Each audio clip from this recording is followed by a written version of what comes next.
I don't know. That is quite a random point. But is that actually what you want to talk about, or are you just like saying that just for the test?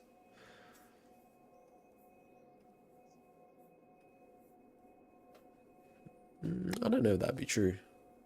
So let's start again because I'm a little bit distracted considering what I'm trying to do. So ask the question again if you could.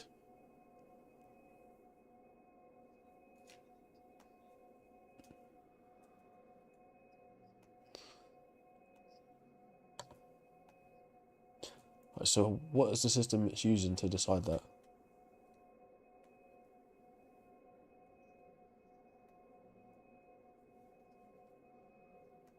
Huh?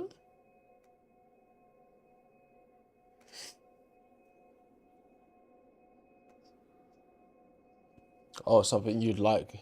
Oh, okay. I mean, okay, that's just like, so it's just something you want. I mean, yeah, well, we all want things, don't we?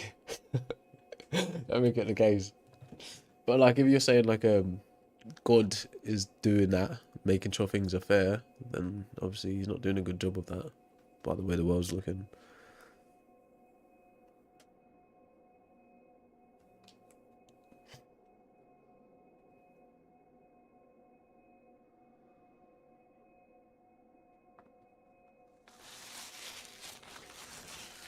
So is that you making a claim that you did something bad in your past life? I think that's a very rough take. I think that's an unjust take, even.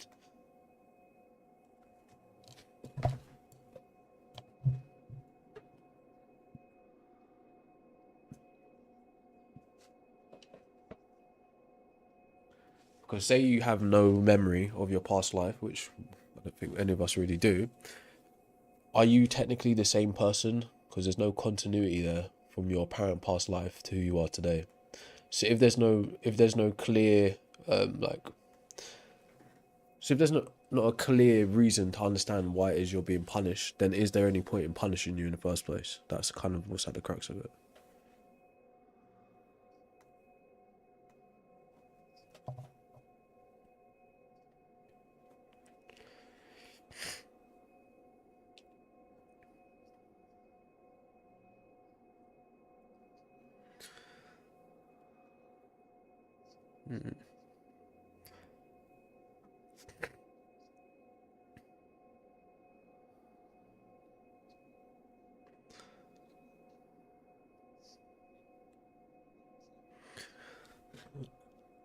I think this is more of like obviously this is conjecture in terms of you like just saying things that you think could be the case because none of us can really know.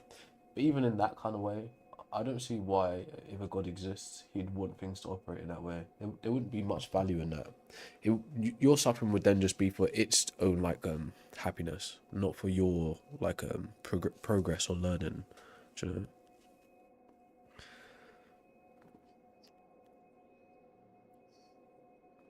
Yeah, but think about it.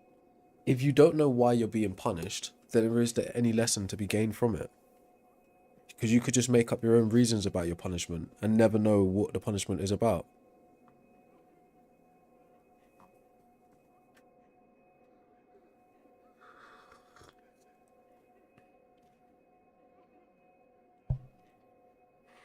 Guys, tap that like, man. Type that like. Sorry, bro. Go on.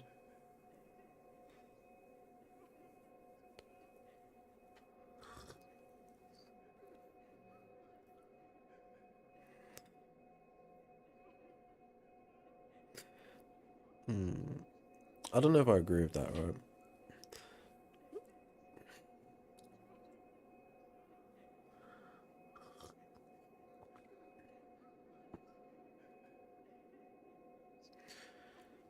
So how do we determine whether someone deserves something?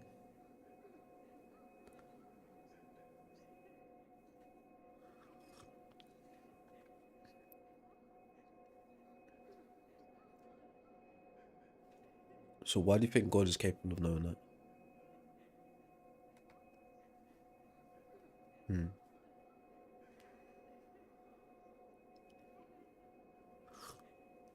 So you're saying God thinks about things in a human way?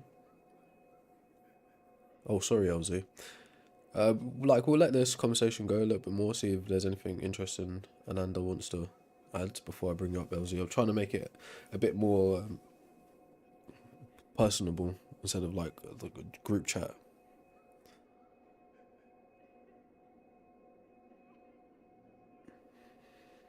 Called Krishna. Okay, I don't know much about that.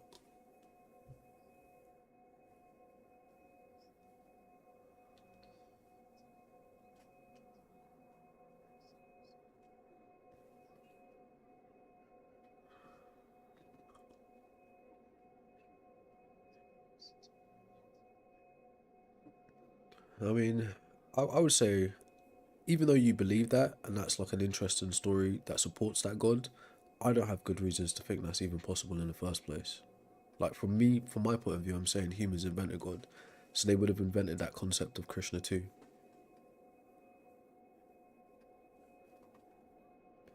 Oh, can you guys actually hear me? Or am I like spurging out?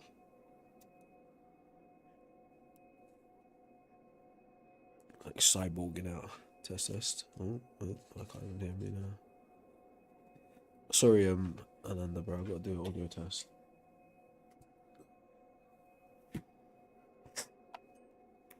Ah, stupid technology. Alright, so let me hear. Alright, yeah, I can hear. Ananda, can you say something quickly, please? Yeah, we can hear you. Cool. Alright. So, what are you? Someone said robot voice. What's up, man? What's up, Aston? What's up with that, bro? Apparently, audio's okay.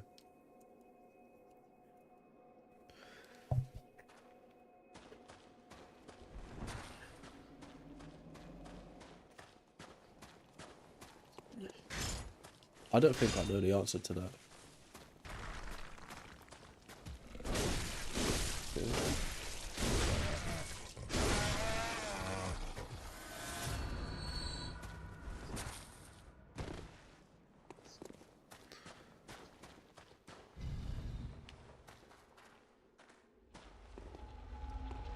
At some level, yeah.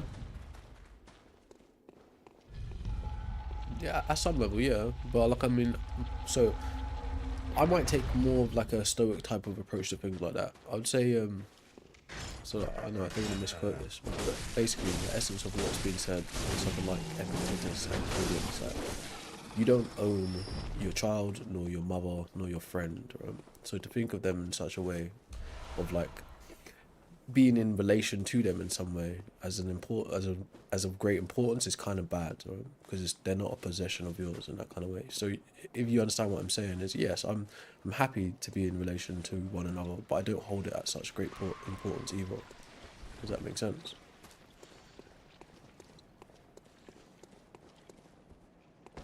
I mean, just existing. I mean, I know it sounds rough, but just existed in general.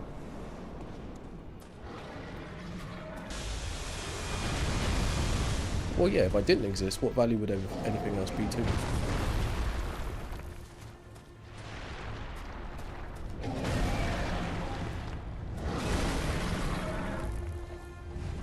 Do you get?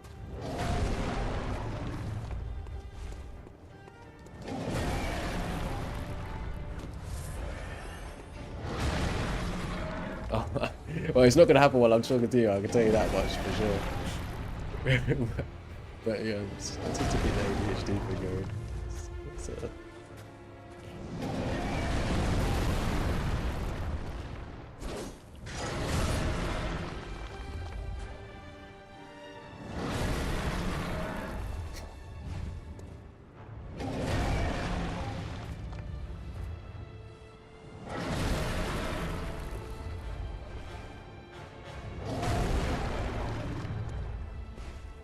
I can understand that. But I think that's also an egocentric view, because you do that for your own benefit, not necessarily for them.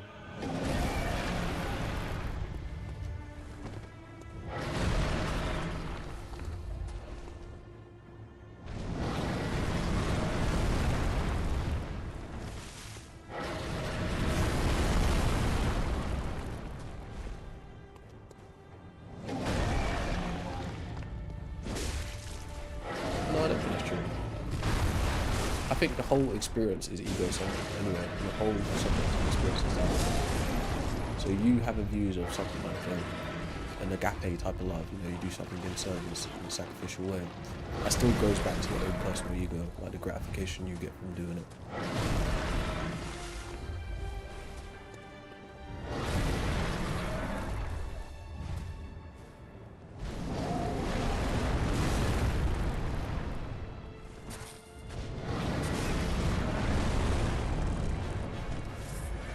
It really depends, right? I've been at the sick bed who passed away. So I've got people I care about that I've done things for. I've got strangers that I don't know that I've done things for. But I don't put that. I don't act as if I'm doing some like great kind of pious act. I know at the base of it, I do it because there are things that I value, and I express my values by how I treat or interact with them.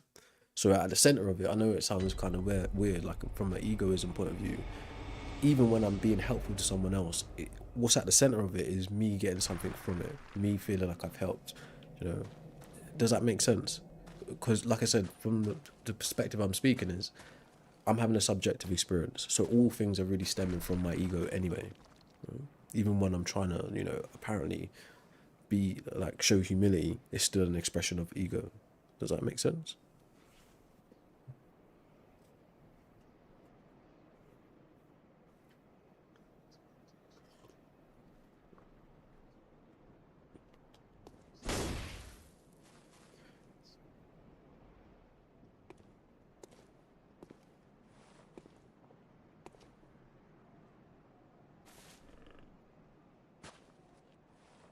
Hmm.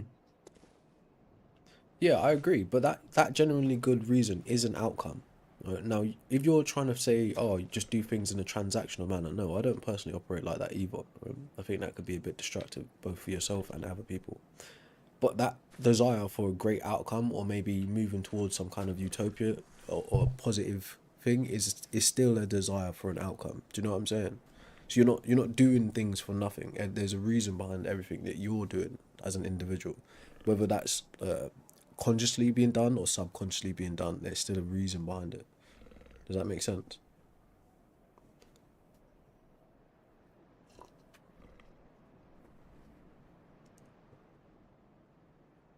Mm-hmm. Bad boy.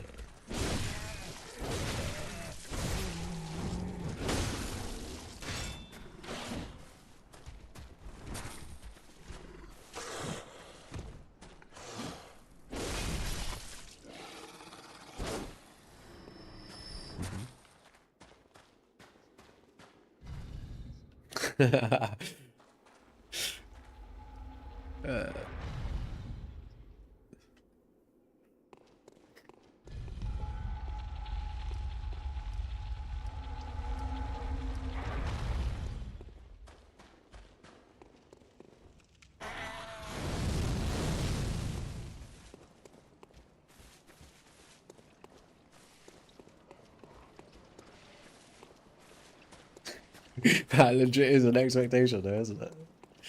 The point of running about is to get to the end, isn't it?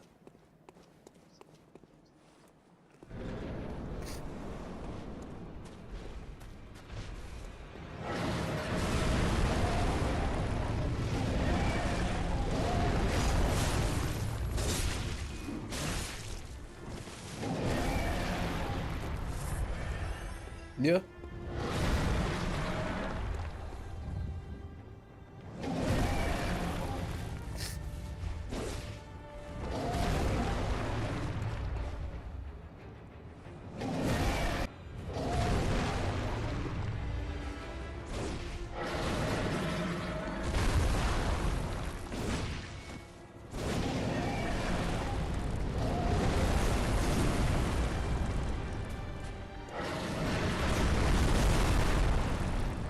Yeah, I see what you mean, but I think it's a bad analogy by using the game. Because the game is functions in a very deterministic, goal-orientated way.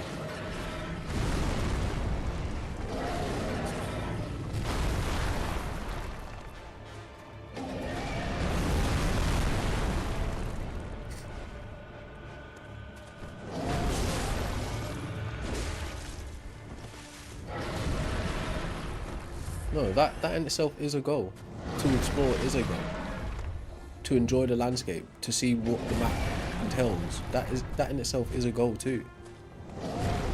But it's just a part of the larger scheme, which is reaching the end of the game.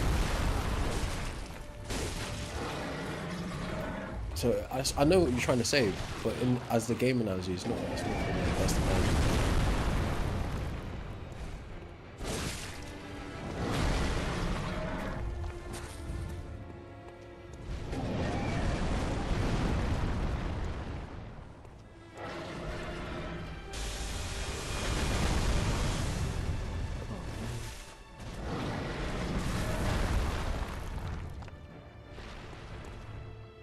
The spell of living selfishly, and that's like the #1 disease that we're all suffering from.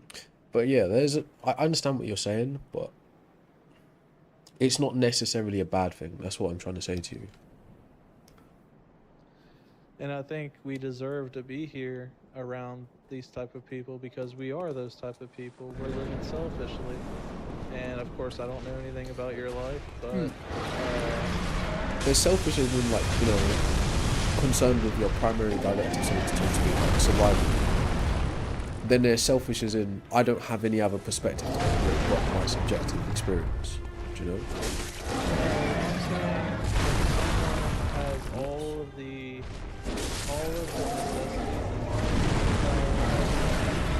which I don't selfishly, but I want to break out of it. I'm saying that person should break out of that prison of selfishness. So give an example of what that selfishness is. So if you are able to sit inside while you're outside of your four walls are suffering without the basic necessities of life, and we just continue to do actions for our own pleasure, then that means that you're putting yourself as more important than their basic necessities. You're putting your enjoyment with these type of things with more importance than their basic survival. And of course, I understand what you're saying.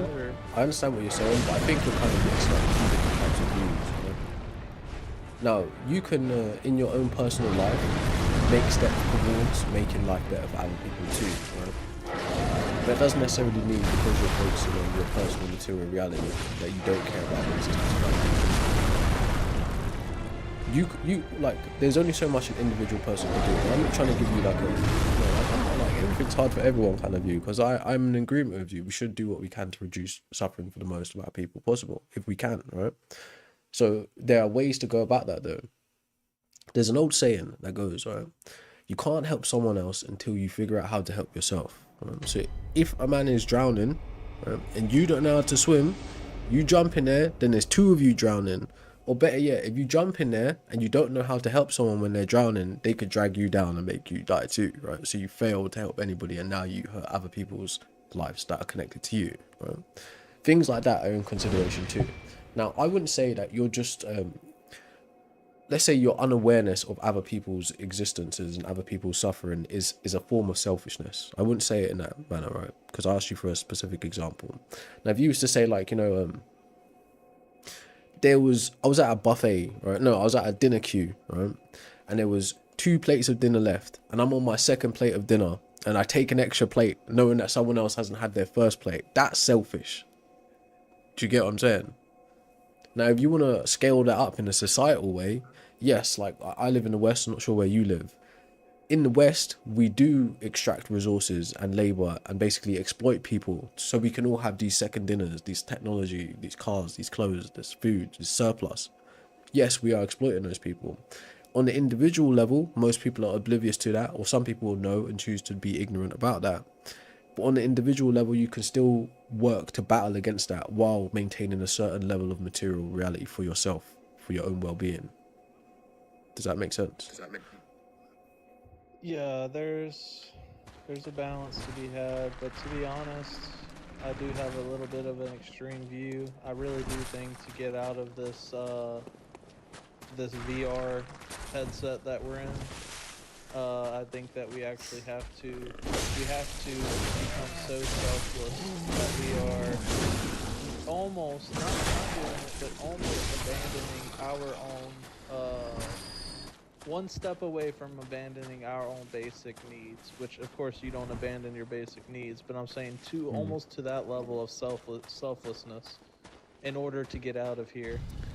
Well, I don't know about the getting out of here part, but if I just like think about one half of what you're saying about the simulation theory type of addition to it, yeah, I think that view is okay in terms of like a positive kind of mindset in terms of moving towards progressiveness, if that makes sense. But I think there's also a very real detrimental reality to that. You being able to say that, oh, we should all be moving towards selflessness, is you operating from a place of privilege, already having. If you weren't operating from a place of privilege and abundance, you wouldn't be thinking that way. You'd be thinking your base human instincts. How can I survive Right. tomorrow? How can I survive today? Right? That is a reality. So this like say over optimistic, we should be like kumbaya, is you're speaking from a place of privilege. Now if a man for like let's say 16 generations made it so you and your family cannot eat, you have to struggle every single day, then that man comes towards you one day is like, we should just be equal, like we should be selfless. You're gonna look at him and say, bro, like you've literally exploited us for 16 generations, how can we be equal? Well, again, going back to what I said Right. earlier, I said,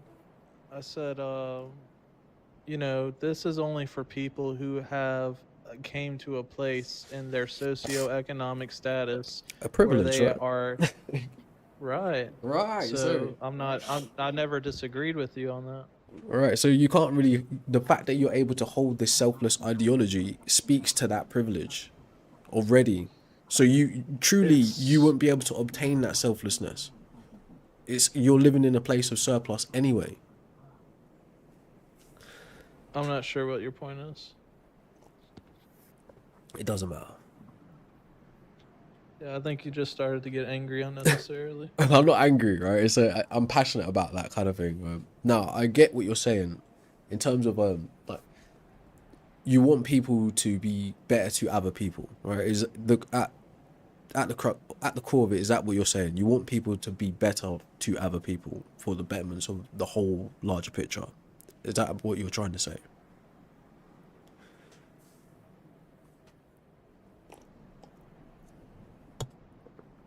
Oh, I think he dropped. Oh, that's a shame. Anyways, let me in. All right, LD, what's up, bro? You don't have a profile picture nor a Hello, name. hello. What's up, bro? Yeah. Hi. Good morning. How are you? I'm good. How are you? Yeah. I'm fine. Thank you.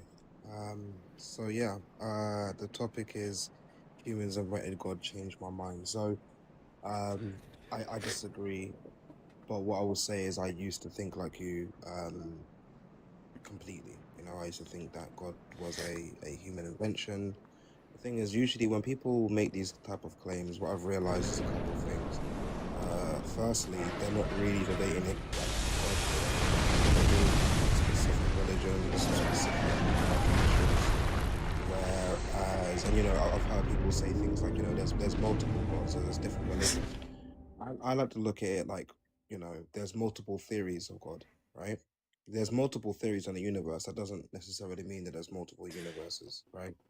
And the second thing is what I found with, and look, I may be making assumptions and I could be wrong here, but a lot of people who are atheists, they say that they don't have a faith-based belief, and yeah, atheism isn't a belief system, but the vast majority of atheists, they do have a belief system, which is physical materialism, which is a belief without proof.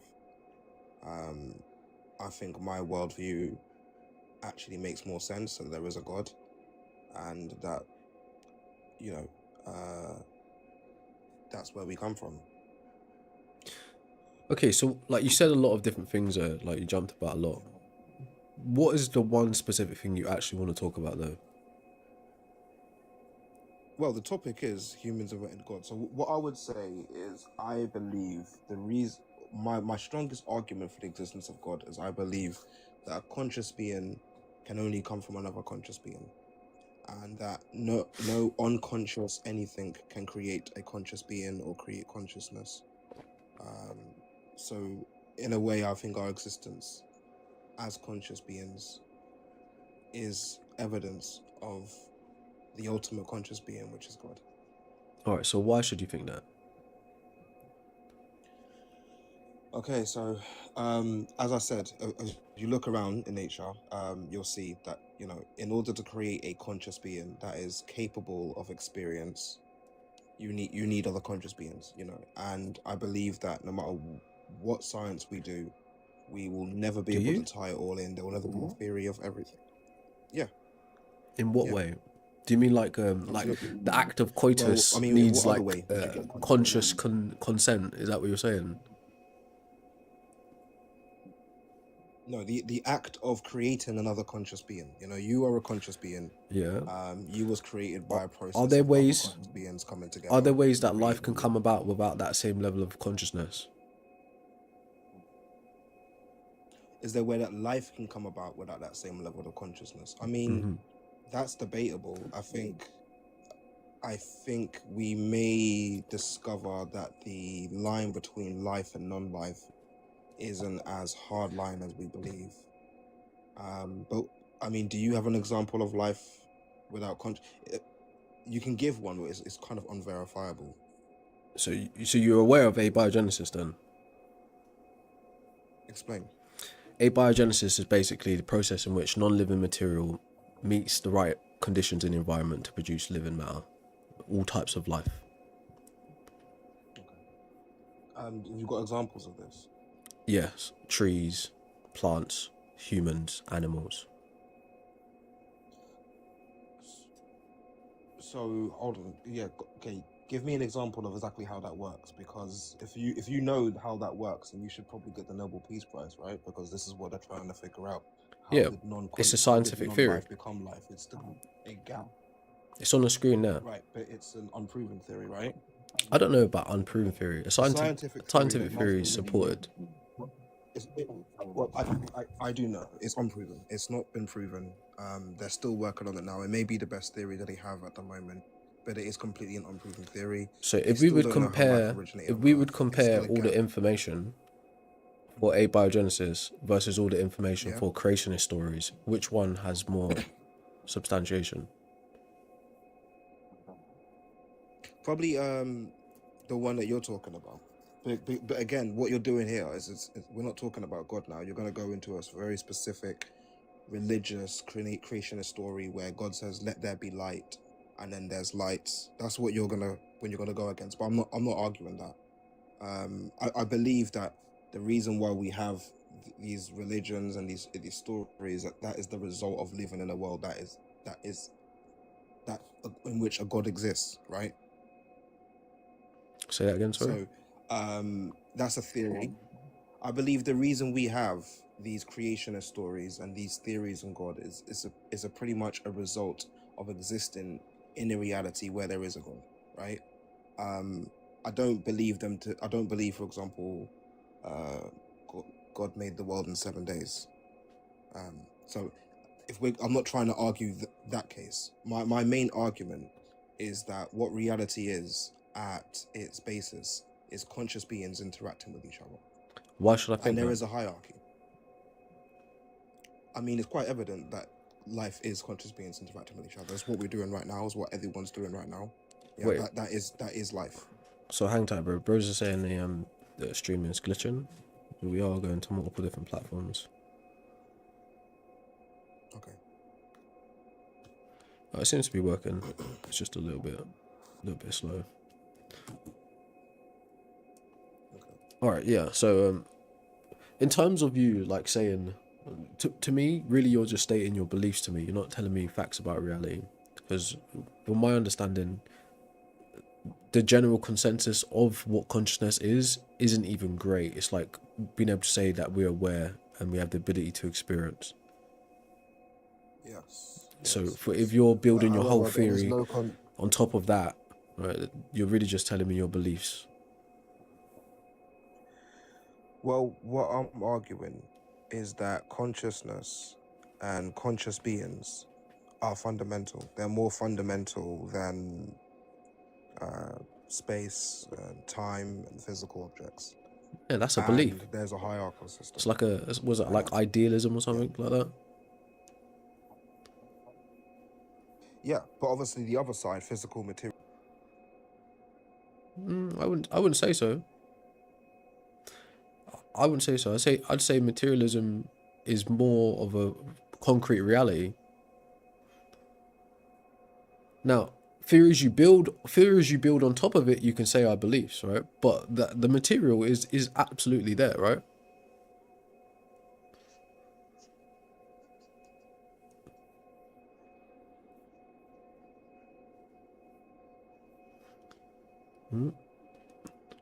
We've lost sound. Got there. Yeah, because my computer is bugging out. All right, so let me know if you can hear me. Yeah, I can hear you now. Yeah. Oh, we got quite a delay. Yeah, So the computer's thing bugging is, out. right, I think that this is actually a big misconception. And once I got my head around this misconception, it allowed me to think about things differently. Because I used to believe as well that physical materialism is a fact. I used to No, believe but hold it was up. a fact. I was saying something there, right? Because you've given this view that atheists are like all materialists. Right? If the way I define atheism, because philosophers might define it in a different way, e.g., like just for like context, not a philosopher, not a scientist, just a normal guy, right? Me, yeah. The way I define atheism is the disbelief in God or gods. So it's not necessarily a positive claim. But that being said, right, just holding that position that you don't believe in gods doesn't inform you on whether you're going to subscribe to idealism, dualism, materialism, and whatever other type of ism. You can subscribe to idealism and be an atheist still, bro. You can still subscribe to views of souls and ghosts and all kinds of metaphysical concepts. So this view that you're chucking out, like atheists are just hard materialists, isn't actually a fact. That's just your opinion, right?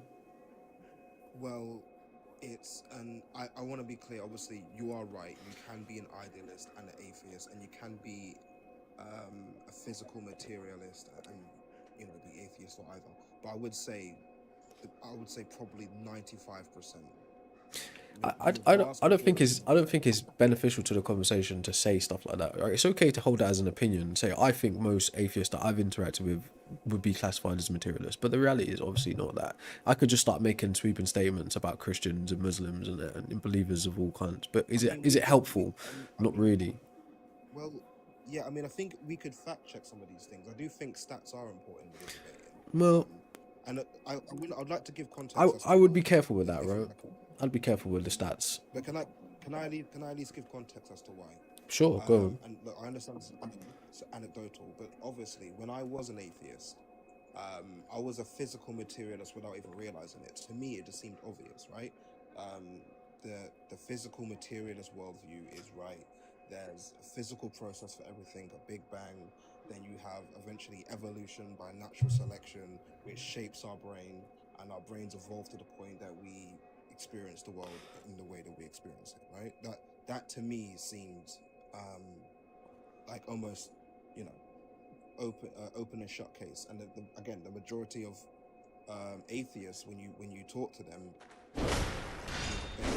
you will realize that the debate becomes more like a physical materialist versus God debate, right?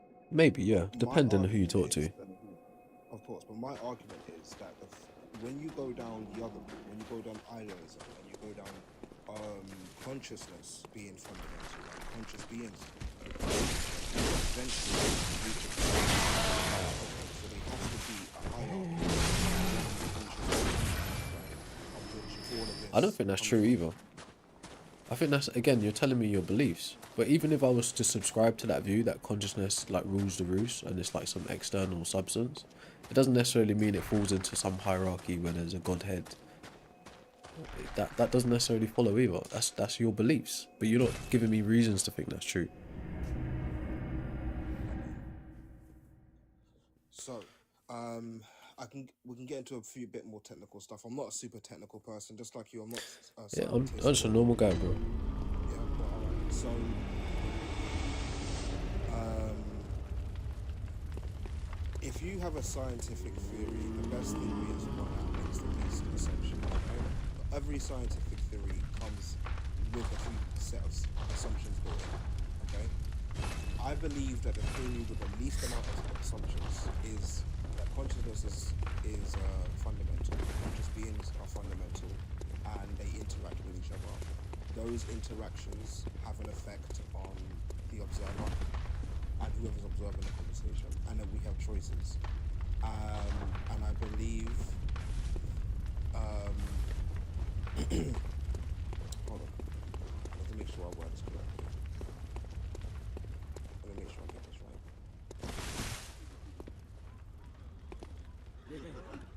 Okay, so I believe that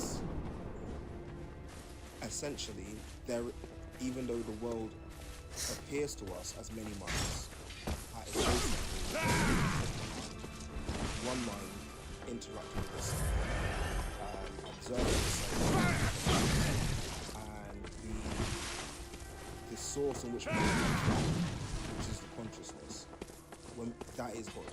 That is the sole singular purpose everything else. Yes, but this whole time you've been telling me one thing and one thing only: the things you believe.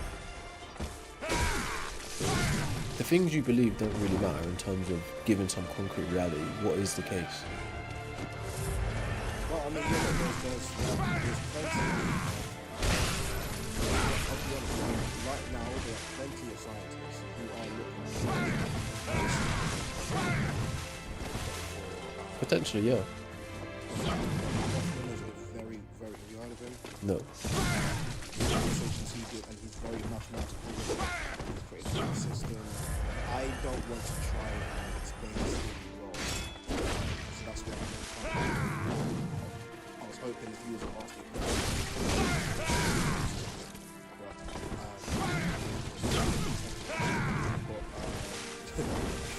then we've got like Bernardo Castro. These guys are a lot better at explaining the theory than me. But it's technical and it does come from a singular source. I can imagine, right? But you are talking to like the average Joe public here, right? Yeah. So, truth be told, the average Joe public isn't really interested in the technical. They're interested in the practical. What do you mean by that? So, is it practical to say, oh, like there's this thing, this woo? Like, I don't really mean it's woo woo, but just for terms of conversation. Like there's this ethereal thing that's apparently consciousness, right? And it's in some mind out there, and it's just transmitting this consciousness to every other thing. We're all just experiencing this magical connection with this thing, right? That's not really practical in terms of understanding how the world really functions, right? From even a scientific point of view. Now, could it be possibly true? Like even in a neuroscience kind of way, yeah, it could be true, but it's not really practical in terms of how you're going to organize your life and your belief systems following. Those things are more like. This is what I agree with, right? Because as much as when I read these studies, when I watch these videos, I agree with it. One thing I do think it leaves out is things like the problem of evil, how we should interact with the world. But from a technical perspective, yeah, I do think that it holds a lot more true than the other theory that we're taught, or you know, the other non-theories that we're taught. So I can't see why. I can't see why it would, right? Because again, right, not to like be ridiculous here, but the reality is we live in a life permitting universe, right? So that's the whole reason why we're even talking in this way, anyways. But all our views about how the universe may function all stem from us, an anthropocentric point of view.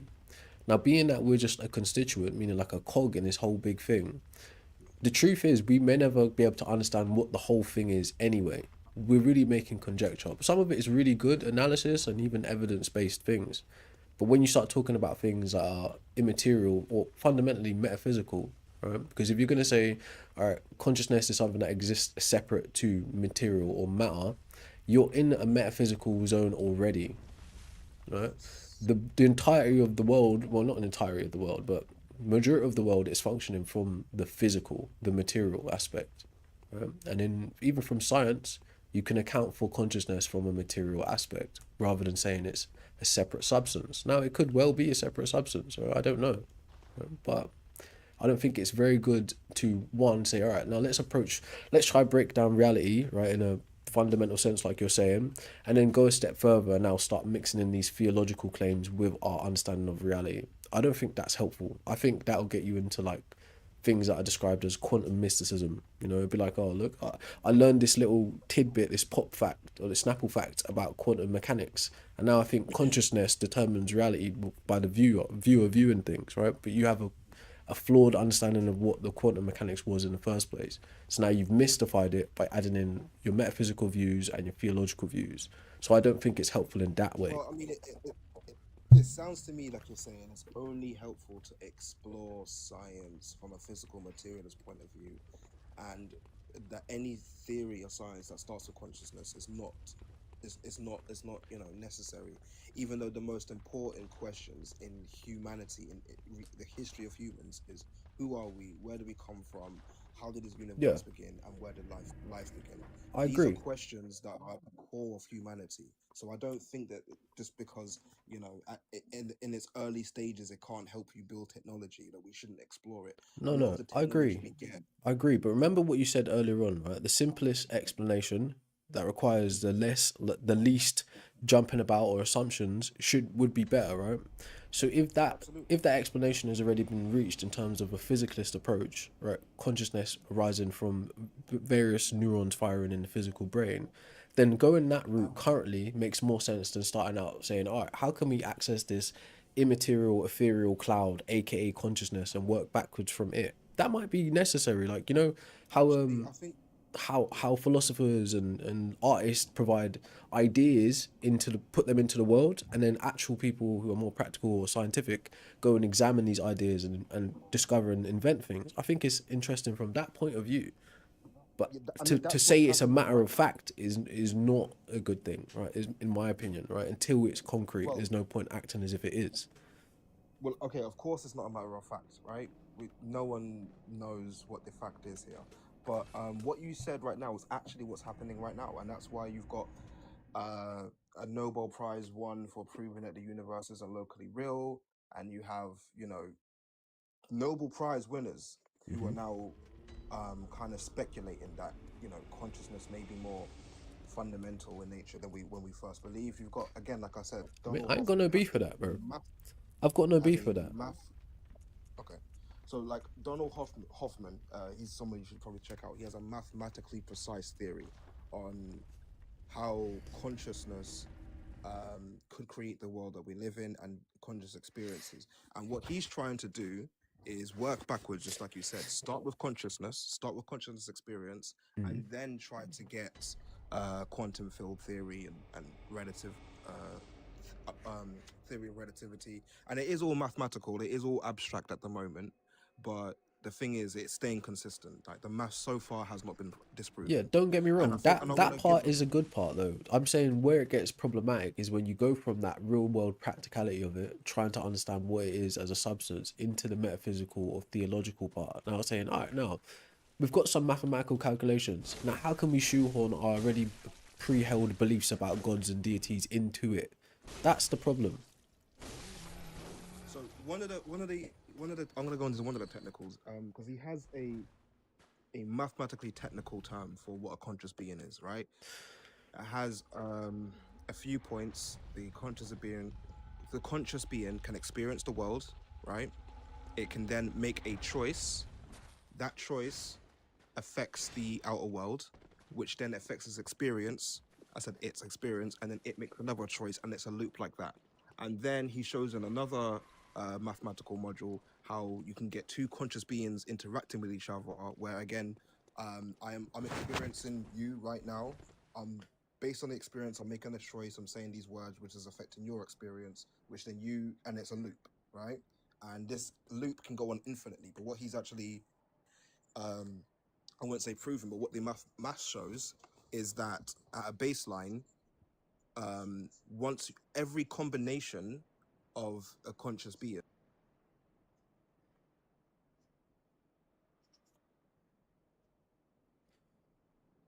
problem with that because that sounds like an actual practical, rational approach to it. But the problem is when someone who comes along who isn't actually in that field offering any real work to it comes and says, I like that. Let me now put my pre-held beliefs about what gods are into that. That's the problem. Like, Well, I mean, the that's God what I said. the I do God part believe of that it, God is built into the the God theory part of it because shouldn't really be a part of it from a scientific approach, right? And gods are what's in question.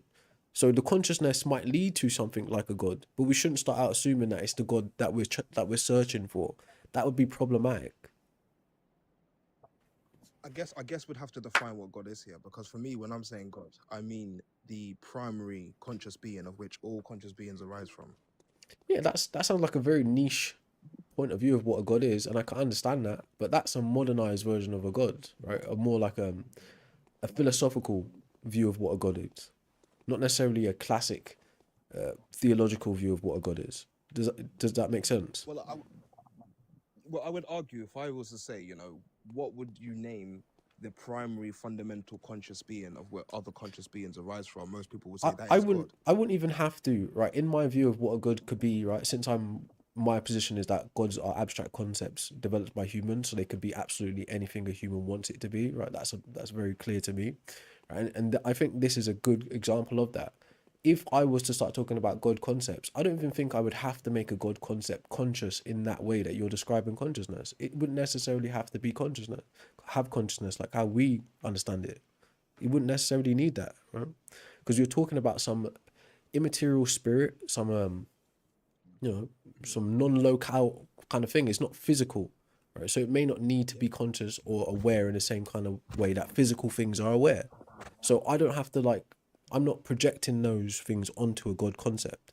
I acknowledge that because that's the God concept that you are subscribing to and telling me about.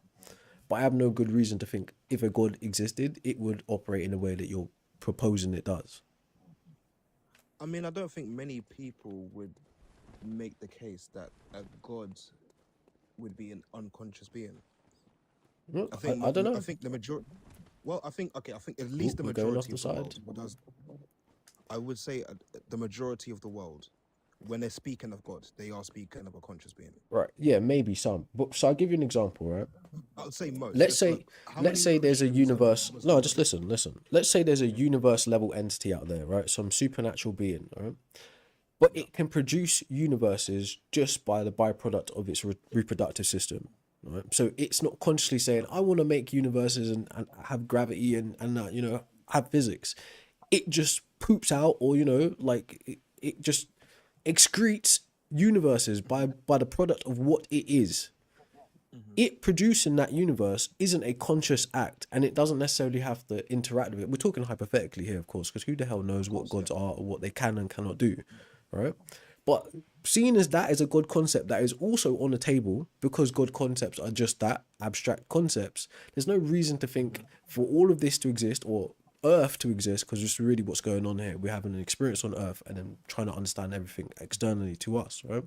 There's no reason to think for this to exist, there has to be something that possesses consciousness like us to intend for this to exist.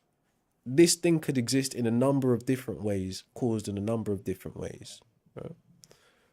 I agree with you That's actually. all there is to it, Yeah, to me. I actually agree with you, and I agree that, let's just say hypothetically, we did, we cracked the code and we found, like, this is it. This is the fundamental thing of which everything arises from. Whether that's material, whether that's conscious or not, that's essentially what we would call God, right? I That would disagree. be, There would be a group of people that call it God because of that yeah. let's say preconceived notion or cultural planting of what gods are. There'd be a group of people that call that gods, but then there'd be a group of people that say no, like let's examine this and figure out what it is uniquely, and not bring our preconceived beliefs with us to the table. I hear it, but I guess on that term, whatever it may be, whatever it is, if someone was to label that as God, the labeling of it God doesn't change the nature of it. But Yeah, but but it's what I'm really problematic arguing, Because let's say Problematic. Why? let's say we find out, for instance, right? We do our research. This is lols, right? Of course, we do our research, and we're like, oh, so there is some higher being that's directly responsible for this phenomenon called consciousness. But we find out it's just an extraterrestrial being. So there's possibly something higher than it too, and on it goes, right? Should we then call the extraterrestrial being God? Well, no. I mean, if it comes from something else, then no. I don't think anyone believes in a God that comes from something else. But what if Everyone it's that believes directly in God- responsible for what you call consciousness or the human version of consciousness? Should we just go about calling things God just because? Oh, I get what you're saying. So we found out that there's something that causes consciousness, but there's something above that that causes the thing that causes Whether consciousness. or not we even find out if there's something above it, we just find out it's an extraterrestrial being, right? It even has a physical makeup like we do, just in a different configuration, and it so happens to be responsible for consciousness as we experience it. Should we call that being or entity a god? If it came into existence, then no. If it came into existence at a point, and there was a point where it didn't exist, then no. Because I think the case that most people who believe in God would make is that God is fundamental. That the Right. universe. But what your exists argument because was, there is- that whatever it is that is behind consciousness, that thing is God. Yeah, so because what I'm arguing is that consciousness is fundamental. So I want to be clear in here, right? Let me land on this point, right? No one believes in a created God. No one believes in a God. I mean, Yeah, majority of the people. when they speak believer on God, doesn't. not bel- The believer doesn't, right? But look what it says on the screen. Humans invented God. So the believers of Thor may have thought Thor was all powerful. You know, the believers of Yahweh, the believers of Ra, the believers of Brigid, the believers of guess what I'm saying Quetzalcoatl, is- right? They think the same thing as you. But outside of that built tradition, into we the could say actually Quetzalcoatl, Yahweh, Ra, Thor, they actually are all just created, right? built into the belief of God is that God is fundamental, right? Like built into the belief of God is God is fundamental. A And that- 'cause modern God- view. What we're talking about when we say right, I mean, when we say God, right? God is an explanation. God is a theory of why we're here, right? It is a theory, right? We can agree. The theory is we Yeah. come from a fundamental being. Yeah. So I if don't you are I don't imagining necessarily subscribe to a- that, but I understand the view you're given. Okay, I understand that you don't subscribe to that, but I mean, I want to be clear that when you're trying to disprove God, I'm not trying to disprove what you're God. trying to disprove. Okay. I don't want to get too caught into technicals. I know you know what I mean when I say that. What I'm saying is we don't believe in an unfundamental God. We believe that God is the fundamental being, and that without God there is an existence. Without God there is no existence. Right? Existence comes from God. Right. Okay. Some people think Now that. I'm arguing, but the majority of people who believe in God do. So that's why No. we can 'Cause talk about the right, we so can talk about the exceptions, but I want to talk about the rule. I The can't majority of- right. grant that because of what I'm saying, right? I'm saying there's a historic process of humans devising God concepts and those God concepts evolving up to today where you now think of this fundamental being, right? There's a talk whole specifically about the two history biggest to rules. get to that point of thinking gods can function in this way, right? There's a literal whole history Let's- behind that. So you can't ignore let's I talk can't ignore that. specifically- Put it that way. All right. Let's talk specifically then about the God that most people believe in the modern time, today as we live, right? Which is majority of people are either going to believe in the Christian or the Muslim God. I think that's probably like what half the world, three quarter. I don't know how many, but it's a lot, right? Mhm. Go on, ask most Christians if they believe that God came from something else. Go ask most Muslims. If they I'm aware believe of that. Allah Those came from things something those else. things are entailed by their doctrine and their religions. But they have Okay, none of the people who believe in the Abrahamic gods have any real substantial evidence of the Abrahamic gods, what they are, how they function, if they exist. They just believe those things. Right, but what I'm saying is what they believe is that God is fundamental. So when you're saying to me, Yes, right, but what if it took a long trajectory of human history to get to that kind of point of view. And really and truly, it's a philosophical point of view. Right? Not all God concepts are creators in that aspect. Okay? We're at that point in history now where we've done the battle Yes.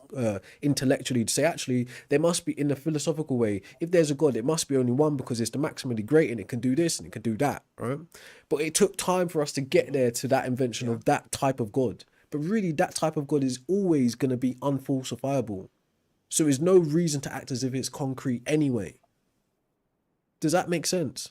I mean, look, every theory we had took time to get here, didn't it? Right? I mean, 1,000 years ago, people didn't believe in quantum field theory. That doesn't mean that it's not true now. No, it's not the same kind of thing, right? It's like the atom thing. God doesn't function in the same way as, some Greek person thought. There might be these little things that run the world, and then someone in the future discovers atoms and say, I'm going to name them atoms. God doesn't function like that, bro. If you want to look at God realistically, God functions as a fictional character. So if we want to make a Superman comic, we give Superman attributes already, but then through time, other writers come in and are like, what if we make a villain attack Superman in this way? All right, now we need to think of a way to patch that glitch so Superman can't be hurt in that way. That's how you get God concepts, how they function now. Fundamental, conscious provider, right? Omniscient, omnipotent, omnibenevolent, right? That's people patching the various glitches of God concepts on the way to where we are today. And in the future, if this thing keeps carrying on, God will even evolve, the God concept of God will evolve further as more people point out the flaws in it. Does that make sense? But the thing itself doesn't necessarily exist. It does make sense, but I guess look, I want to move on from this point, but what I want to say is that the God that you are arguing against isn't the God that people believe in. Right? I'm not arguing against a God, right? I don't think people are. I don't think anyone would argue that the God that they believe in is a non-fundamental fictional character, right? So what a lot of people do is they say, oh, you believe in God, why don't you We believe just in got there fairies? though. Why don't you believe in pixies? We just got there in Okay, history, in recent history, bro. Like in the last couple of centuries, we just got there of God being that, or being able to be spoken about in that way. And that's coming from the But we are philosophical talking side in of this things. time now. The people The who thing is study about that. metaphysics. It's them who have Yeah. provided you with that vocabulary around the concept of God.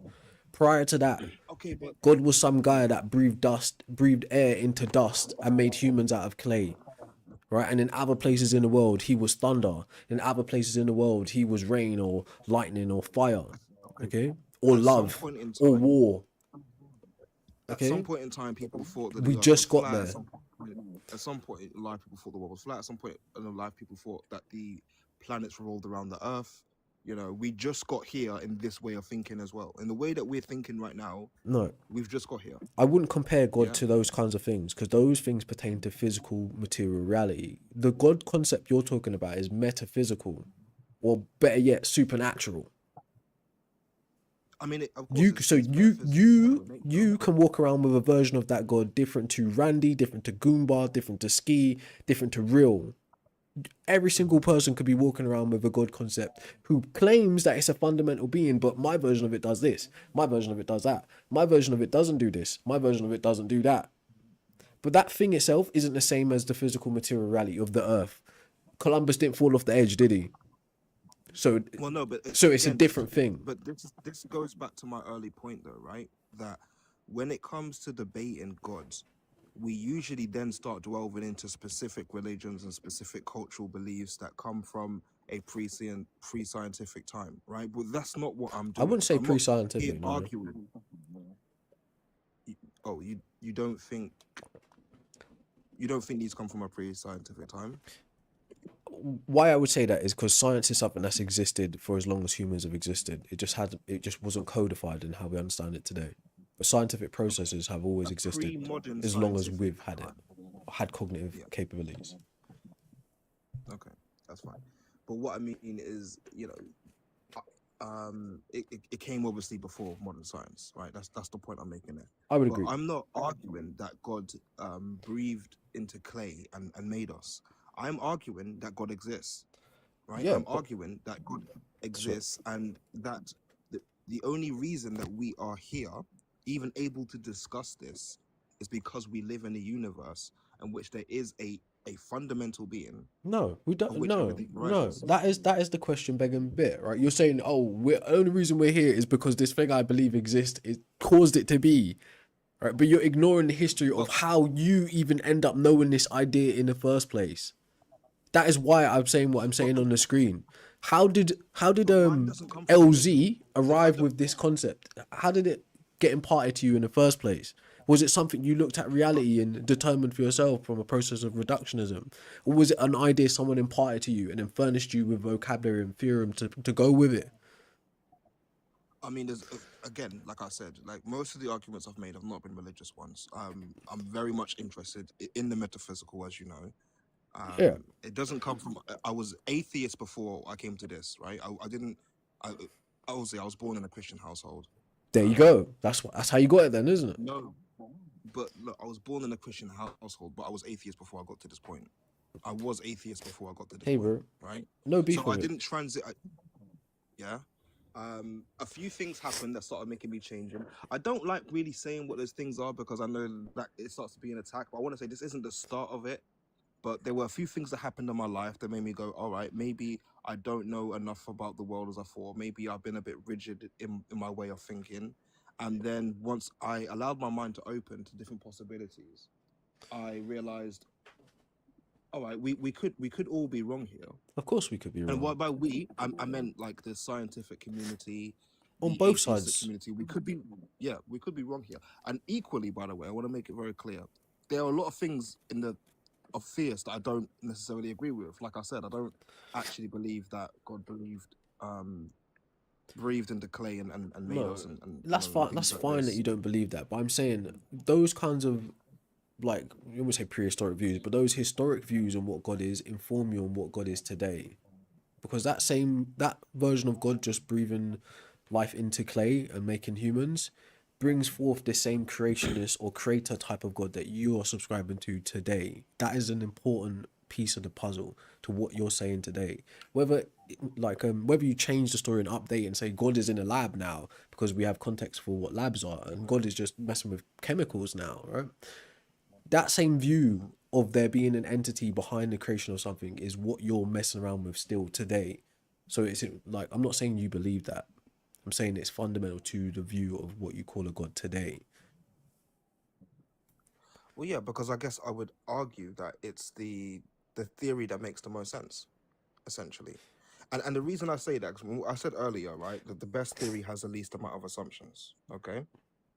Yeah, I would agree. So if I say a theory that starts, so if I say a theory that starts with consciousness exists, I think I think That's that's a an fair assumption, assumption. but that's a massive assumption off the bat, though, because me and you both know we don't fully No, no, understand what wait. consciousness The is. theory, So why start there? no, but whatever it is, no, but whatever it is, I'm sure we can all agree it exists. I think that's the only thing actually I, in I the don't I whole of don't agree. reality that I don't agree, you don't brother. agree that consciousness No, exists. no. You don't agree. In terms of us saying that is some concrete thing, right? I don't agree because it's a concept also that we're trying to figure out So whether it is a thing or not.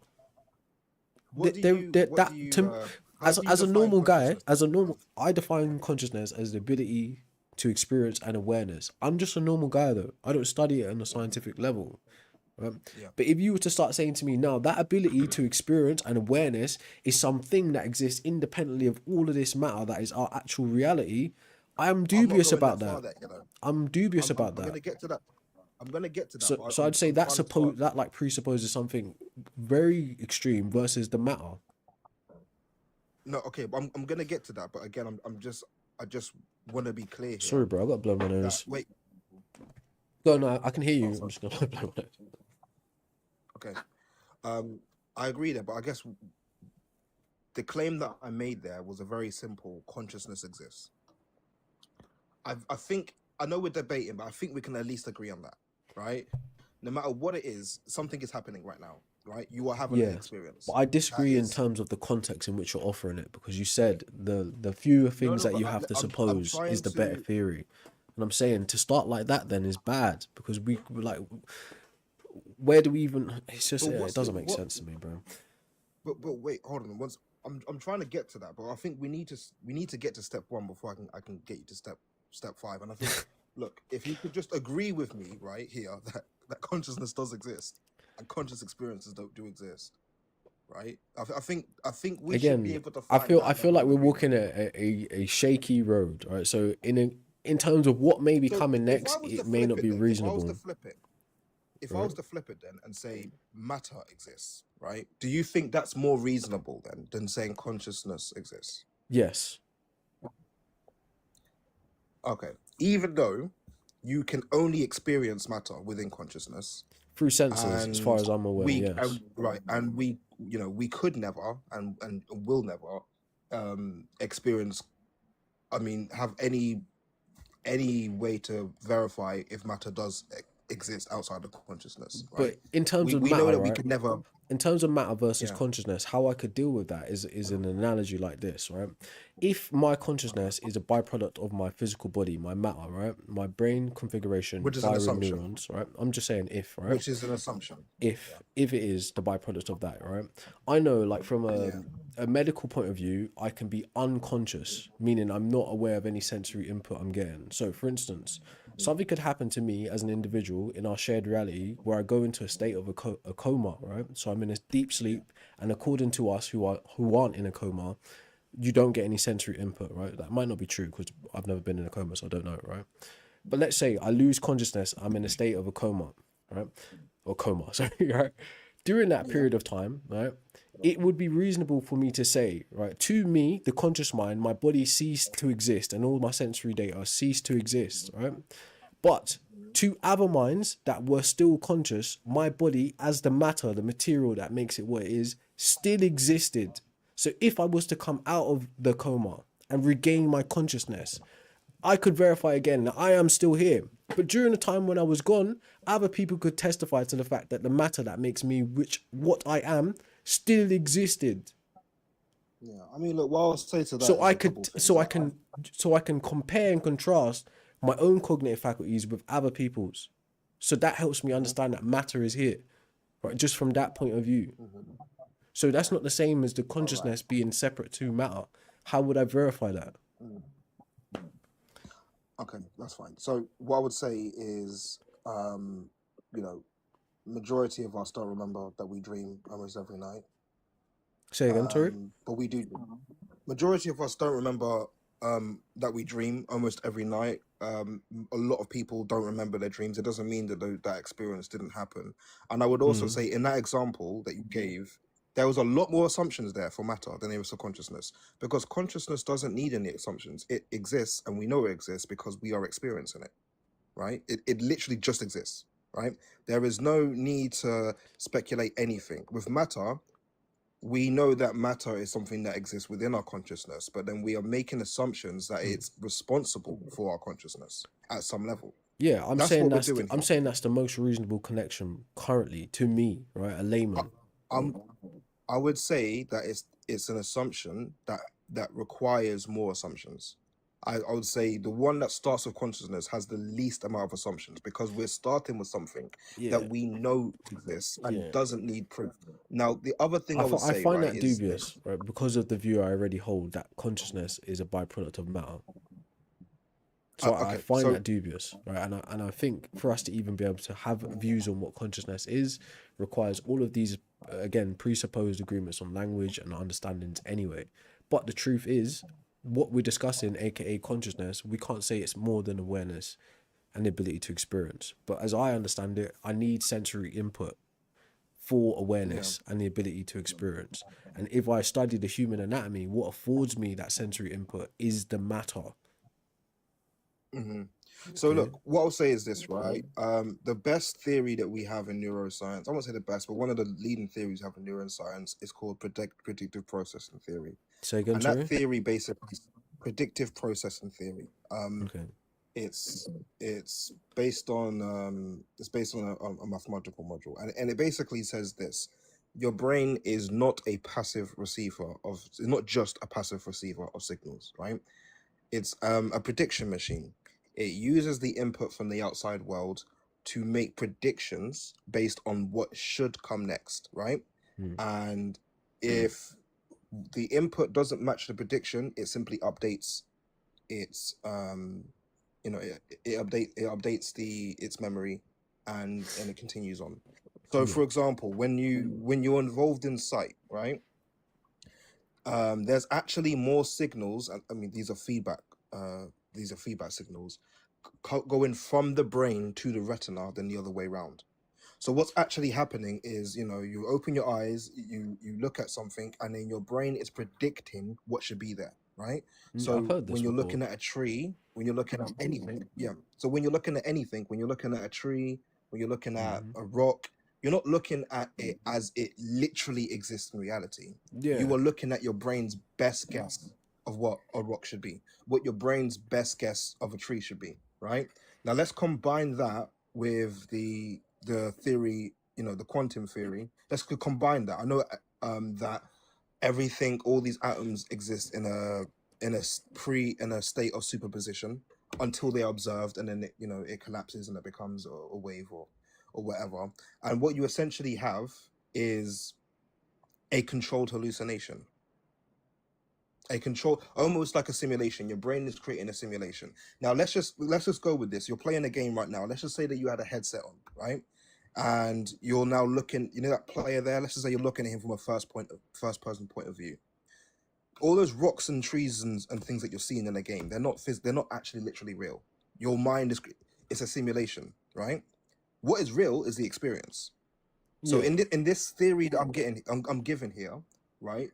You can't say, oh, if I zoom in on these pixels, see these pixels, these pixels are fundamental. No, right? And the same way, if we zoom in on the atoms, that doesn't mean that they're fundamental. They still exist within experience, right? The experience itself, the consciousness itself, is Yeah. more fundamental in the simulated world. And what we're saying is, but you think that this world here is less of a simulation when it really is. It's a controlled hallucination. And neuroscientists who believe more in your theory will still tell you this is a controlled hallucination. This, when you touch something, you might know that you don't ever physically touch it, right? There's it's not actually a physically touch. There's like an electromagnetic wave that happens, and when you put your hand on a rock and based on that wave, that's how you get the feeling. But things don't ever physically touch, right? It's all an illusion. Mm. The only thing in reality that can never be an illusion is consciousness. Everything else could be an illusion. So I think it's fair. I think it's sensible to start with the only thing in existence that we know is 100% real, which is experience, which is consciousness, which can only happen from a conscious being. Right. Fine. Right. I don't dispute what you're saying, right? Because I've heard it through a Kant view about phenomena and noumena, right? That's what I was looking at when I was on my phone, right? So I've heard it in that kind of way before. But my problem with that is that's deeply philosophical. It doesn't necessarily inform me about the existence of gods. Now, you add God concepts on top of that, then you start creating bigger problems, more problems than you can actually solve, right? Because you're going to say the consciousness appears to be a natural phenomena, but you want to explain the natural phenomena with something supernatural, okay? You can't Well, I actually don't think know you need to things get about that. the supernatural. So how are you going to use it to explain the natural, right? And still I would say understand the natural. every well, I mean, I don't think it is supernatural. I don't think that supernatural is something that can really exist. I don't think you can get something that's supernatural because by definition, if we can observe it, if we Wouldn't can that experience wouldn't it, that then be what it's your natural. God behind the curtain is then? No, God here is fundamental. It's the fundamental nature of reality. I It's mean, not supernatural. I'll be quite frank with you. That is quite a uniquely woo version of a god, right? In comparison to what people are walking around calling God. I, I think if again, like I said, I think if you ask 9 out of 10 people, is God the fundamental? Is God the fundamental Yeah, nature of reality? yeah. Most people will be like, of course, But then we start talking about right? what they mean by God, and then we find out this it's an anthropomorphic deity. And and What then they you're start, talking and about, then you've got the myths, what you're yeah, talking and about is more I of a agree with you. philosophical God, right? So it's unique to the field that you're talking about it. It's not what an average Christian and a Muslim is walking around thinking, bro. Let's be quite No, honest. I definitely look. I agree. I mean, look, I do know, like there are some concepts, and they are, people who study through religious texts on what the nature of God is. But like, I'll be clear, to be very clear here. No, I'm not arguing um, from a religious point of view, right? I I'm not know, arguing from a religious point of view. I I'm know. I'm literally arguing from a, let's break this down. Let's start with the least amount of assumptions, right? Being that consciousness exists. Let's look at what we can get from that. Consciousness exists, conscious beings exist, conscious experiences exist, and there's at least in the observable world, there's a hierarchy, Yeah, and but then you there's jump. lineage. This is the jump you're about to make, right? Okay. To the theological now, Hmm. right? And I think it's unnecessary, right? I think you should get that first part you're dealing with in philosophy down packed, and then see if it's reproducible scientifically, and then you can concern yourself about the theological concept of God.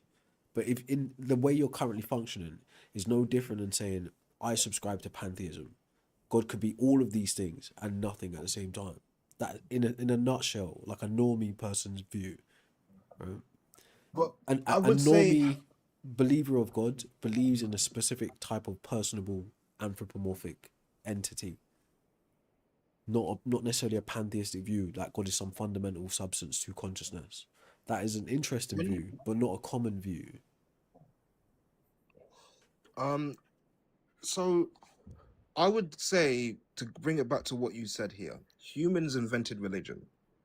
I didn't say that. That's what I believe, I know it's a right? fact though, but I didn't say Religion, that. religion. Okay, no, but no, no, no, no, no. I'm remixing it. Sorry, this is the remix. I'm saying I'm not going to say humans invented God. Let I'm me get my saying royalties, bro. humans Shit. invented religion, which is a theory, which is a theory basically on God, and God itself is a theory on our existence. Yeah, It's a theory in our existence, right? But but of course, when you've got people it's who may have got that part right, because I believe the believers in God, the religious people, have got that part right, but they haven't got everything else.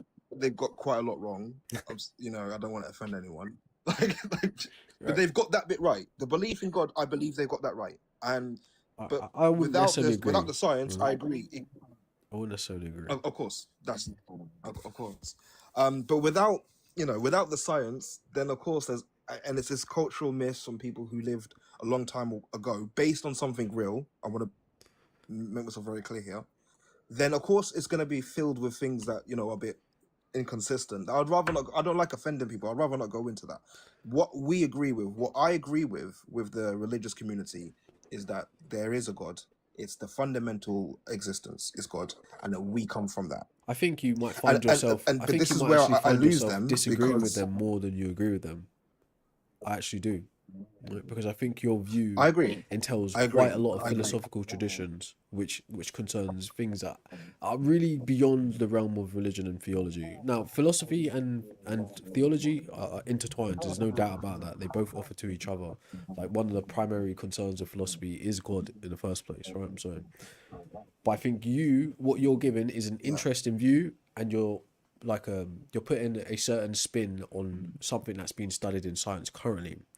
But like I said earlier on, from a practical point of view, I don't think it's helpful to do that. Unless what your job is to do is to provide answers to people in the scientific research, or to provide ideas to people in the scientific research. Do you know? So, Well, I as think it does have interesting some real as life it could be, consequences. I know it does, right? But I'm saying as interesting as it could be, right? I still don't have any good reasons to operate as if it's a concrete fact that there's some external That's thing fair that enough. runs consciousness, and that external thing is God. I still don't have good reasons to operate in that way. Me personally, That's fair enough.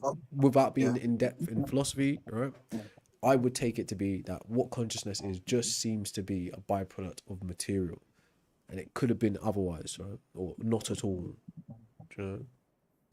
So I mean, I know. So that begs the question, basically, the hard problem of consciousness, which is a theological debate. You have the easy problem, which is mapping which part of the brain is responsible for which conscious experience. That's apparently the easy problem. It's not actually easy. It's just called easy in comparison to the hard problem. The hard problem is explaining why. Why would neurons create? Why would any combination of neurons create, for example, the taste of chocolate? you Yeah, know, I mean, obviously, I or don't these have the answer to smells. that. Of course, but I think the reason why this is an important question is because look, if what you're saying is true, Mhm. right? And look, let's be honest here. If what you're saying is true, then the answer, one of the most important questions in human history, is what happens to us when we die, right? It's not that it's not really that important, but it's because of the anxiety that comes with it. Yeah, I mean, I'd say it's been very important to human culture, Because of the history. fear and the anxiety, because it's unknown. Yeah, but the why, I'm not going to debate the why, but I'm saying it is one of the most important questions in human history is what happens to us when we die, right? I'm with you, bro, Um, but just to like keep it somewhat yeah. on track, right? The fact that you think the fundamental thing that provides consciousness or is like the hierarchical element on the consciousness scale, right, or the top of that, right, isn't a personal type of anthropomorphic thing, already sets you apart from what we're actually talking about, which is the invention of gods. Oh, look. Would you? Okay, You tell me know, this. so it Say actually that? sets you Would you apart say from that it. the anxiety of? Would you say that the anxiety of death played a part in why humans created God? And to an extent, I would say that was later though. Okay. So again, if you're right, if consciousness is just the result of physical beings, then at the point of death, then the answer is clear. You know, we I would die, say our brain amongst us, activity yeah, stops. amongst us as humans, Yeah. because So what other frame of reference do we have to operate from besides our own of course, experience? so if absolutely, so if you're right, then at the point that the brain activity stops, Mhm. so does experience, so do us. We stop existing. I If wouldn't say stop physical, if existing. yeah, That entails something you know. different, right? Because Oh, what we okay. say death is the cessation of all bodily functions, right? And if I subscribe to the view that consciousness is a byproduct of physical material, then the ability to experience would also cease upon death. But to say I Yeah. cease to exist is not necessarily correct. Okay, so all right, your consciousness ceases to exist, right? You Yeah, no longer have the my ability personal to awareness, right? But again, how would I know? Because I'm not dead. Right? Well, at least I don't think I'm dead. of course. Right? But if it's the other way round, I mean that opens the door, doesn't it? And you know, we all have skin in the game, right? We're all going to experience death. So I do Are we? think that it's worth. I mean, See? to be fair, yeah, to be fair, there is that theory, isn't it? What's it called? Quantum immortality. I don't really I subscribe to don't that really, though, bro. but I don't really. I'm just saying, like, I but was speaking in more of a medical sense, right? But yeah.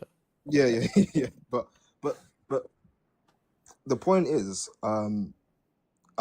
I'm sure we want to know what happens at the point of death. Now, I'm not saying I know what happens, but I think that if my framework is correct, it's not my framework. I don't want to take credit for it. Obviously, this is done by people much more intelligent than me. I just believe it. But if that's correct, then the death of the body and the death of the mind doesn't necessarily mean the end of consciousness. Yeah, that could be true too. And Um, again, no, because no, I don't have any problem with that. um, well, I'm glad we agree here.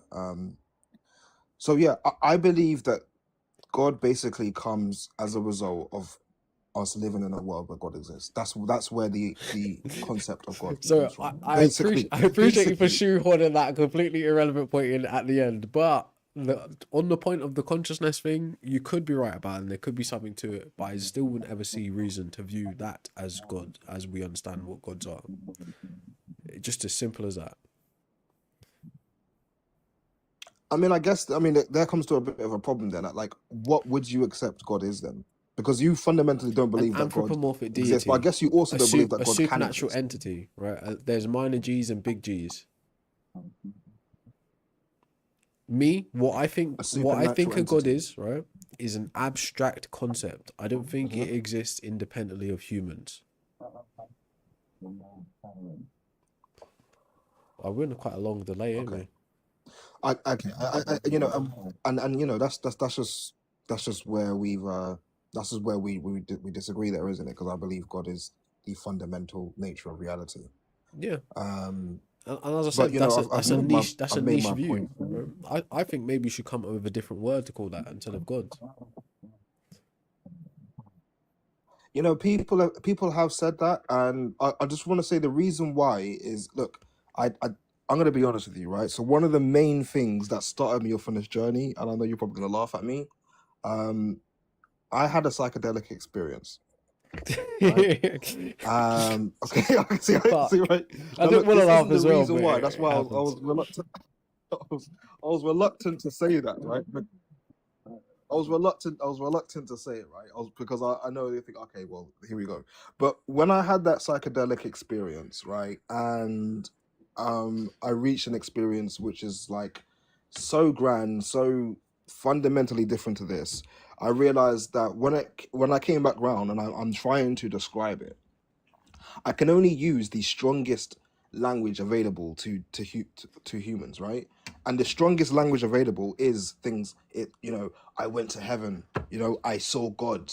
Now, Yeah, that's a I think template, when bro. people are saying that, I think you are actually conditioned when you hear that to think, oh, you went to the sky and you saw a No, no, man no. with a beard. Yeah, But yeah. what I think it Based on what the is that words we just infer. don't have any stronger language that if we ever was to experience or come into contact with the fundamental nature of reality, Yeah, that's a jump. we're going to call that That's God. a That jump, is what fam. God That's is. a jump, fam. Because now again, if I was to offer a competing hypothesis that's simpler in a like an Occam's razor way to what it is you experience, is that you are a biochemical being and ingested some chemicals that changed the biological makeup of you in that moment. So that made you experience what you experienced. Right? That's why it's called psychoactive. I don't think there's any. I don't think that there is a contradiction there because one of the first things I said was that um, part of our nature is that our experiences can be changed by the world that we interact with. So you can punch me in my face, and obviously my experience changes. I'm now angry. I'm now hurt. Like I don't disagree there. So the fact that there are some things in the world that if we interact with it fundamentally changes our experience doesn't in any way dampen my belief that experience itself is fundamental. In fact, That's it's a fine, big right? part of my theory. Let's not go back. Let's not go But backwards at this point because the conversation is coming to a head now. It's like nearly a long time, right? It's like nearly 2 hours already. Right. okay, But yeah, like don't get me wrong. It's an okay. interesting So perspective, but I'm not convinced are you of still it. speaking? I can't. Oh, you can't hear me? Let me see. What? It's an interesting perspective, but I'm not convinced Yeah, I of can hear you now. it. All right, what I'm gonna do actually, I'll have to close the app after we talk because it will drop you. But I need to restart the app. But yeah, I'm. It's an interesting thing that you're telling me about Okay. consciousness, but I'm not convinced that consciousness, fundamental as it may be, has anything to do with this God thing that humans have cooked up. I think that's an interesting view, but it's just like feels like you're just trying to shoehorn your pre-held beliefs. Maybe your societal conditioning, just the shit you think, right, based on your upbringing, into this new information that you've come up on. Um. But that's my view. It's just my opinion, right? So you don't have to take it as anything more than that. Well, I think. Can I have one more thing to say before I go? Sure, Then man. Sure. I think the reason why a reason why I'm not speaking to you specifically, but I think the reason why there probably will be a lot of pushback before this gets accepted as just a standard view is because once you kind of break down the physical materialist worldview, it does open the door to God, right? And I think the physical materialist worldview basically is the biggest argument against there being a God. But once that is no longer seen as the standard, then okay, if conscious beings are fundamental, and then it does open the door for a conscious fundamental being, which I would call God. If I can And I offer think for that reason, one piece of that's why critique on people will that, push back against it. But if you get rid of that bias and you go forward with, all right, maybe consciousness and conscious beings are fundamental, I think it does make more sense of a worldview. And unfortunately, I do think that comes with the shoehorn that, okay, now God is a lot more higher of a probability. all right, I appreciate your take on that, bro. I was gonna offer critique, but I think we'll just make the conversation go on longer. I need to restart the app. Damn, So why did you put on mute? I appreciate you, bro. So we've got to restart this app.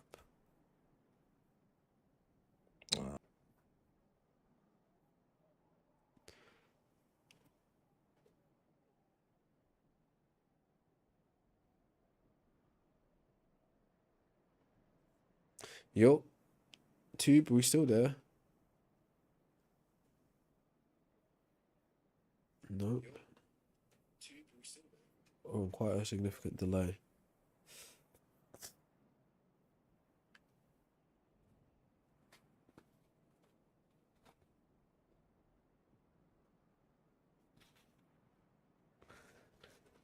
Yeah, it's not responding. Yeah, because it's a rubbish app. So why it's not responding?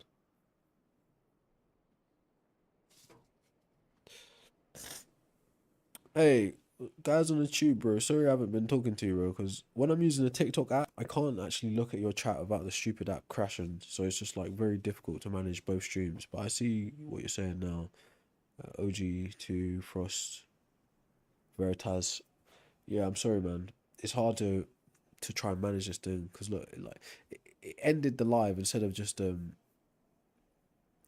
like continuing it. It's so annoying. Hopefully we're back without technical glitches, but I won't even know. I won't even be able to know until I actually speak to somebody else. Bloody hell, man.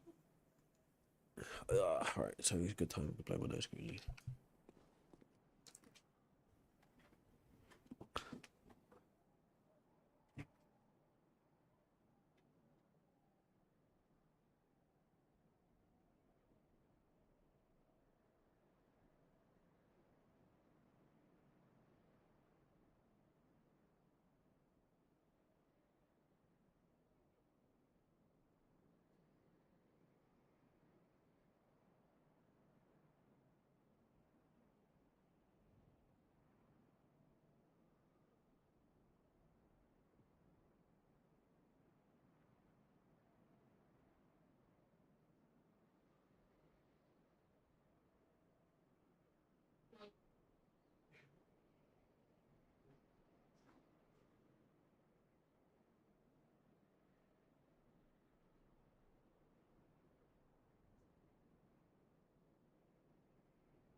Yup, hopefully you guys can hear me and see me, but it is quite delayed.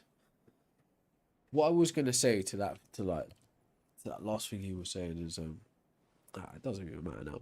It's just oops, didn't mean to do that. Let's just see if this thing will work.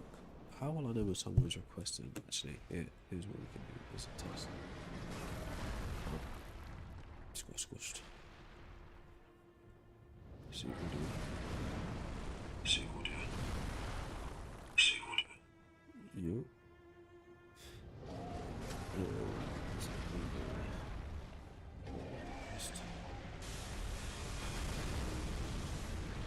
Let's see. Yeah, that really did mess up the stream. I don't know why their desktop app is so rubbish.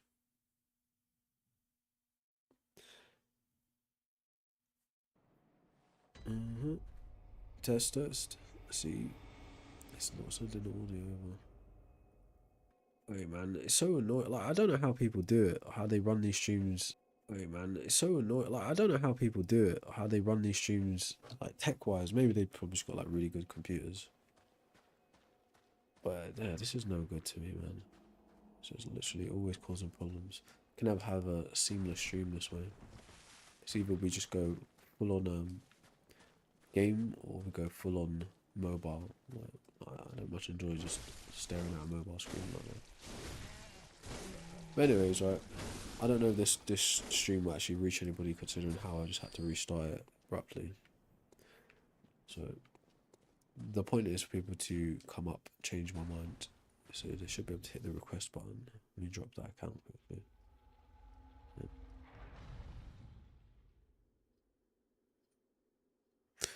But But yeah, it's a shame. We always have an interesting conversation. All gods, ayo, ayo, DJ. I think all gods are human inventions.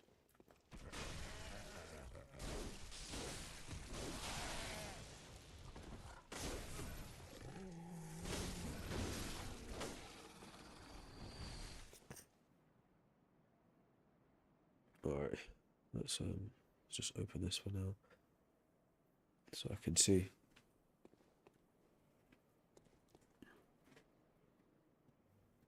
What's up, Garrett? We did. I don't know if that stream's actually working. We did have someone up a minute ago, but they wouldn't really be considered a theist in that way. He was given this view that, like, basically, if I can be quite frank about it, what he did was just change the definition of God to consciousness, and his argument was that consciousness is God fundamentally. Right? Now, of course, it's just to summarize, he's not a classic theist. Like, he doesn't subscribe to any anthropomorphic type of gods. He's really like a philosophical kind of, maybe a pantheist in some way. But yeah, he literally just changed the definition of God. What's up, bro? So guys, request up, share it to your friends that might want to see this, or jump up and convince me, tell me how I'm a fool. You fool! Yeah, see if we can get this thing going again. So I'm saying humans invented God. All known gods, psychological constructs, do not exist independently of the mind. If your God requires belief, imagination, or faith to interact with, it is functionally non-existent. A soul's born with a side of blasphemy. Yeah, man. Like, think about what the Bloodborne story is. It's literally the church effing the world over by messing with blood, or the blood of gods. So who invented humans? I don't think it's a who that invented humans, bro. That's a question I get asked a lot. In fact, why don't you come up and speak to me about it? It'd be much easier that way.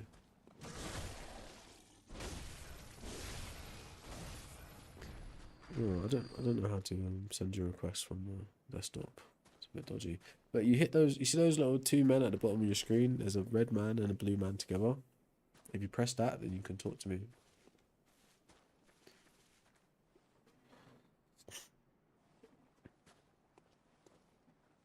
So come up and tell me why you think that's true, Mitch. Why isn't? Oh, brother, I don't want to slag it off because I'm literally using it, right? But at the same time, it's like it doesn't make. It's not very user friendly currently. So of the people in here, it doesn't really show me. Oh. Like, don't just be in the comments and tell me that, bro. I've made it so you could come up and speak to me. Come up and speak to me. I've gone through all this effort to try to figure this thing out so you can literally talk to me. And you still just want to talk to me in the comments. Come up.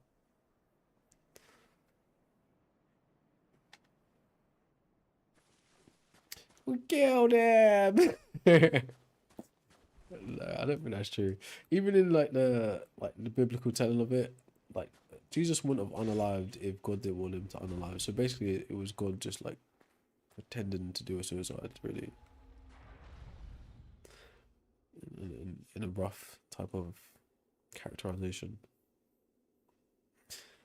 All right, so come explain to me how I have it backwards, man.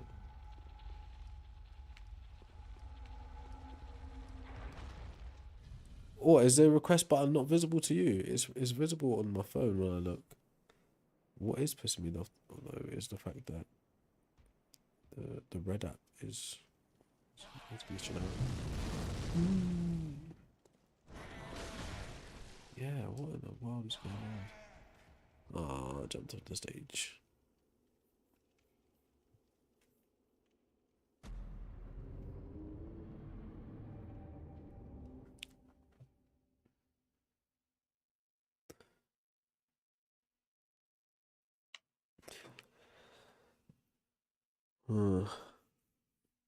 Even the TikTok's very delayed.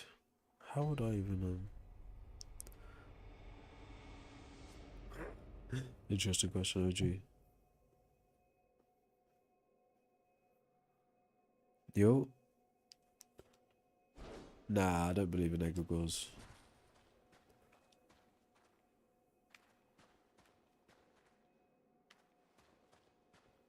We back live? Come on, dude. I think we're back live now. I'm gonna need a second computer, bro. Or just like a really powerful computer to do this. This does not work.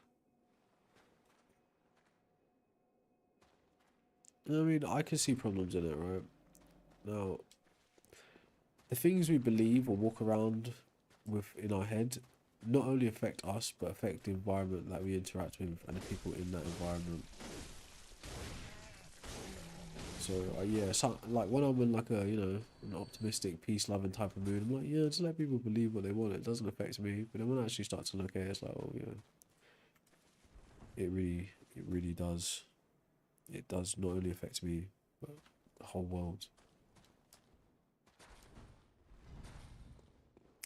Well, why don't you come up and talk to me, Jesus vibes? Like a lot of you are running about with your deity's name as your name. I don't think you do a very good job of representing him. So why don't you come and show that? Or at least mirroring what he apparently taught. I mean, one of the biggest reasons people become atheists and opposed to religion is because of religious people. So there's that.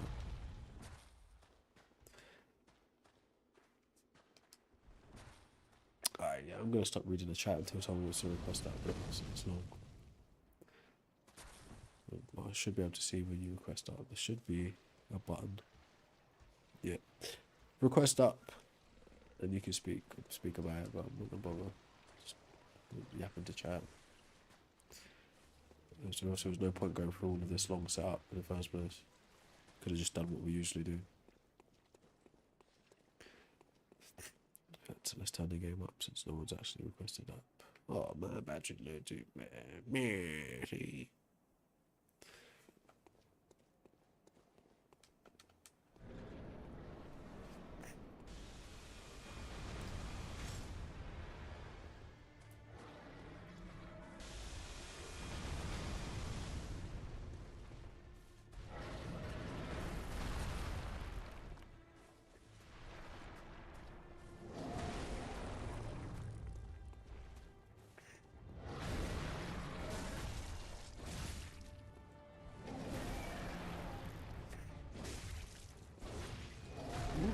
Perhaps we might need to actually restart it. That could be the problem. Or maybe it's just that people don't want to speak.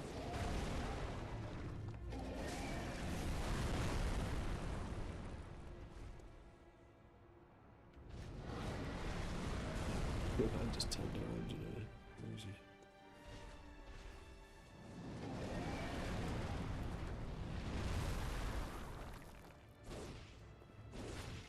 Shh.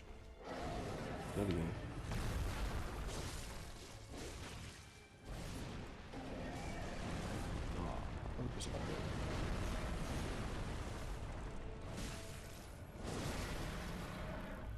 Stop that. Alright, let's see what happens. Is it possible to request up? Yep, it's possible to request up.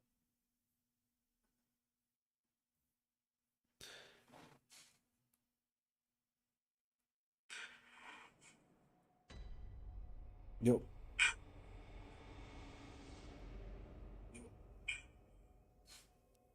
Yeah, lag seems to be quite bad indeed. I don't know why. It's a TikTok app doing it. Like if I was just a normal OBS StreamYard, it'd be perfectly fine. But the fact that it's a TikTok app, it just causes problems.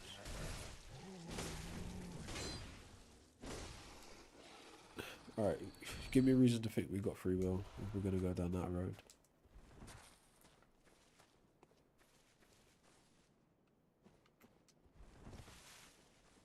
Humans created God by using their mind. There's three main phases to God creation. The first is assigning agency to elemental and celestial things, e.g., you know, earth, wind, water, fire, forms of nature, hurricanes, earthquakes, tsunamis, volcanic eruptions, celestial events like eclipses, solar, lunar, comet showers, etc. Assigning agency literally just means thinking that that thing is acting on its own behalf or has a capacity to act on its own behalf. That was done using what's called hyperactive agency detection device. Why it's done is for survival. The second phase of God creation is us internally generating abstract concepts, then deifying those. Why is that done? To give psychological needs, or to give certainty where there's uncertainty. And the third phase of God creation is anthropomorphism. So we start to give these deities direct human attributes. They think like us, they feel like us, they act like us. Why is that done? For societal cohesion.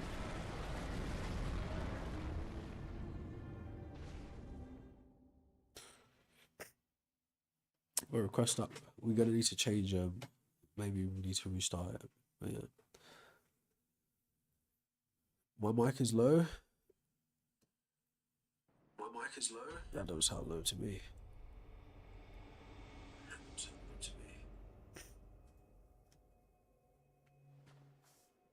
Well, it's not obvious to everyone else, bro. That's why people are still walking around on Earth believing it. Billions of people walk around on Earth believing it, so it's not obvious. It should be, but it's not. Nah, I'm not even going to use the Discord, bro. It's too long to manage it. Now that I'm thinking about it, I can't even manage the TikTok properly at this point, so adding in Discord to it will just make it even more confusing. What's up, Son of Thunder? If you want to come and explain why.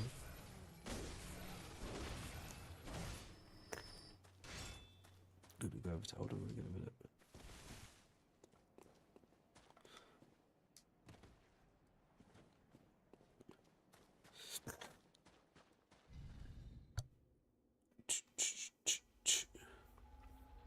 I don't know what happened. Somehow we ended up in an algorithm where we only get like keyboard warriors, which is crazy. So it was just an algorithm where people actually had something to say. It's weird, isn't it? Do you mean this sword? It's not going to be good for this fight. Because of that. That's the first swing. What's this? Get me there without a lot of this weight. See? Oh, I'm not supposed to fight this guy. He's wasting time.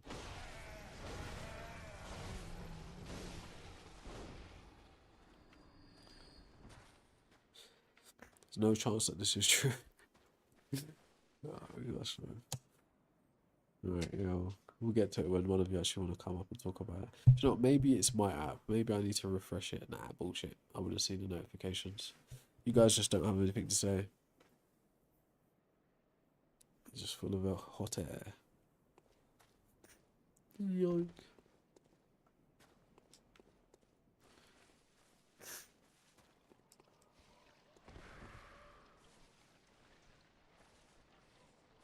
Spinning. Yeah. I mean, again, I don't think that would be good for this fight. I need like a vertical slice. He's about to hit him in the hands.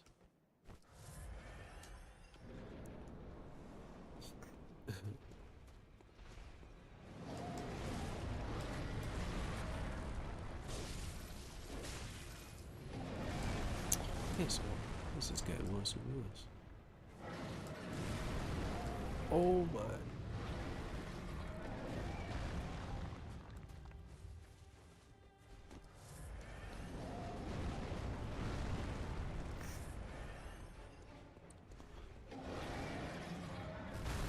I'm saying all gods.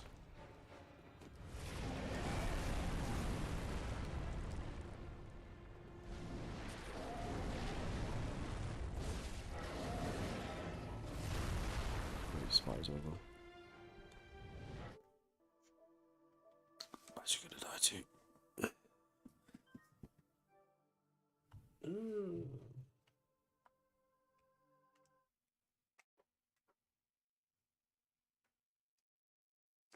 Alright, request up, bro. I might have to restart it.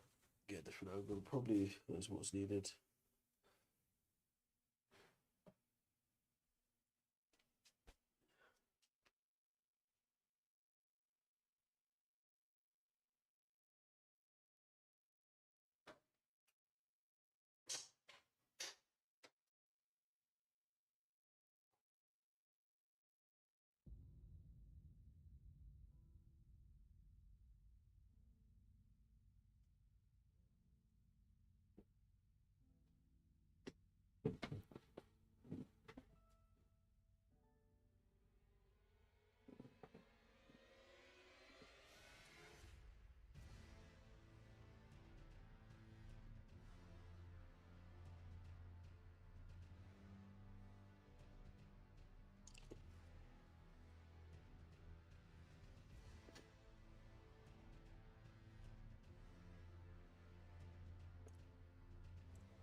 At this point, I'm not even sure if thingy can see it. YouTube can see it. See or hear it.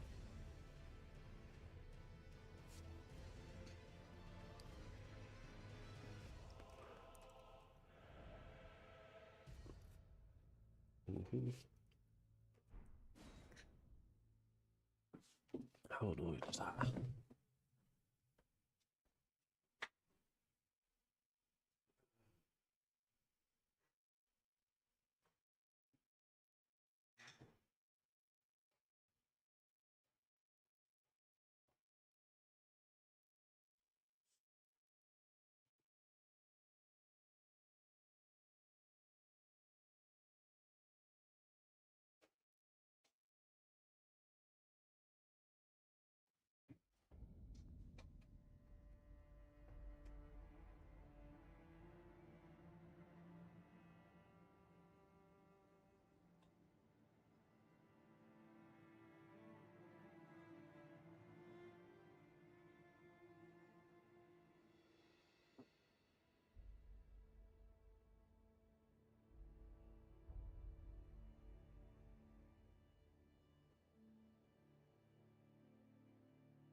Hmm.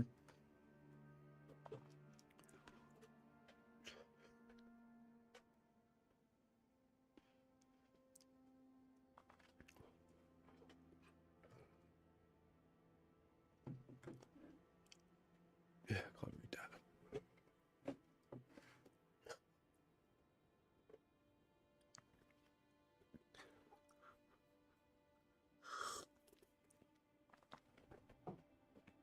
So annoying. Go through all this effort for people to be able to come up. We could just have like a normal stream that we usually have, guys. We just talk, just play games and talk.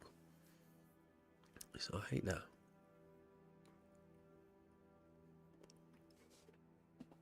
Why do that? See.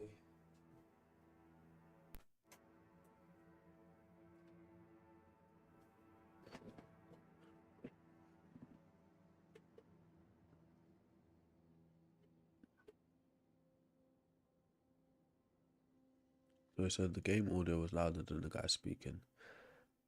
Let's see if we can fix that. Now my mic audio seems to be quite low as well.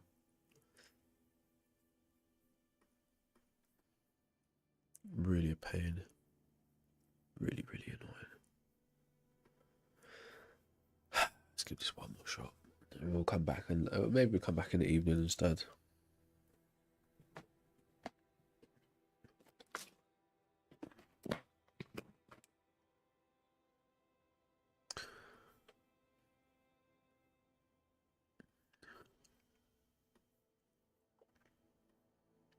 I think it might even work out better that way.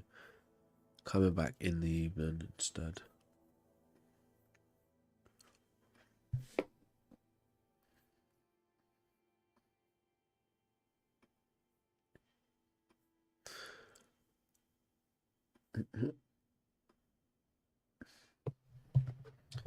If Veritas comes back, tell him I left.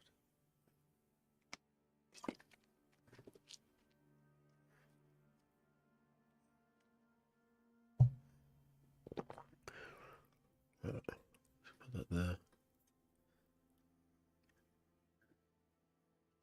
What?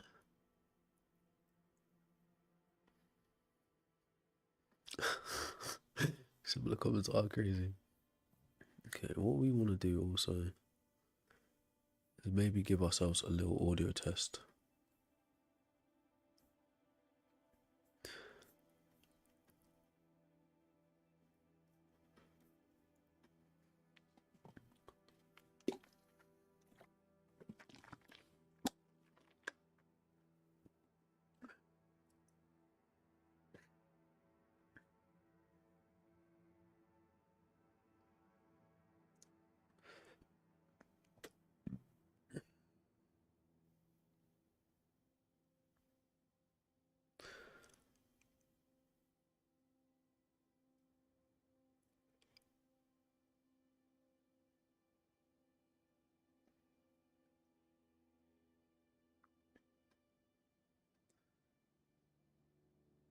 System performance test. Cool.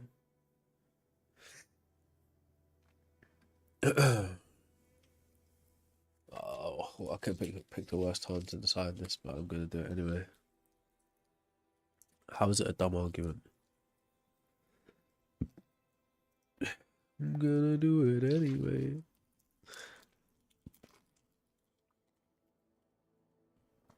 I also realise now that YouTube hasn't been able to see TikTok chat because of how it's set up.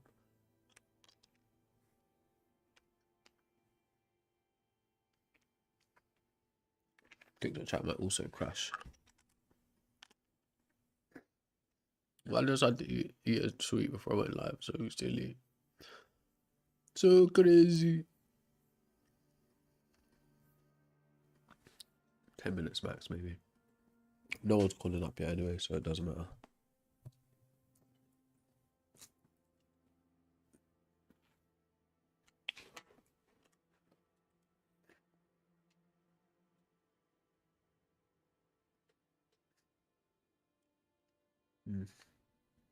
Who's ignorant?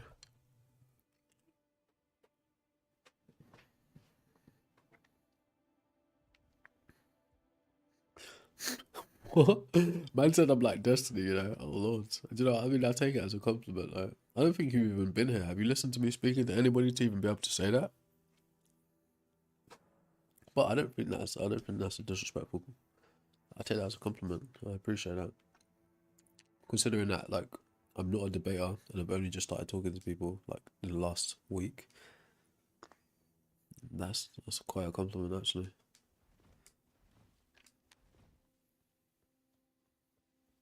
But yeah, I don't think I'm on that level at all. I don't really operate in that kind of debate brain when I speak to people. I hear what they're saying, and I'm like, if I disagree, I just openly say why I disagree. But I don't follow this rigid. You must do this. You must speak to me in this way. Like, you know, you must deliver your view in this format. I don't really do that, and I don't fast talk them either. If anything, right, I find myself talked over by guests more than anything, so I'm not hard on them like that. Ooh.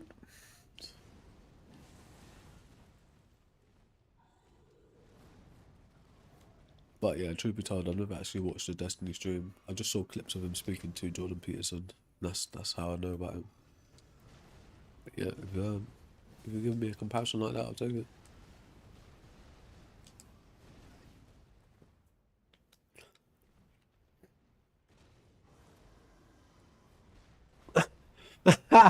What X? That's a wild comment, bro. Like, bro's didn't digging into the explicit parts of the Bible. What's that? That is kind of wild, bro. Oh Lord, that is incredibly wild, brother. Whether that's true or not, I don't know, but that's a wild thing to say.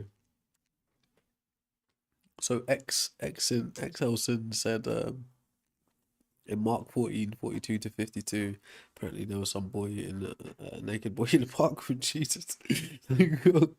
That's probably super out of context. I'm not even Christian either, but that seems like it's kind of raw.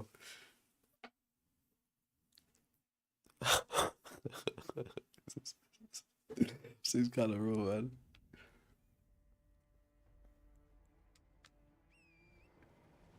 Wait, what was that thing?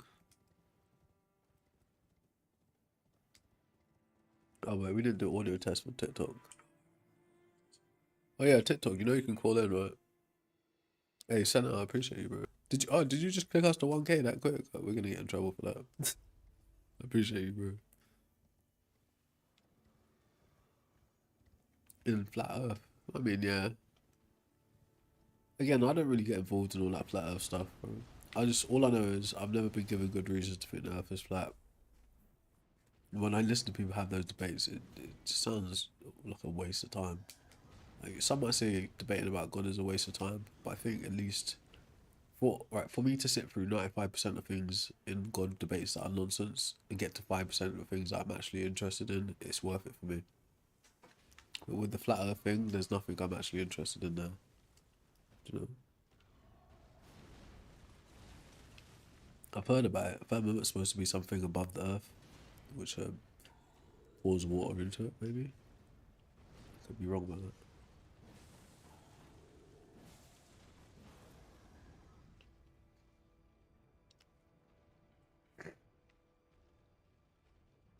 Tap that like, share the live, bro. Let's get some people in here that actually want to come up and tell me or change my mind. Give me a reason to think that I'm wrong.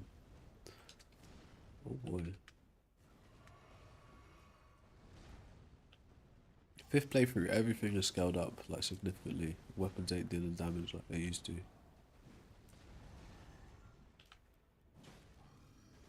Just if you was wondering, a little bit. Don't know why. Also a skill issue, as you can see. Yeah, I got hay fever. So I've got a cough mint right now to see if it'll help unblock my airwaves. I'm taking my hay fever tablets, but it's just like this, like during spring and at the end of summer. For some reason, it's always like this every year.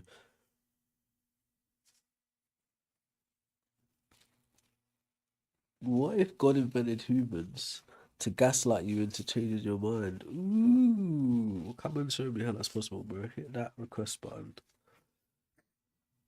Is the request button visible to you?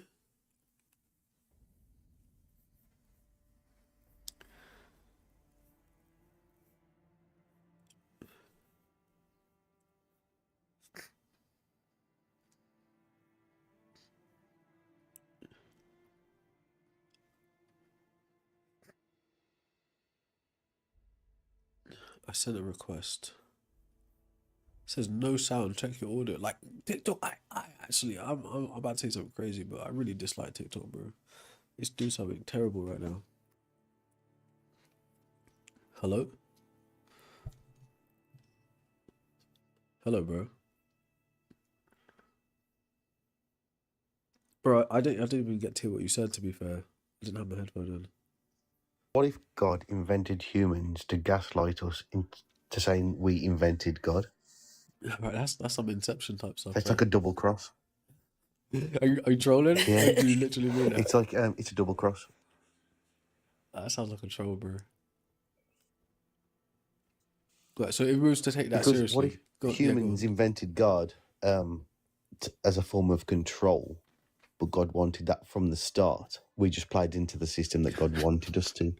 I mean, yeah, I can see that from a like a storytelling type of way. It's full. It's like the full Matrix, isn't it? Yeah, that's so great. interesting. You've got to be I unplugged. wouldn't believe that though. I mean, I need to see some good reasons to think that. Well, what if they want you to believe that? Who's they? Exactly. What is they? You're a troll, bro. You're a troll. No way. Oh no, I'm not a troll. Like I'm genuinely like saying you can go down the rabbit hole of like it's called an infinite regress. Like you can go, well, what if that creator created the creator that created the creator? But then to be fair, I think Matrix had a point that where Agent Smith goes, what is your purpose? Say again, sorry. So like even if humans invented God, okay, we invented God and say God isn't real. What is the point of life? Do you have to create your purpose, or does God create your purpose? I think for some people they think God gives them purpose, but I think that there isn't like does that stem from like a fear of like unalive? Like of course, like people, we're all gonna go one day, but some people can't handle that. Mm-hmm. Are you asking me if it comes from that? Yeah, like a fear of unalivement. I think that's a part of it. When you talk about stories that involve the supernatural entity, I think that could be part of it. Like an afterlife, for instance. But to be fair with you, you could have a view of an afterlife without a god as well. True. Yeah, like it's not all about like the afterlife. Do you think that like you know that like the voice in your head now, like your consciousness that you think, do you think that goes with when you're in life? Because that's something that's not do you think that's just a chemical reaction within your brain, and then once your brain goes, that goes as well, so it lights off? Yeah, I think so, right? But again, I can't know, so I try not to. Ironically, I try not to think about it and dwell on it like that. Well, the thing is, nobody knows, do they really? Like, Right. no one can actually say, I know. But maybe that's what the Matrix wants. That's a big jump, though, bro. Yeah, but what if we're in the multiverse and like, there's every version of us that's ever existed carrying on now? What if we are? But are there good reasons to think I've that's the always said, case? like, when people say like reincarnation, knowing my look, I'll get reincarnated as myself. Say again. So like with reincarnation, I says, knowing my look, I'd get reincarnated as myself. Or are you saying your character experience is a good one or a bad one? I'm still debating it at the minute, to be honest, but Oh, yeah, I like, guess there's got to be somewhere in the multiverse where I'm like a multi-billionaire. maybe like I swear the theory is like if anything is possible, it could be happening in any other kind of world. So maybe. That's why I think we need to gaslight ourselves into believing everything. Nah, fuck that, bro. Excuse my French. I think that's super dangerous. No, What, like like, if you're saying like on a if you're looking at a big picture, like you're trying to run a country or something, can you still hear me? yeah, yeah, Cool. So if you're looking like on a grand scale thing, you're trying to run a country, yeah, or like you've got like some long term progressive plan to play out. Yes, it would make yeah. sense to bring in concepts like God to help play that plan out. Right? So in terms of you saying like, so there's like so certain types of philosophers would say, even though God is made up, it's actually necessary that we make him up and believe in him in order to carry out other things. Do you know? Well, I'd say it's a very good tool for control, Yeah, and I it's a would say very that too. successful one as well. I would say that too. Yeah, but in terms of like you corralling and shepherding people towards something, gods can be very useful for that. Or like if you want to instill certain value systems in people, gods can be useful for that too. So in terms of you Yeah, saying but yeah, then just like gaslight yourself, I, you would gaslight I've yourself never without. like felt like I've got any right to impose my beliefs on anybody else, and like some people can't rest until everybody else believes what they do, and that thought process I've never understood. Yeah, I somewhat agree with you, but I reckon there's bits of us like that kind of impose our views on the world that plays out in different ways. Maybe just not religiously, maybe through our politics or our economic views, or our team sports and shit. Oh, true. Yeah, like if like, I've got children, I'll in a sense indoctrinate them in from my beliefs. Say again. Like like with children, I will in a sense indoctrinate them with my beliefs. Yeah, yeah, it's unavoidable, isn't it? Um, yeah. So yeah, I could agree. Yeah, I think there's a law in Japan now that you can't indoctrinate your children like to your belief yeah. system. They're trying to make it illegal. I saw that this morning You about you can't really can't tell your kids legislate about against that hell. though, can you? Really? Yeah, they have. It's a form of child abuse in Japan now, apparently, to Right. teach your child Yeah, but about Right. how do you hell demonstrate that? because of the detrimental effects of that, teaching your child about hell and that they'll be punished with eternal Right. damnation. There was also some assassination that happened that surrounded that kind of view. It's a lot. I heard this from a TikToker, so dubious source. Yeah, but I can understand the case being made for that, right? Teaching your children about hell from the perspective as a control tool can be seen as a psychological manipulation, which can also be seen as a type of abuse. I think I would actually say it is. Like for me, I wouldn't want my children to base their beliefs on fear of punishment. They should like question everything, learn their own way, be exposed to all thoughts, and whether it's religions, politics, or whatever. But I think it is bad to say, well, if you don't believe this, you're going to go to this horrible place and burn forever. That is a Yeah, terrible thing to say to anybody. Um, I would agree. and I can't imagine anybody that no loving parent or guy that could do that to somebody. You could though. You could. You could, but it's disgusting. I mean, yeah, from the outside perspective, but if you think about that in some other way, there's like another philosopher that said this thing like an authoritarian parent would be like, just go, like, go visit. You got to visit your grandma, right? And it'd be like, you must go visit your grandma because it's your duty. That's an authoritative type of parent would say that, right? But then the other view was like a more postmodern type of subversive parent would say, visit your grandparents because you know it's the right thing to do, or only visit your grandparents if you really want to do it. But there's like an implicit underlining kind of guilt trip in saying it that way rather than the authoritarian way. Do you know what I mean? Okay. Well, then, in a sense, I do believe like you have that inherent feeling whether you want to do so or not. What do you mean? Like, you don't. I don't think you. If you don't visit your grandparents, say for example, I don't think you're a bad person, like inherently bad. Whether you do or don't, it's kind of irrelevant. Irrelevant. It depends on what you value. Do you value that time to give to them or not? No, I mean, like, just for the example, I mean, like, that same kind of way, the scenario is, look, I want you to do something, but if you don't do this thing, you're going to receive either some type of punishment from me or from your own guilt that I've now instilled in you for not doing what I want you to do. So that was Yeah, I the kind disagree of with point, that. right?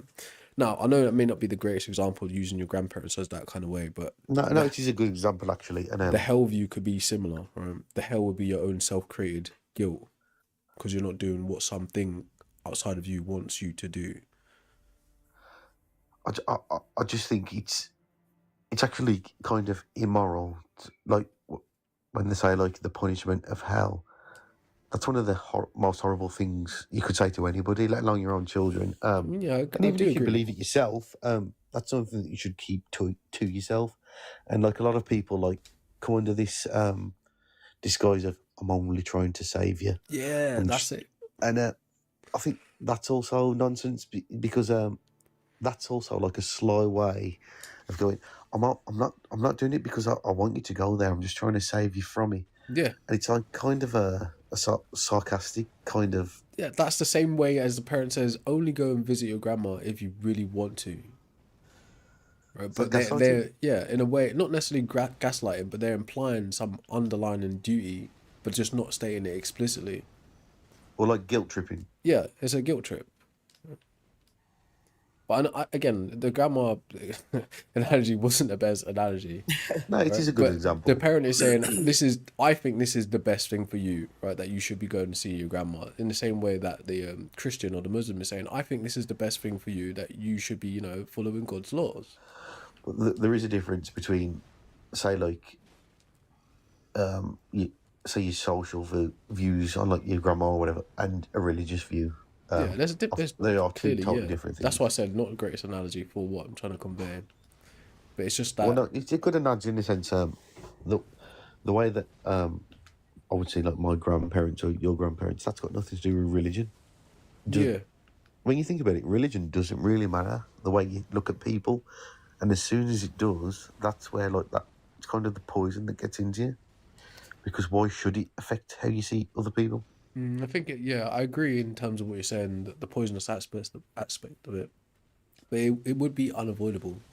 The minute you subscribe to any kind of like view or ideology, it shapes how you see other people and the Yeah, environment. true. So it's kind of unavoidable. Yeah, I would agree with that. It's like you subscribe to that belief, and if that's what you want to follow, then you do have to see people differently by following that belief. Whether it's say Islam, Hindu, Sikh, Christian, whatever, they all have their own viewpoints on the way you will see people. As soon as you subscribe to it, it changes your thought process, but then it kind of like makes you stop thinking for yourself. In a way, yeah, I would say that. I think religions are designed to function like that. It's like they're like pre-packaged systems, or like it's like a pre-packaged identity. Now you don't have to become an exact thing, but it gives you principles to act from, which will make you abandon your own cultural experience or historic experience in favor of the religious view. Yeah, it's like a Netflix subscription. Like you know what you're gonna get this for a certain amount of time. But then there's also the punishment of leaving it as well. So, can I ask a question? Sure. Does everybody on here believe that we have a soul and there's an afterlife? No, I don't. I'm not I convinced believe so. You about know? that. Okay, but No. that to me that's kind of sad because I mean, you get 80 years on this earth, and then you're saying, and then you. Now this is I'm not knocking you Mm. as what you believe, but I mean to me that's just kind of sad. I would rather have hope that I understand that. that you can continue, that we continue on in the Well, you afterlife, do have hope. and we're able to see loved ones and stuff like that, and and if this is just it, then what is the point on even having morals? No, I In my think opinion, you like, made a big you do mistake have that there. hope. That's your hope. You made a big mistake there. You jumped from like a fatalistic view into what's the point in having morals because there's no Mhm. afterlife. What do you mean? So all right, so what you're actually trying to imply is if there's no punishment for things you do now, then there's no point in being good. Is that what you're implying? Basically, yes. All right, I think that's a terrible way to view like ethics or morality. But what I'm saying is, if this life is the only one that you get, then why not take everything you can get? Yeah, take everything you Because can this get, is but it. it doesn't mean you have to do it in a harmful way. I didn't say it had to be in a harmful way, but just say just say you and another guy are applying for a job, and you've worked hard for it, but you know his circumstance, and he has 2 kids and you don't have any kids, and you want this job, and this guy that you know has kids and wants this job too, but you're like, yeah, you know what, I'm taking this job I because think this that's a is bad the only example. life that I I think that's a get. bad example because that decision would be out of both of your hands, wouldn't it? Like, and in No, capitalism, just you're competing in the market, so it's really nothing to do with you. Yeah, What like happens at the the best end? person for just the job say it gets the was. job. Right. No, just say it was up to you. Like you could choose to go, hey, you know what? I'm not taking this position. No, so I don't think that really speaks to morals in terms of punishments. Now, maybe like your personal ethics, if the power was in your hands to give that parent the job instead of taking the job yourself, then maybe you might consider reasons to do that. But I don't see how that. But why? Do you mean why? If Yeah, you why? for instance, right, if you value like the flourishing and well-being of humans, right, and you think, oh look, this person may be in a more difficult situation than I am, and not only are they in a more difficult situation, they're responsible for other lives, whereas my situation currently is quite well off, then you might deem it suitable to forfeit your potential opportunity to help the flourishing of those 3 people's lives. So that's why Okay, you would do well, it. just say you're both poor and needing a job.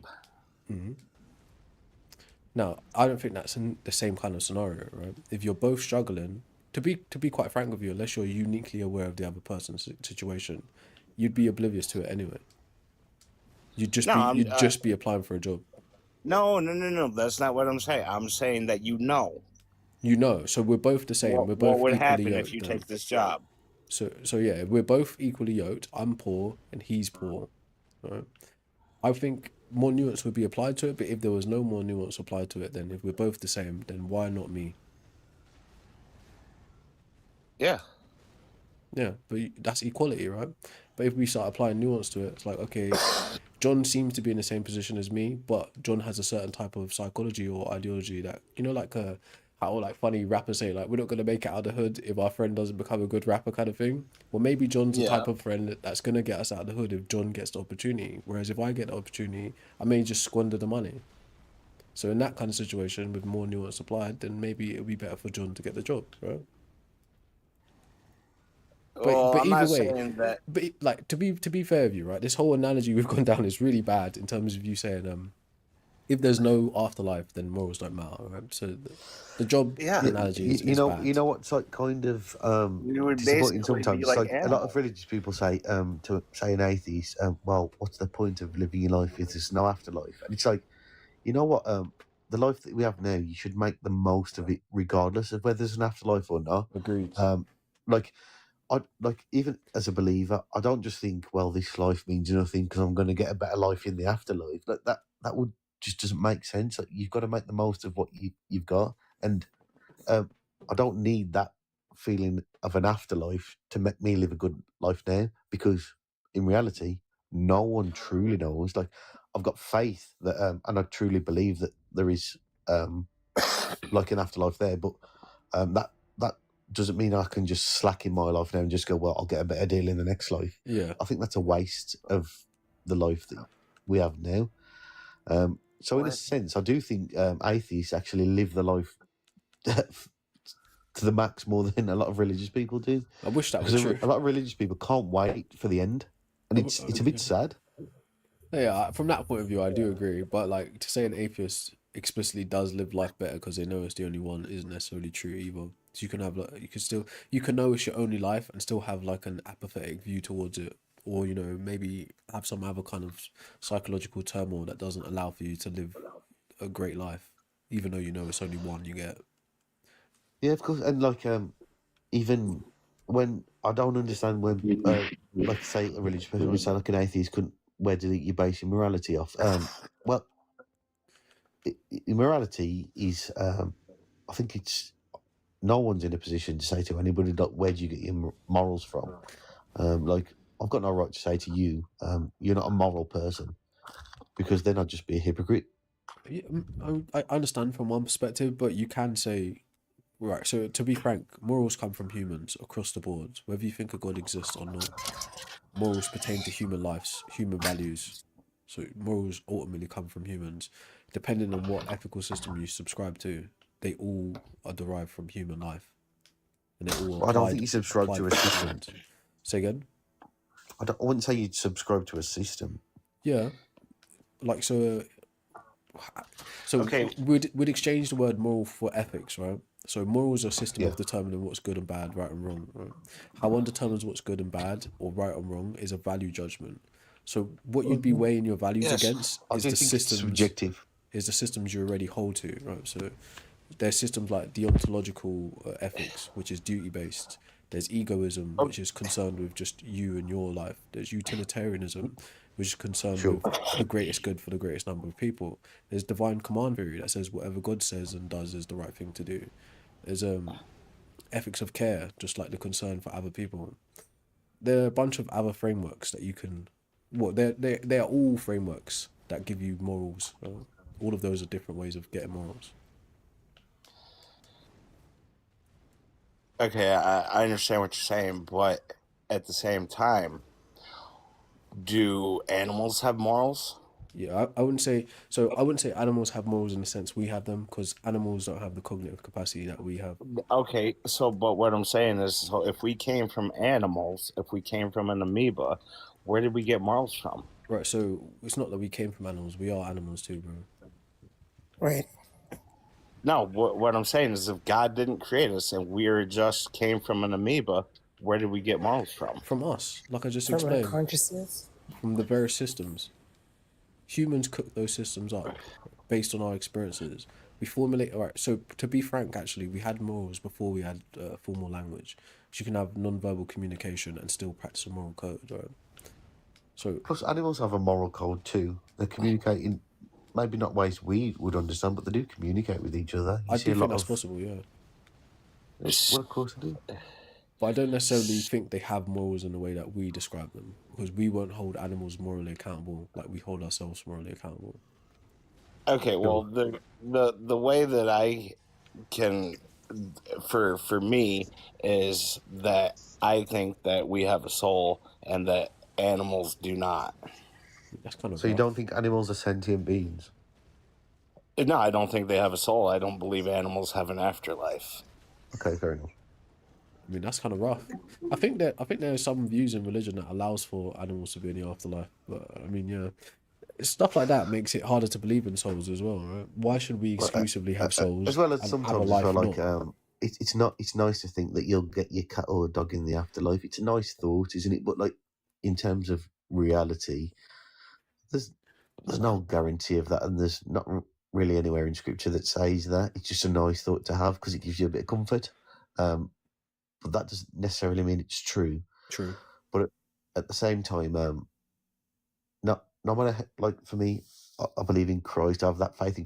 I don't true. I couldn't say to you, I know what happens, and I've got no evidence to show that it does. It's just that's my belief, and I keep that to like myself.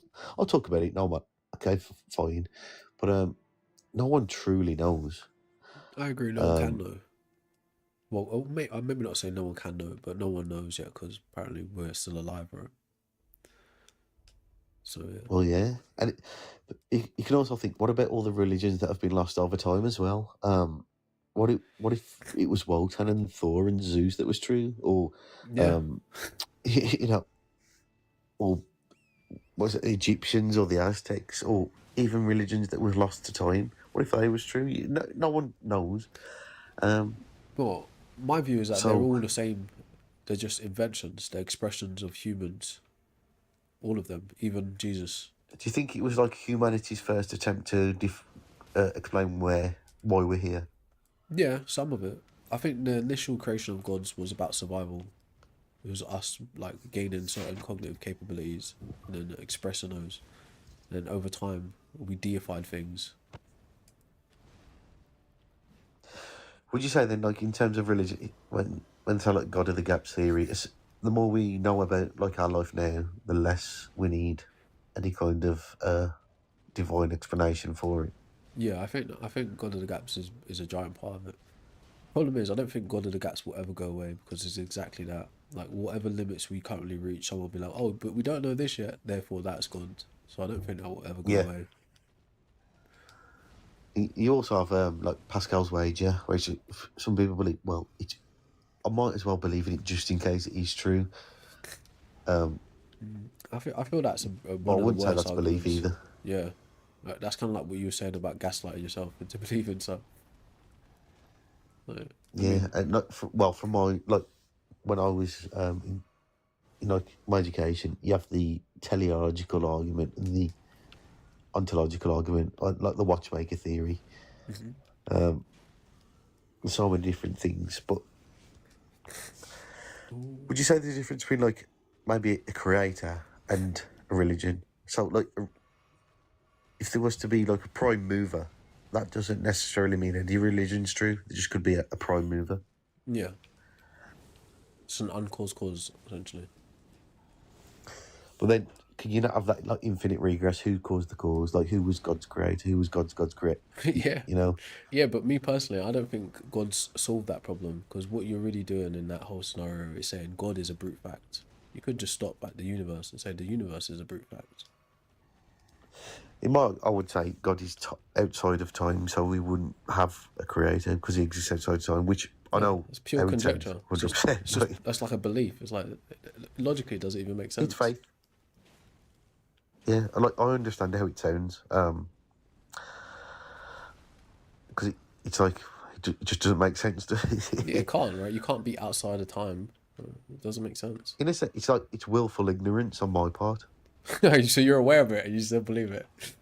Yeah, I'm totally conscious. Like That's I used to funny. be I was raised like a Catholic, and then I went to a militant atheist, and now I found like Christ. But I'm totally aware of Why did you find how Christ? ignorant it sounds. Like, yeah, Would you say like your current, like your reported belief is more of a political stance than an actual theological stance?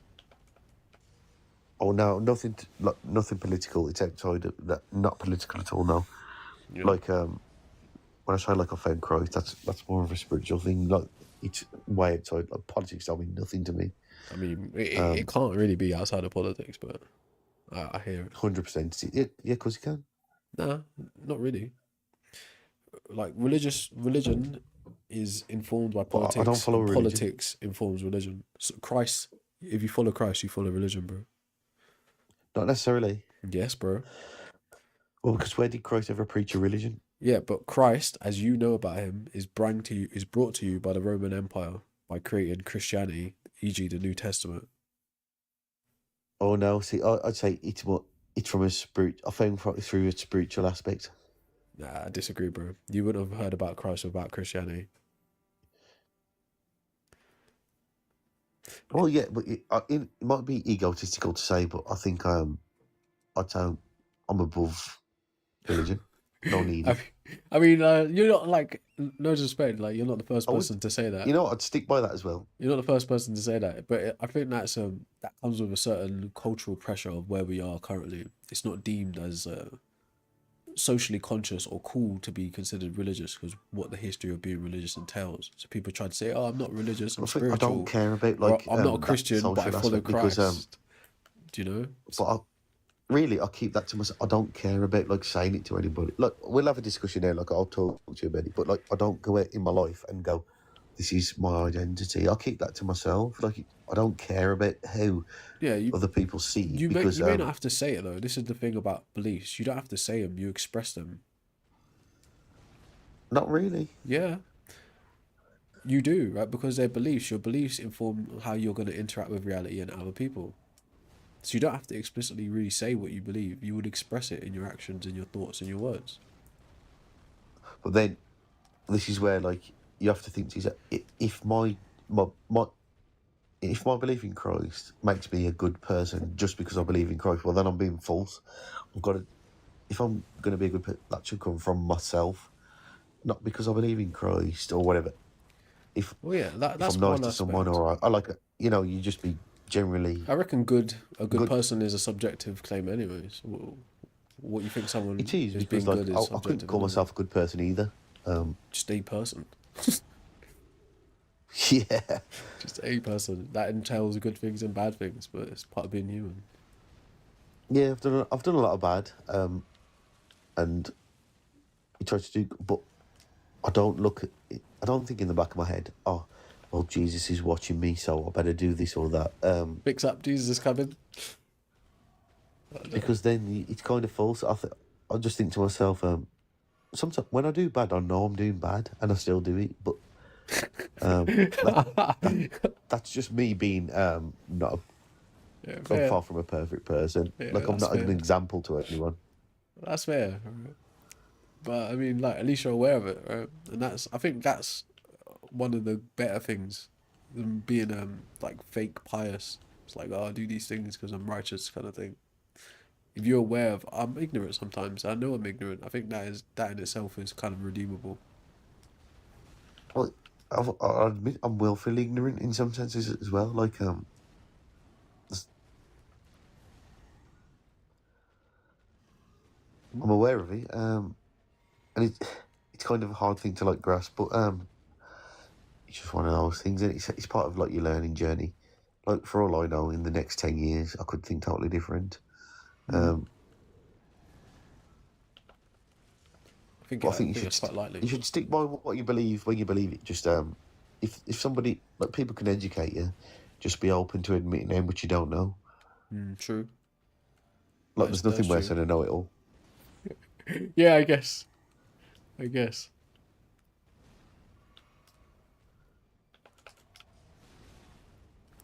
What's that? But yeah, I won't take up too much of your time. I'll I'll um I'll drop down. All right, no, it was nice speaking to you, bro. I didn't even catch your name. Now you know It's what? I'll Leon. follow you. Thank you for having me. I I appreciate your appreciate time. you. All right, good chat, bro. You do. Take care. So yeah. All right. Who's that in the guest box? Barabas, Egyptian Pharaoh. I've seen you on a live before. Oh wait, all right. So I speak to one person at a time, even though I've accepted both of you. Like, so whoever wants to go first, who gets first. Let's do it like that. It's loading super slow.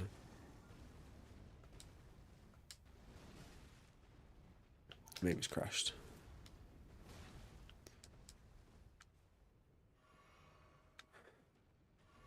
Yeah. I've never seen it be so slow before. Is it on my end or is it on their end?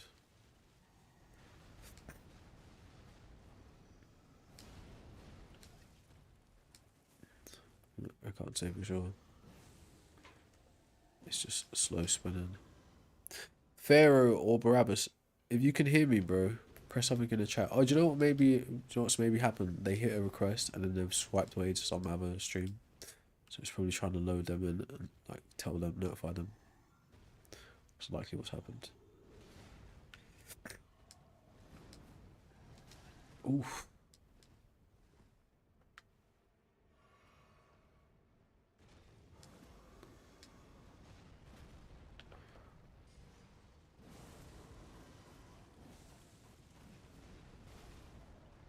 Oh, what? How did he do that?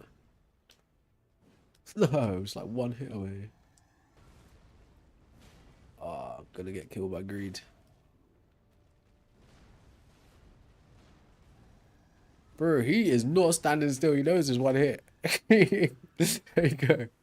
He's like, this one hit is gonna end everything. Ah, them guys left. All right, so anyone actually want to come up and speak to me about the topic? Let them lose their soul. Well, you gotta have a job. You're gonna have a job convincing them that they have souls first, though, bro. That they can even lose them.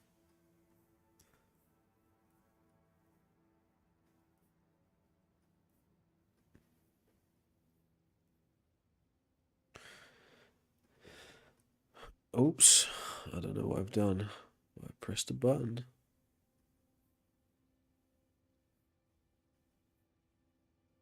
All right, don't know.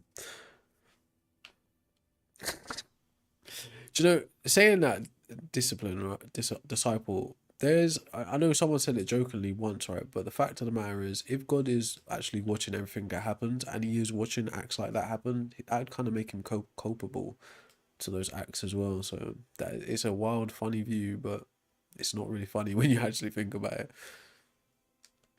Oh, man said I'm a friendly. I fair play that. Like, don't get me wrong, I don't mind like speaking to people who somewhat agree with what I'm saying as well. There's interesting perspectives to learn as well. Oh, is that the case, Mikhail? Should I write something like rage baity and get them to become that way? Should I do that? It's like, yeah, here's an opportunity to have a conversation. Nah, I want to be angry at you instead. Maybe I should write something inflammatory.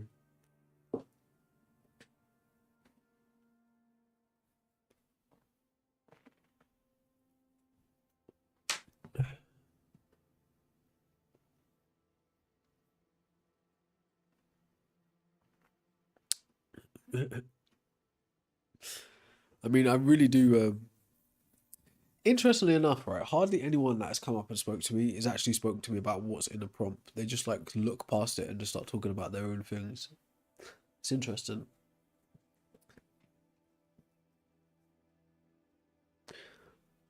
It's about discourse, Mike. It's about exchanging ideas, and it's also about combating negative or harmful ideology in our cultures and in our countries. That's what it's about for me. For other people, I can't say. But you're more than welcome to come up and exchange some views with me. Battery died.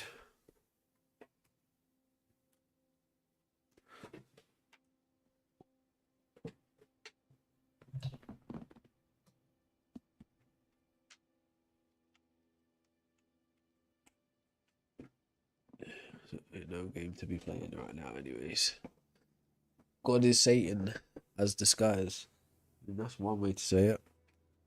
There is a view that, like, ultimately Satan is just an expression of a side of God anyway, so that does make sense too.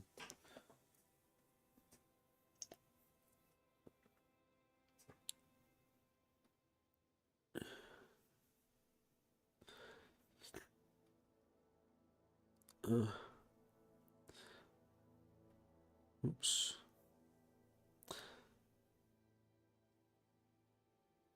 Is that Persona? What's up, Persona? Persona's saying God for chumps. Hey folks, can we get some taps and some reposts so people can see the live stream and maybe come up and speak about it? State my stance. I would be considered an atheist because I'm saying humans invented God.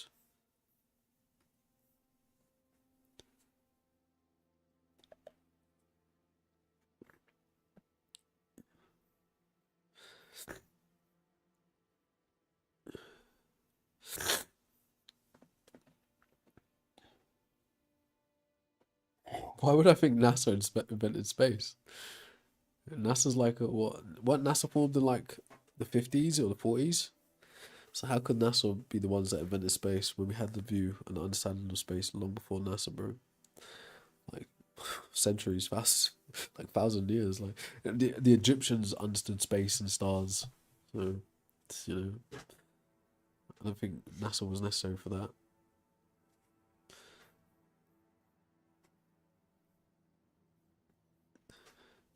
I think like the view of Satan is really just another expression of God's. God, like God and Satan are the same substance, so it's God. Like, so even if you was to say God exists as like one singular entity, and then like he kind of like creates Satan, creating is Satan is still a expression of God's creativity. Right? So really, Satan is just an expression of an element of God. So, but if you was to look at it more like metaphorical, he would just be the other face in a dualistic kind of situation. But like you got your good face, you got your like your happy face, you got your angry face. It would be the same entity, unfortunately.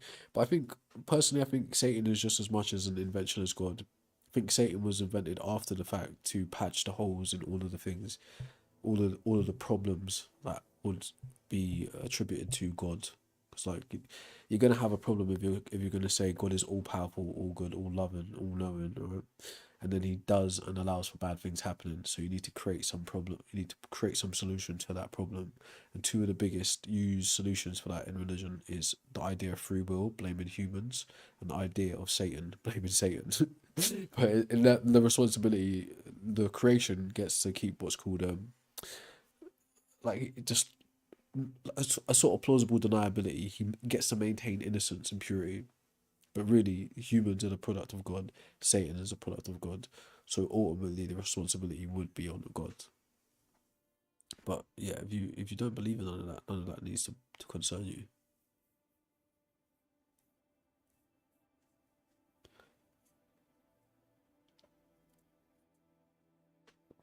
I mean, Satan is the product of God in like an Abrahamic view. Other cultures may have a different way of creating the adversary.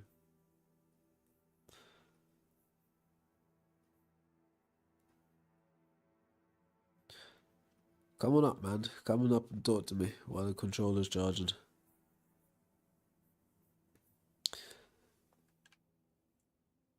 We can't even do the piccolo thing. One sec, bro. Wait, I can't hear you, bro. I can't hear you. Hello? Hello? Yeah. Hello? Hello. Hello. Pauline, what's up? How you doing? How you doing? I'm saying humans did invent God.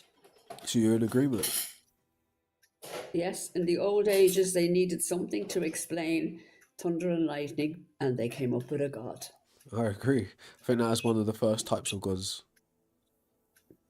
Any God. They believed there was someone in the sky, a magic man. Yeah. I mean, yeah, that's how And they it still works do. now. It's true. It's It's true. the biggest scam. Religion is the biggest scam in the world. Completely the biggest scam, fooling so many people. Why do you think that?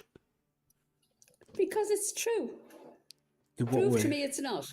How No. many rich pastors are there and how many poor people are there in these African countries? Shit. She's spitting, isn't she? Yes. Yeah. Africa has hundreds and hundreds of expensive churches, no roof on the buildings, no decent hospitals. That's why it's the poorest continent in the world, because of religion. I kind of agree with that, but there's more context to that for Africa specifically, right? But yeah, I kind of agree. Oh, what's the context? Well, What's the context? well, you got to understand the colonial history and how that religion ended up in Africa. In fact, the fact that Africa is the richest continent know in that. resources. So yeah, that's why I'm It's giving the that as a poorest caveat. continent. It's the poorest continent Technically, in the no. world. That's why all the scammers are. That's why there's majority of scammers are from Africa. That is such a racist take. Yo, I hear it. I hear you, but I think That is true. going That the is wrong. very true. You're going about it the wrong It's way. the poorest continent in the world. They have more poverty and more deaths of young people than any other Yes, continent. I do understand what you're trying to Yes. say, but I Yes. apply the nuance and the context of history to that statement. So there is no God. I have never seen any proof of a God ever, ever, ever. Yeah, I'm in agreement there. Like, what do you Yeah. think would be the type of proof you should expect for a god? Well, I'd like him to come floating down from the sky with his long hair and his white skin and Oh say, my gosh. I am God. I am God. Oh my gosh. Polly, you're They wild. depict pictures of a white man with long hair, whereas if it is Jesus did exist, it was in the Middle East and he has brown skin like you, not white skin like me. Well, he wouldn't be my color. He'd be Assyrian or like a Persian. Yeah, exactly. Yeah. Isn't that the area they say he came from? Yeah, well, I think he would be a Palestinian based on the No, area. he's still brown. He's still brown. He's not Yeah, he's black and he's definitely not brown. white. He's brown. Yeah, for sure. For sure. That is kind of funny to me. That's my opinion, and I will never, ever, ever change my mind. So have you always been atheist? Yes, since I was about 10, since I got sense. Got I was sense. a Catholic. When I was a Catholic and I saw how bullshitty the whole thing was, I was about 10 or 12, I'd say. So I'm what? from Ireland, a very Catholic, well, not Catholic anymore, thankfully. It was a very Catholic country in my youth, but thankfully now, less than half are religious. Majority are atheists like myself. That's good to hear, actually. I Yes, think the history actually, of about fucking Christianity time. has damaged About Ireland a lot. the history of, yeah, and all the religious orders have to pay thousands and millions actually, compensation to people that were badly treated. Babies that were born and buried in sewers, What? illegitimate babies. Yeah, the Catholic Church is a farce. It's a complete farce. The churches are all I would empty disagree now. with you there. The churches are totally empty now. That is an interesting bit. Like, I mean, obviously, I've never been in Ireland, so I can only understand from an outsider's Where point are of you view. from? Where are you from? From like mainland UK, innit? So Yeah. England, you know. Yeah, oh God, I've been there many times. Only across the water, Yeah. just across the water. But yeah, from my point of view, I do understand there's like a very serious history between Protestants and Catholics. Yeah, that used to be really bad. Not anymore. It used to be a Catholic couldn't marry a Protestant, and I had a friend who was a Protestant, and he got engaged to a white girl, and he was actually beaten up badly. We thought by her family it was his own family, his own brothers, That's a bit that had him extreme, isn't it?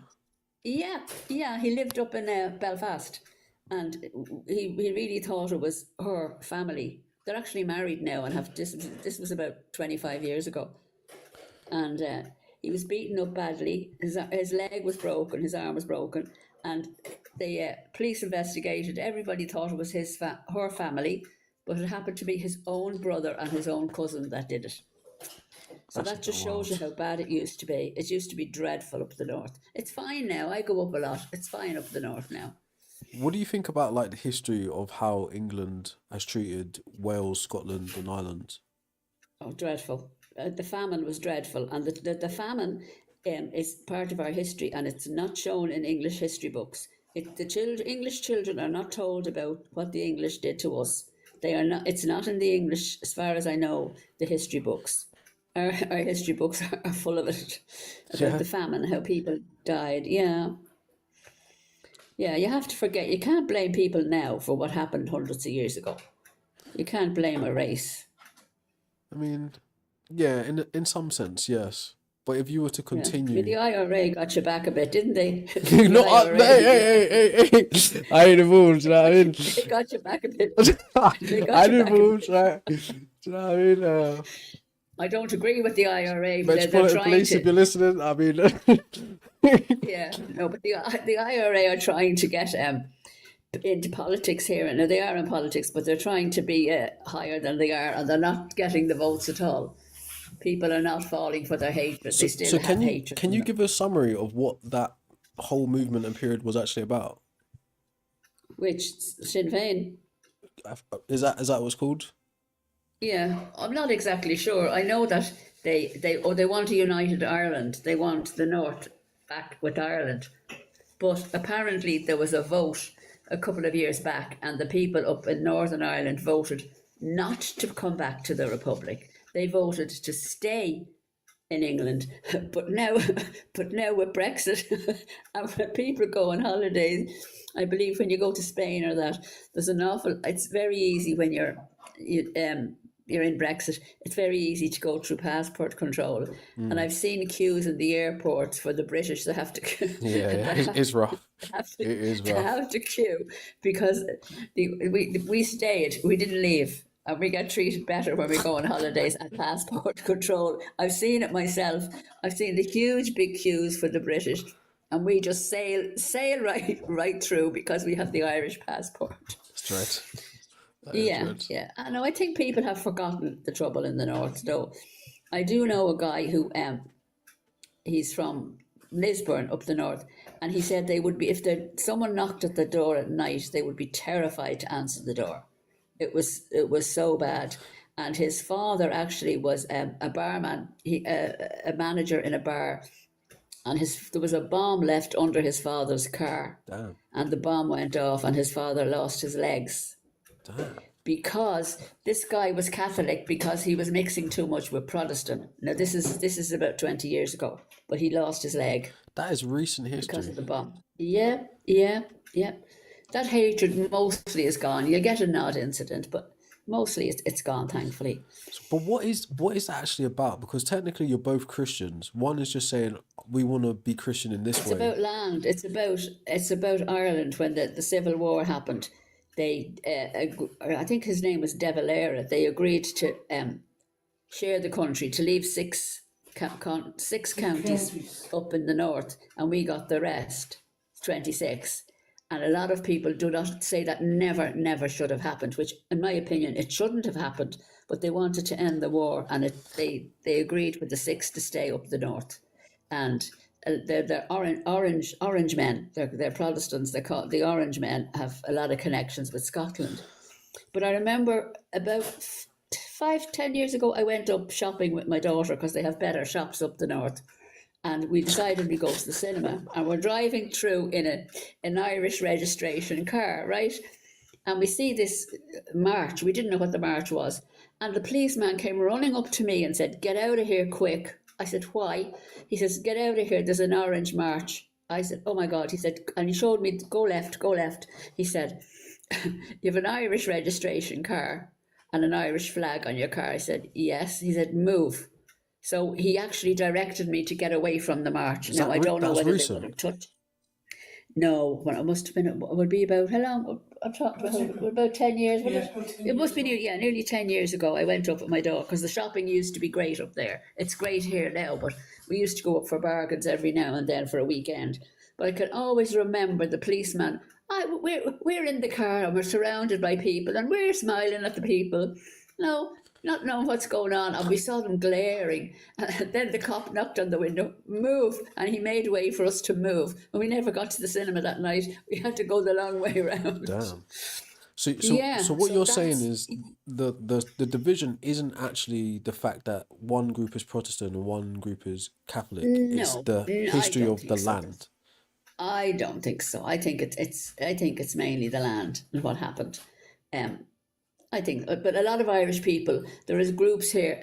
They think that the six counties should come back, but they did have a vote. I can't remember how long ago, but they did have a vote, and they voted overwhelmingly not to come back to Ireland, to stay British, and they should have just left it at that, but they didn't. They didn't leave it at that.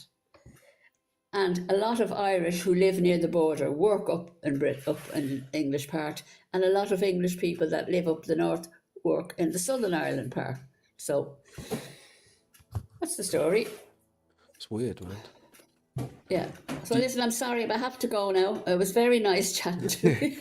Yeah, fair play, Pauline. Very nice. I appreciate you. I can imagine all the comments going to come on giving out about me, but It was interesting to hear your that's perspective. life. That's life. Thank you very much No worries. for the Thanks for coming chat. Bye-bye. up. Bye.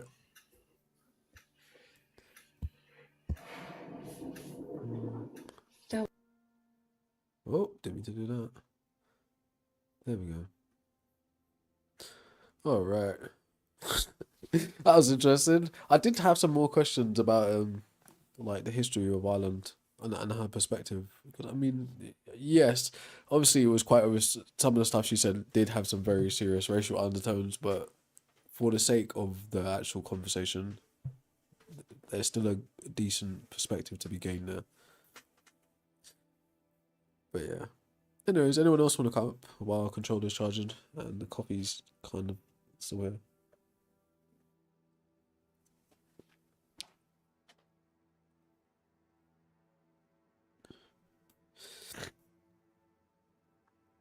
Let's see who's lurking.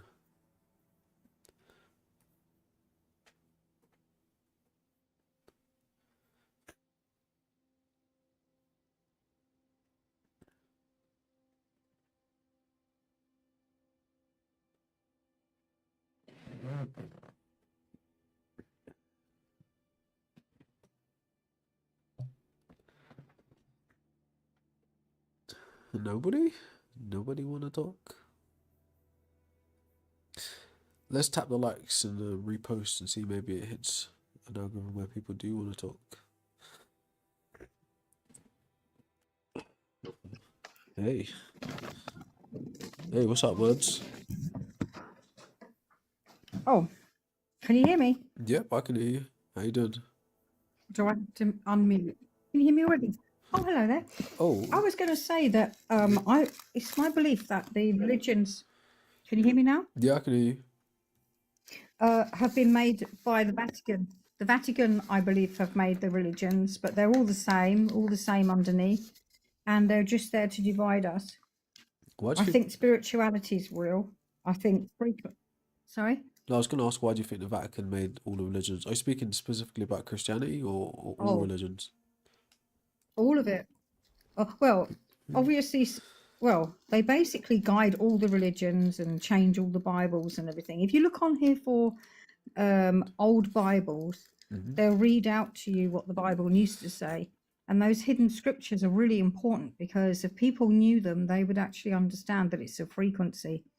Ooh, Do you see what I mean? so you're going into a very like not I don't mean this in a disrespectful way, like a more woo-woo type of view about it. Not really. Not if you're reading out of the old Bibles and they're actually showing you what it said. No, I say that because you Do you use the see what I word mean? frequency. Like, obviously, I'm only going on what you're saying, but the use of that word It's has because, an okay, interest in. that's true. We're not taught about frequency, and frequency is so important. It's probably the most important thing on this planet. It probably is the most important thing on this planet, actually, because everything has a frequency, doesn't it? We have a frequency. Everything in the house has a frequency. Every plant has a frequency. In a And way, and we are actually joined. No, we've actually got a frequency. They measure it and everything. If you look, I'll tell you what you can do to prove it. You can search something called the Global Consciousness Project, which was done at Princeton University, where they actually read our frequencies and everything, and you can actually read it because it's just something that we're not taught, but it's something so important. And you've got a biofield around your body, okay. and your biofield is so important. You have to learn what affects your biofield because that affects your health, it affects your mood, it affects everything. It's massive. Remember Tesla said, didn't he? One of the most important things to learn is about frequency. I guess, but yeah, I mean, If you look at, in terms yeah, of the if you look the it up, prompt though, in terms of the prompt, I mean, I sorry. don't necessarily disagree with what you're saying because there's a scientific view to view frequencies from, and then there's more of a spiritual view. I don't necessarily subscribe to the spiritual view because I mean, it can lead you to strange places. But from a scientific view, I Really? kind of understand what you're saying. But the science will prove, if not, the science will prove the other bit. Do you see what I mean? You can't really. Potentially, The two have potentially, but for to me, or right, disprove, depending on what we believe. the thing is with But like, it's a really, really big, brilliant subject. yeah, it can be right, and there can be very interesting And it ideas will have in all it. your answers to everything in it. No, I disagree with that. There are no panaceas. If you actually if you study it, it will open up everything else. Like it opens the door to everything because everything isn't just objects what you can see. It's how everything interacts with each other. It's everything like. There's so much more to this world than what we're shown. It's a brilliant journey. In a way, I can understand Honestly, that. it In is a way, brilliant. but yeah, as I said, right, I'm not really inclined in that kind of way with the spirituality because I know it can be a dangerous type of thing due to its openness. But don't call it spirituality. Just call it. I'm just looking at possibility. Like you said, call it science. Just call it science and possibility, and just look into frequency. If you start with the Global Consciousness Project, Princeton University study, that will prove to you, well, they've been studying it for decades, so you've either got to believe they've been studying something that doesn't exist or something does. So it's just, and that's about our frequency. They've been measuring our frequency. Do you see what I mean? Yeah, That's a good place to I have start no problem anyway. with that. To be frank with you, I have no problem with that. Do you know why it relates to spirituality? Go for it. Because, right, we've all got a frequency, but our frequency can change depending on our mood as well. So if you're like really, really down, do you know, like when you walk in and people have been arguing, you can really feel that energy in the room. You're not just picking up the body language, you're actually feeling the energy, yeah? So we've all got our energy, then our mood affects it. And what mood you're in will then attract the things that you think are going to happen next. You're letting off a negative energy. The subject is so massive, it's going to sound so woo and so weird. No, I understand what you're saying. I I think what other people would approach it from a psychological point of view or like a psychoanalysis point of view. But for instance, I once read a book by Joe Dispenza, right? It's like a massive book, but so much of it is full of pseudoscience and it has to do with a lot of those kinds of views. So it's either you can approach it scientifically or you can, think creatively around the subject. What is scientifically? But what is scientifically? So What like does that actually science mean? itself is just a methodology, right? It's just like saying I ask a question, right? Then I come up with a hypothesis or I come up with a methodology to test the question out. Then I think of an experiment. Then I get data. Then I make sure that data is reproducible. That's all it really is. There's more steps to it. I'm not explaining it great, but that's all We it really do is. that as well, don't we? We do that with our own. We do that without labeling it. Yeah, in some Say ways. we want to see if something's real. Say if something's real, we don't necessarily have to do an experiment, but experiments can be controlled. Experiments can be, well, if you had done it from here or taken it can be very all over the place, which is what science is. But if you find, I think you should just find things that you can actually find and see with your eyes and work from there. Yeah, don't Because get me wrong. I'm not this is dismissing. I'm big. not dismissing what you're saying. Don't get me wrong. Like again, Well, I we know think it's different it's frequencies. allowable, but it's just what I'm saying is this, right? The view of spirituality is it itself is very hard to define. Like when someone asks what a soul is, what a spirit is, it's supposed to be this immaterial essence of something. So those words in themselves are kind of open. So when you think about spirituality as like a subject or a category, it can entail so many different things that you can end up going in so many different directions. Now, this is interesting in terms of Everybody should just think of cooking up frequency. ideas, Sorry. right? Cooking up ideas and like offering these to different fields of life and study is interesting, but because it's so open, it can lead to certain types of delusions or psychotic illnesses. I'm not saying that is always the case. There's also very rational people who are in tune with spirituality, esotericism, occultism, etc., religion, right? Oh, that does Philosophy, bring into spirituality. Because spirituality believe in bad spirits and good spirits, bad frequencies and good frequencies. Yeah, so yeah, some people will interpret it like that, but in the way where you interpret good frequencies and bad frequencies, someone might look at it from a psychoanalysis point of view, like what is the mind, how does it function, and why are you interpreting it as good frequencies and bad frequencies? But then you can go scientific and say, yeah, if everything is matter, then it's resonating on a certain frequency to be what it is, that specific configuration.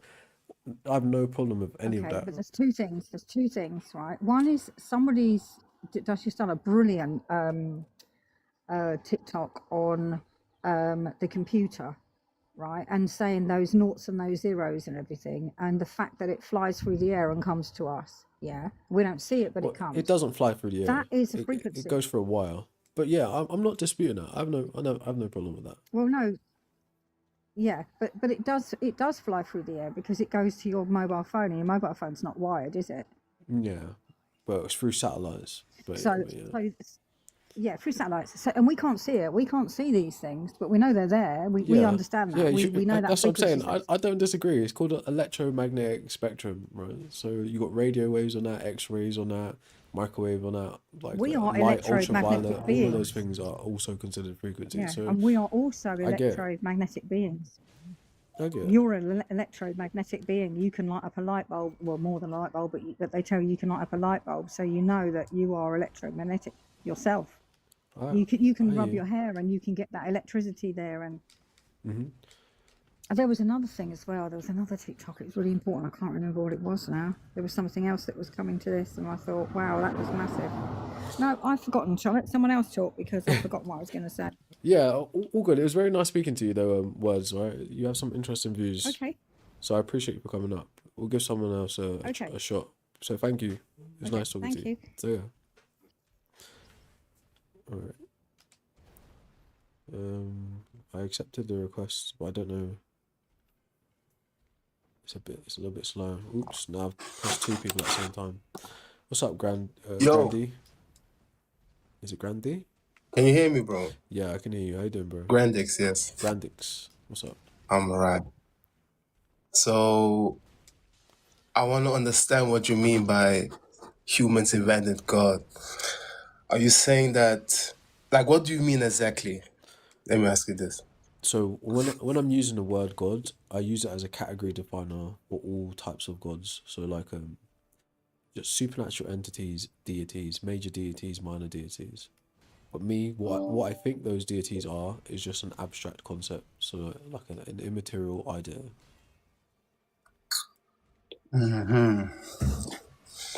Okay. So do you think that all religious experience are just illusion? And if so, why? So what do you mean by a religious experience?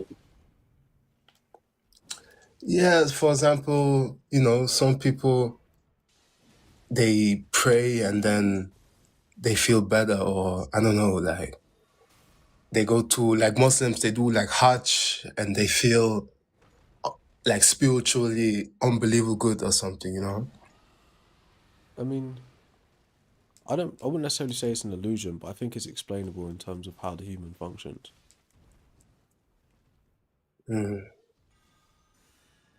So, like for me, it's like, it's hard to think that, okay, so you don't believe God exists, right?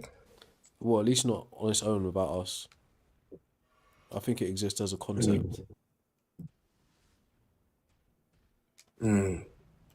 Because to me, it's like, why do so many like different unrelated culture develop a belief in higher power if it doesn't exist?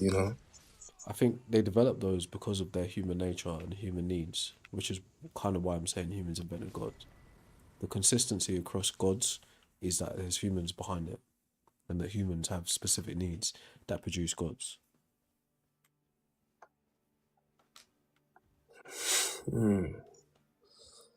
Okay. Yeah, I was just trying to figure out what exactly you mean that humans invented God. So I can say it in another way if you want. No, I understand what you're trying to say. It's just, my English is not that good, so I have a hard time to kind of like Don't articulate lie. exactly. No, I'm Don't not. lie. I'm not from. No, I swear, I'm from Austria. I mean, originally Oh, I'm fair enough. from Nigeria. Originally, I'm from Nigeria, but I was born and raised in Austria, so Well, my English. I think you speak English very well, so I wouldn't doubt your capability there. Oh, so is morality also just human made? Because I feel like morality comes from religion, especially Christianity in the West. I think you're incorrect about that. But yes, morality is human made. Okay, why?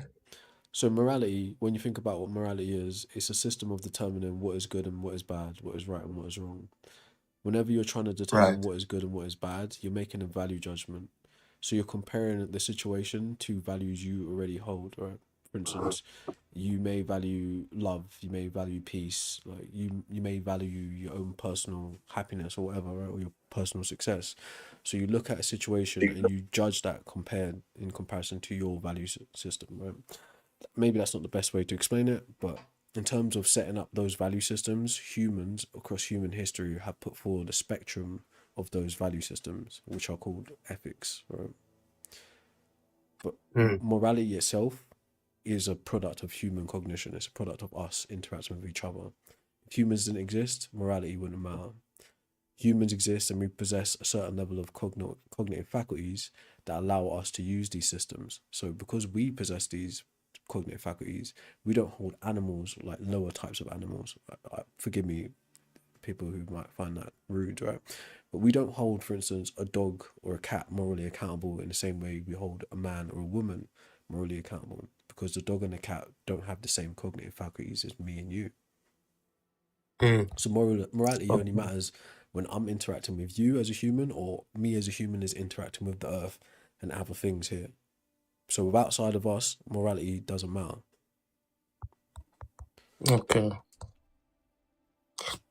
Okay, so then why would humans invent a god that gives them strict morals rules instead of just allowing everything?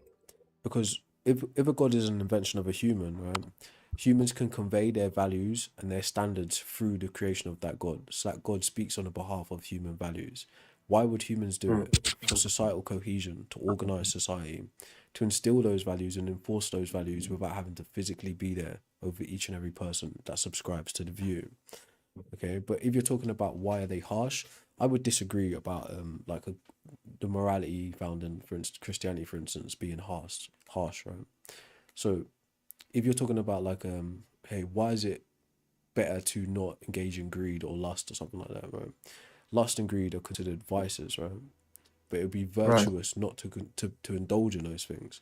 So virtue considers like the development of a character being good, like developing good character. So if we know as humans through our experience to indulge in this specific activity is destructive, right? We just instill or come up with systems to avoid acting in that way so we can gain good character. So I explain it in another way because I said a lot without saying anything really. What you're essentially saying is, why would humans create a restrictive code, right, such as what may be found in the Bible? It's two reasons, right? People think that there's something to be gained, and people fear that there's something that they will suffer from, right? So in terms of there being something to be gained, it would be virtue, like good character, right? And in terms of the fear which propels them, it would be punishment or suffering, okay? So if you think why would we create such strict practices? Throughout history, we've invented philosophies and systems like Stoicism, asceticism, Buddhism. Right? All within these philosophies that are outside of Christianity, there are practices in those which are considered restrictive. Like no fornication, limited intake of foods and enjoyments and stuff. Right? Why would a human do that? Because it's to either develop good character or they feel there's something to be gained in the hereafter, like a reincarnation or an afterlife. But ultimately, the development of that code is for us as humans to live a certain type of life on Earth. You don't need a god to create a restrictive practice for you to decide to. For instance, you could find restrictive codes, right, which you might say like of kind of high moral standing within army regiments. Right? It's a certain level of discipline that is required to exist in the army. You may find restrictive codes within diet regiments. There are certain things we eat and there are certain things we do not eat. Why do we make these choices? It goes back to our ethics and our values. What do we value? What do we disvalue? So yeah, in that way. Okay. So, like, that means that you believe that, for example, murder is wrong because it's socially, like, we socially agree it's wrong, not because of the Bible. I think murder is wrong by definition because I think the word murder is supposed to be an unjustified killing. But in the Bible itself, Okay, yeah. go on. No, sorry. I mean, like, killing. I know, like killing somebody and murder somebody is like two different things. Kind of. But like, Kind of. I mean, it's still the person is still dead, right? But Right. like, Right. I don't know what to say. No, I Okay, understand. I have I one understand. more last question, but I don't want to speak too long. So, do you think the Big Bang explains why the universe exists, or you think it's just how it developed? Well, before we go to the Big Bang question, right? Do I think murdering is wrong? Yes, by definition, right? But would I think killing is wrong? Not in all circumstances, and I don't think the Bible thinks that either. Just to be quite clear, God Himself would say in the Ten Commandments, "Thou shalt not kill." Then later on, He would command the Israelites to unalive the Amalekites and their children and their cattle. So even within the Bible contradicts that "Thou shalt not kill" type of view. And if you say, oh, it says not to murder, but then a murder is an unjustified killing of somebody, is there ever a justified time to unalive a child? Probably not. So that'd be considered a murder. But anyways, to the Big Bang point, I think if I had to choose between the current scientific explanations of how the world functions versus ancient creationist myth, because it's not verified, it's passed down as a story, I would take the current scientific explanation. Okay, bro, that's all I got. You're very smart. I'm not gonna lie. Nah, I'm not smart, bro. No, you are, because you really just able to answer question without like Googling and stuff. So How do you know? I'm not looking at Google But right now. I'm joking. nah, but yeah. Okay, one more last question. You used to be a Christian, I believe, right? Nah, not really. No? Nah, not really. Oh, okay. You could say like a Well, cultural Christian, maybe, but not like a part of a religious organization. No. okay. Well, that's all I got, bro. Have a Alright. nice day. It was nice speaking to you, bro. I appreciate you, man. Very to the point. I appreciate you, bro. It's very nice to speak to you. No problem. All right. Let's see. No problem. Have a nice day, bye.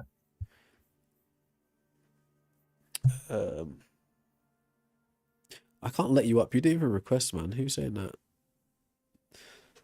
I think Murphy's Palace was here before you. What's up, Murphy?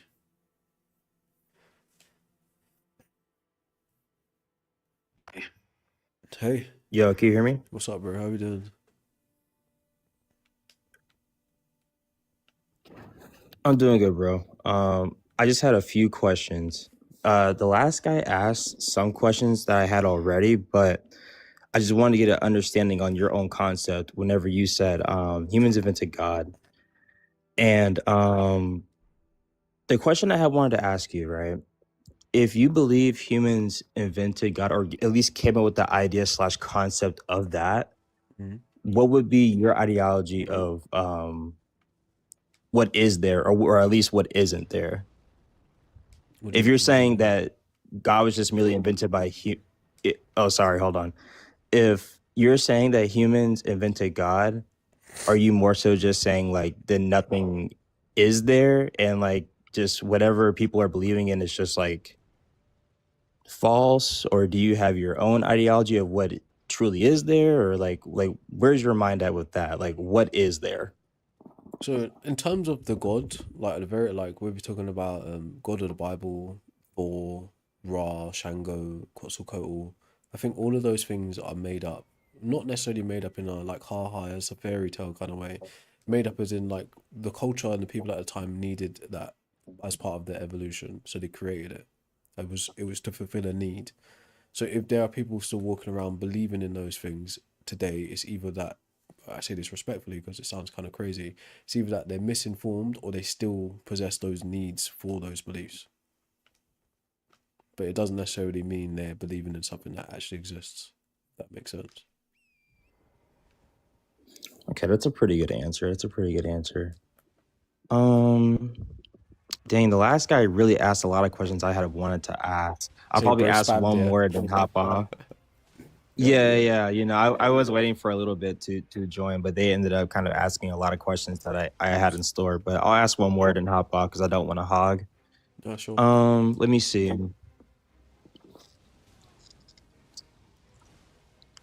Okay, I had wanted to talk about the concept of spaces and thoughts. So within your title, it says human invented that idea or invented that thought. And I'm a person that kind of understands the concept like this, like thoughts and ideas kind of exist in a space before you think of it. So for your own title being humans invented that thought or that idea, whatever concept, whatever you want to label it,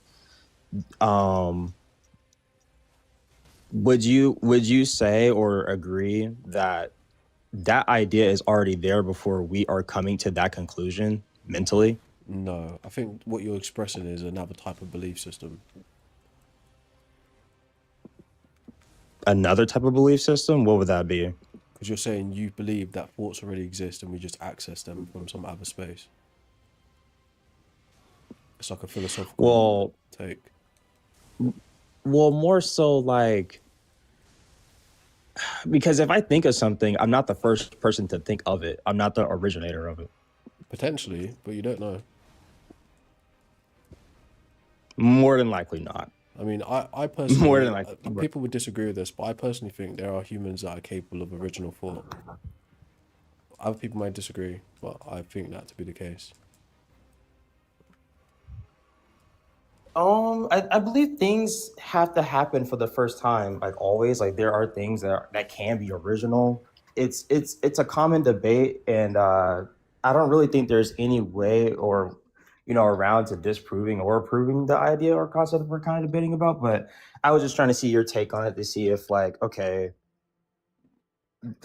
you stating that we invented it, but like, how could we invent it if it already kind of is a thing? It already is within its own space. You know what I'm saying? Yeah, kind of, but I think, again, what you're expressing is a belief that you hold about where ideas and things come from. Very true. So you're trying to say, right, ideas already exist, we're just accessing ideas. That in itself is like another type of belief system. It's something you think about. Or that's like, it's a view that you subscribe to, but it's not necessarily a fact. Yeah, it is definitely a view. Yeah, I don't want to argue that for sure. It is a view. I just wanted to kind of hear your opinion on that. No worries. Yeah, for sure. Great answers all around. But yeah, those guys basically before me had kind of asked a lot of questions. I was gonna ask you one. I think he asked like, "What did you mean by that?" Because I too also was confused about what you initially meant by humans invented God. Because I was gonna ask you like, what God, Christian God, Greek gods, but then you kind of answered that question from the previous guy. So yeah, I'm gonna hop off, and I appreciate the time and opportunity to talk about it. Hey, same, bro. Very nice to speak to you as And well. Maybe we just get like nice people one after the other. for It's sure, so man. cool. That's so cool, man. Like for every like 2 or 3 nice people, we're gonna get one like demon, bro. so it's coming. Like everyone's bracing for it. So I appreciate you, bro. Oh, it's really nice, man. Yeah. No, hopefully we don't get any like rude individuals. Hopefully we can get some people here like from the comments that are rude. You think so? Yeah, it's TikTok. It's there's no way. There's no two ways about it. It's coming. But I do appreciate you, man. It's very nice of you. So, GG's, bro. Let's give someone an opportunity to come up. GG's, bro. Alright. Well, is the stream buffering in a slow way? Oh yeah, it's just mad delayed. Alright. So I'm trying to go in order of the people who were here first, so just to make it like kind of fairish. Hello. Hello. What's up, bro? How you doing? Good, man. You? Good. Why can't I I want to get your thought. No, sorry. That's just like just talking to myself. Okay. I wanted to get your thought on kind of like flipping this question around. So, do you think that like humans could have a reason to, in some sense, invent atheism? Yeah. So Versus, I think atheism is invented the minute you invent a god. so what if like if God exists, and then say God exists, and that's like the starting point, and could the story be that people don't want to believe in God, or they have reasons to, want not want to like follow like certain laws or commandments or anything? Would those, and then they would, I think, in that case, have some reason to create a system of ideology that rejects such a being. I mean, yeah, if you're gonna start off with like holding it to be a fact that God exists, then yeah, but that's not a given. That's just like hypothetical, because what we're actually discussing is whether God exists or not. You know, so for us to pretend that it does would, to me, wouldn't make sense. But yeah, I would say it is also possible that if we were working from that point of view, that God actually does exist, right? And people like, to be fair, no, it doesn't really make sense, right? Because if God actually did exist in that like concrete way, he would just be a matter of fact. So like someone walking around saying, "Oh, God isn't real," would be like, it kind of be like a flat Earth situation, with all due respect, or like it would seem ridiculous if God was that like apparent, but obviously God isn't that apparent. So yeah, in like a Well, bizarro not. world, yeah, someone would still probably invent atheism even if a God existed.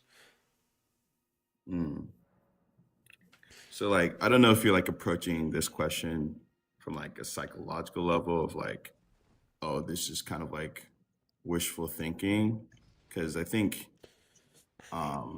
if you start with a view of God existing, right, I could easily also say like atheism or a lack of belief in God Mm. is just as much as like wishful thinking, and also just create a story of how people over time haven't, Yeah, I think or I think that's a like people a don't false want to believe in like equivalence type of God. thing.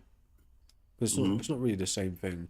Like finding yourself not believing in a God is not really something you have to actively do. It's just a situation you find yourself in because you're not convinced. So it's not like someone's actively saying, "I'm forcing myself to not believe in God." Someone might like be upset about God concepts, or like how like some religious people say religiously hurt or Yeah. church hurt. Right? They might be angry about some things, but they Hmm. can't force themselves to believe. So I don't see a good reason to view it in that kind of way. It's like it's not. Can you be maliciously atheist just as the base definition? Not really, because that would be like I forget what they call it. It's like being disobedient. There's a word for it though in like Christianity. But yeah, I don't think people are Mm. like forcing atheism in that kind of way. I just think they just don't believe, and that's kind of the point of it. You could say that. So you don't believe anyone could want atheism to be true, and could that be an explanation of why atheism exists? Right, so yeah, we can entertain it as a possibility, like in a conspiratorial type of way, right? You say, "Oh, there's like this Mm. secret group of people that know God really does exist, yeah." But that group of people want people to believe God doesn't exist, so they can use that in some way. Is that possible? Yeah, but I is it mean, in it doesn't have to reality? be super. Maybe not. It doesn't have to be super malicious. Like with like when you're explaining it from the other perspective, you weren't saying like you thought people you know, gathered together to invent God. Like you said, I think it was kind of necessary to their growth or evolution that these ideas kind of collectively formed, these concepts of God. Mm. Could see it. Not, I'm not saying like the way that atheism would arrive is just like people who actually know God exists coming together saying, "Oh yeah, let's create this whole conspiracy." No, but yeah, But the people that something that's like, mhm, no, like, I mean it in a way like, okay, so let's just imagine society is existing like there's a utopia that floats above Earth, right? And that's one place like where all the rich live, all the rich and powerful people live, right? Then there's the Earth underneath, and it's all polluted and just messed up. Okay, the people on the little floating utopia platform, they know that God exists, but because they have all this power and structure at their disposal, right? They can put the people on the Earth in an illusion to believe God doesn't exist. I mean it in that kind of way. Right, so the people who don't, the people in, we're talking about a hypothetical. So people that aren't tracking the conversation, it's gone a bit windy, right? But what I'm trying to say is, if there were to be roles reversed, right? it would be a matter of that the people at the top that know God exists would create a system that would put people in an illusion to become atheists, right? So they wouldn't be becoming atheists in the way it is in the real world, just disbelieving. They'd become atheists because the truth is hidden from them maliciously. That's what I mean. So, do you think that the way religion started was from atheists or people who didn't believe in God said, okay, let's start? Do you think Just an interesting humans take. naturally did not believe in God? I would argue, right, from like maybe Mm-hmm. biblical critique's not really my bag, right? But I would argue from a certain point of view, Okay. Christianity as it was formed could have been formed by atheists, right, in terms of the Roman Empire's influence on it. They didn't have to believe anything about Jesus, but they could see the pragmatic use for it. Right? And then that goes on to become one of the primary vehicles for the Roman Empire, produces Christendom, produces the Vatican, produces the West, what do they call it, Industrial Revolution, etc. Right? Through the inception of that imperialistic tool. So from that point of Yeah, view, yes, I it's could also. possible that atheists could be involved in making a religion. Definitely, I think a lot of pastors and preachers that exist in the world today don't believe what they're telling you, but they use it because they have reasons to. And like, what if I wanted to make a society where people were kind of like their own masters? They didn't feel like accountable to anything, and they are ultimately Well, control of their own destiny. that sounds like Then you're kind of spilling a bit of like Satanism juice in the mix, no, no, I'm just like a little saying, bit. just beyond just like any malicious intent, just like wanting to live my own life or like not be accountable to any Now, God there's a or difference. There's a wanting to be difference my own between master. having your autonomy, right, and being a subject to something. And if I There's want to clearly a create a difference. society with Like that, having autonomy and I being could create atheism. accountable, right, can work together. You can have personal autonomy and still be accountable to other people. That's kind of the point of the societies we're trying to build in the first place. But if I wanted, okay, maybe not accountability, but just autonomy, complete autonomy, right? Then I could make a worldview, atheism, that could, I guess, fit that story well, and now have a group of people who are completely autonomous because, we've created this view of the non-existence of God.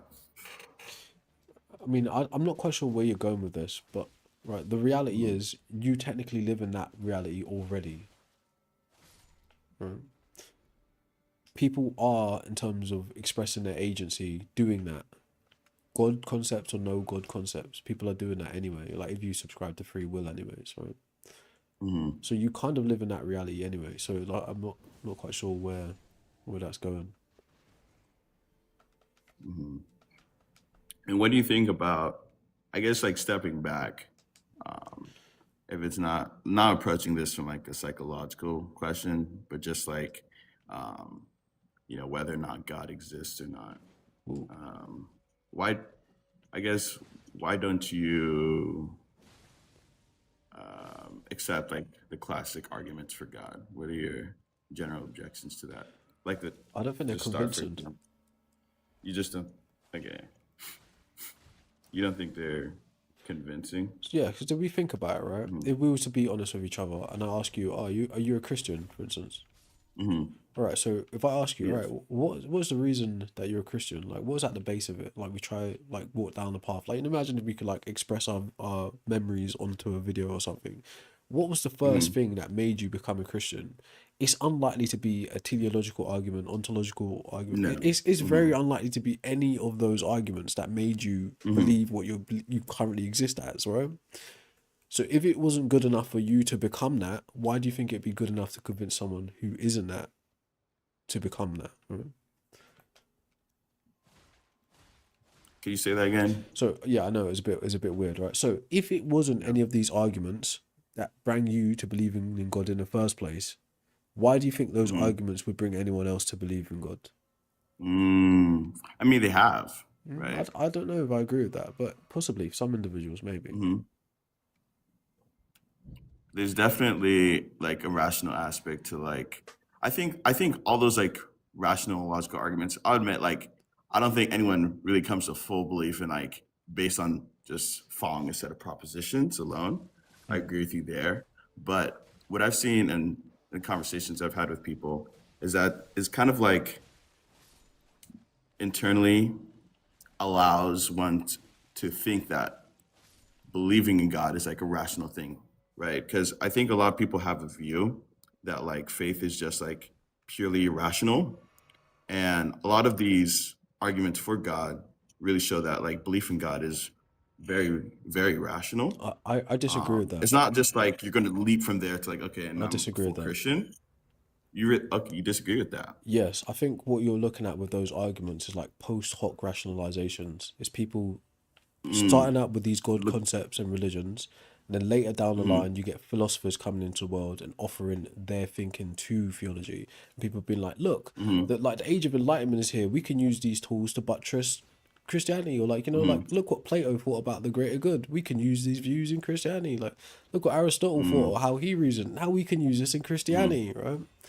But all you're really saying is, look, for me, obviously, faith isn't enough. That's why I'm looking for these other ways to support the faith. That's really what you're saying. And if you think, like, again, I'm not saying this in like a disrespectful or like dismissive way. If you think the rationalist approach is going to help you in a matter of believing in faith, you're wrong, right? It's just you're stroking your own ego. Really? Yeah, because you don't believe based on the rational arguments in the first place. You believe for emotional reasons. Not solely emotional. Primarily emotional. Like you want to be able to say it's rational because you know ultimately it's an emotional attachment to it. But you wanting to be involved in a rationalist tradition is like you saying, "Hey, like let us come to the table, right? Stop dismissing us as like crazies." But truthfully, you're not where you are because you took a rationalist approach anyway. I mean, I know that you believe that these arguments aren't rational, but then do you think you're kind of already assuming that the arguments aren't rational? I'm not saying the arguments. No, No, don't get me wrong. I'm not saying the arguments aren't rational, right? Because if you give a logical syllogism or some kind of analytical argument, right, like it's valid and probably sound in that world. But the fact that you have to go to that world to buttress the faith, the world where you really live in, is faith and belief in basically imagined things, right? The fact that you have to default to that rationale is an admittance of the impotency or the impotency of your belief in the first place. You could just stay out there in the field with the sheep and never concern yourself with matters of reason and logic. You just simply believe because you want to, which is what most people do. They don't learn ontological arguments like and cosmological, like they don't bother about that. They're like, yo, my family are Christian. I believe in a higher power. I have emotional connection with this thing. So that's why I do what I do, right? The people who try to come into the intellectual world of theology and philosophy, they do it because they know they're searching for something more. So they add the tools found in philosophy back into their pre-held beliefs. But the tools found in philosophy aren't going to get you to the belief in the first place, right? Because you're not in the belief because of those tools. Does that make sense? I mean, I think it's a pretty big claim to say that the reason why people believe in God it's never the case that people believe in God due to any part of rational I never say this arguments. never. I never say this never. Okay. I'm not saying never. I'm saying, of course, I So if acknowledge it's not possibility. never. Mhm. No. Maybe So I'm not explaining it couldn't you correctly. say the same thing about like? Okay, No, go ahead. sorry. Go ahead. Explain that. Okay. No, go ahead. I was gonna say like, could you say the same thing about like I appreciate you, Goat science, Man, bro. right? People doing experimentation, people kind of assuming like order in the universe, sort of universality, these things that aren't provable with, I guess, the scientific method, doing science. And then Say again, sorry. yeah, I said, couldn't you view science in a similar way, where there's a lot of like philosophical assumptions that go into doing science. I could say like, I like doing science, right? I like tinkering in the lab, I don't think no, I don't think it's pipetting, analogous, et cetera, bro. et cetera. I don't. I think that's two different But types of categories of things. but science itself it has some like philosophical assumptions that underlie it, right? Of course. I could just as Some people say would like, argue that science came out of philosophy. Some people would. yeah, definitely. Right. But all I'm saying to you is, in terms of you trying to give arguments for the existence of God, I don't find them to be convincing, because that's not the reason why most people believe in gods anyway. So do you believe they're not convincing on their own merit, or just the idea that most people don't believe in God simply because of these rational arguments? To me, they're not convincing on their own merit, right? But in general, Okay. the reason why people believe in God is not because someone said, "Hey, check this logical syllogism out." Now, if I want to convince you that you're rational, there's no way you can deny this syllogism. Otherwise, you're irrational. So, now you have to believe in God. Like that. That has never. If that happens, then all you're really saying is this person succumbed to peer pressure. That's all you're saying there.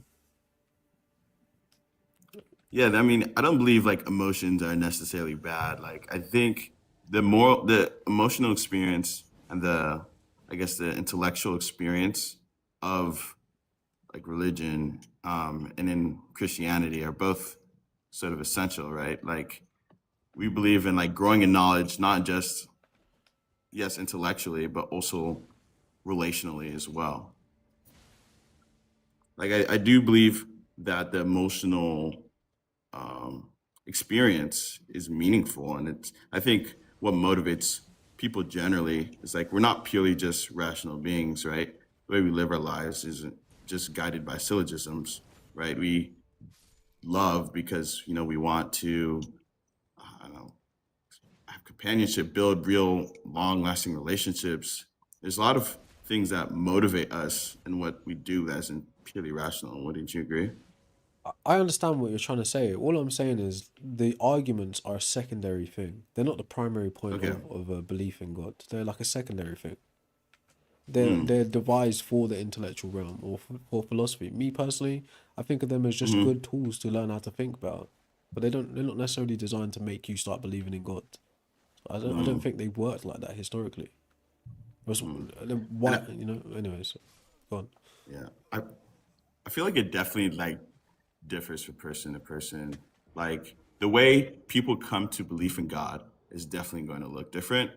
And I think maybe like for you, rational arguments wouldn't be primary, or I'm not sure what would be primary They'd to be you. For interesting. other people, they'd be interesting, right? Yeah, they'd be interesting. The way, yeah, okay, yeah, like the way like some philosopher, some educated person might come to belief in God might be different than the way someone who hasn't had that formal training, but it's like just a like person, ordinary worker or whatever.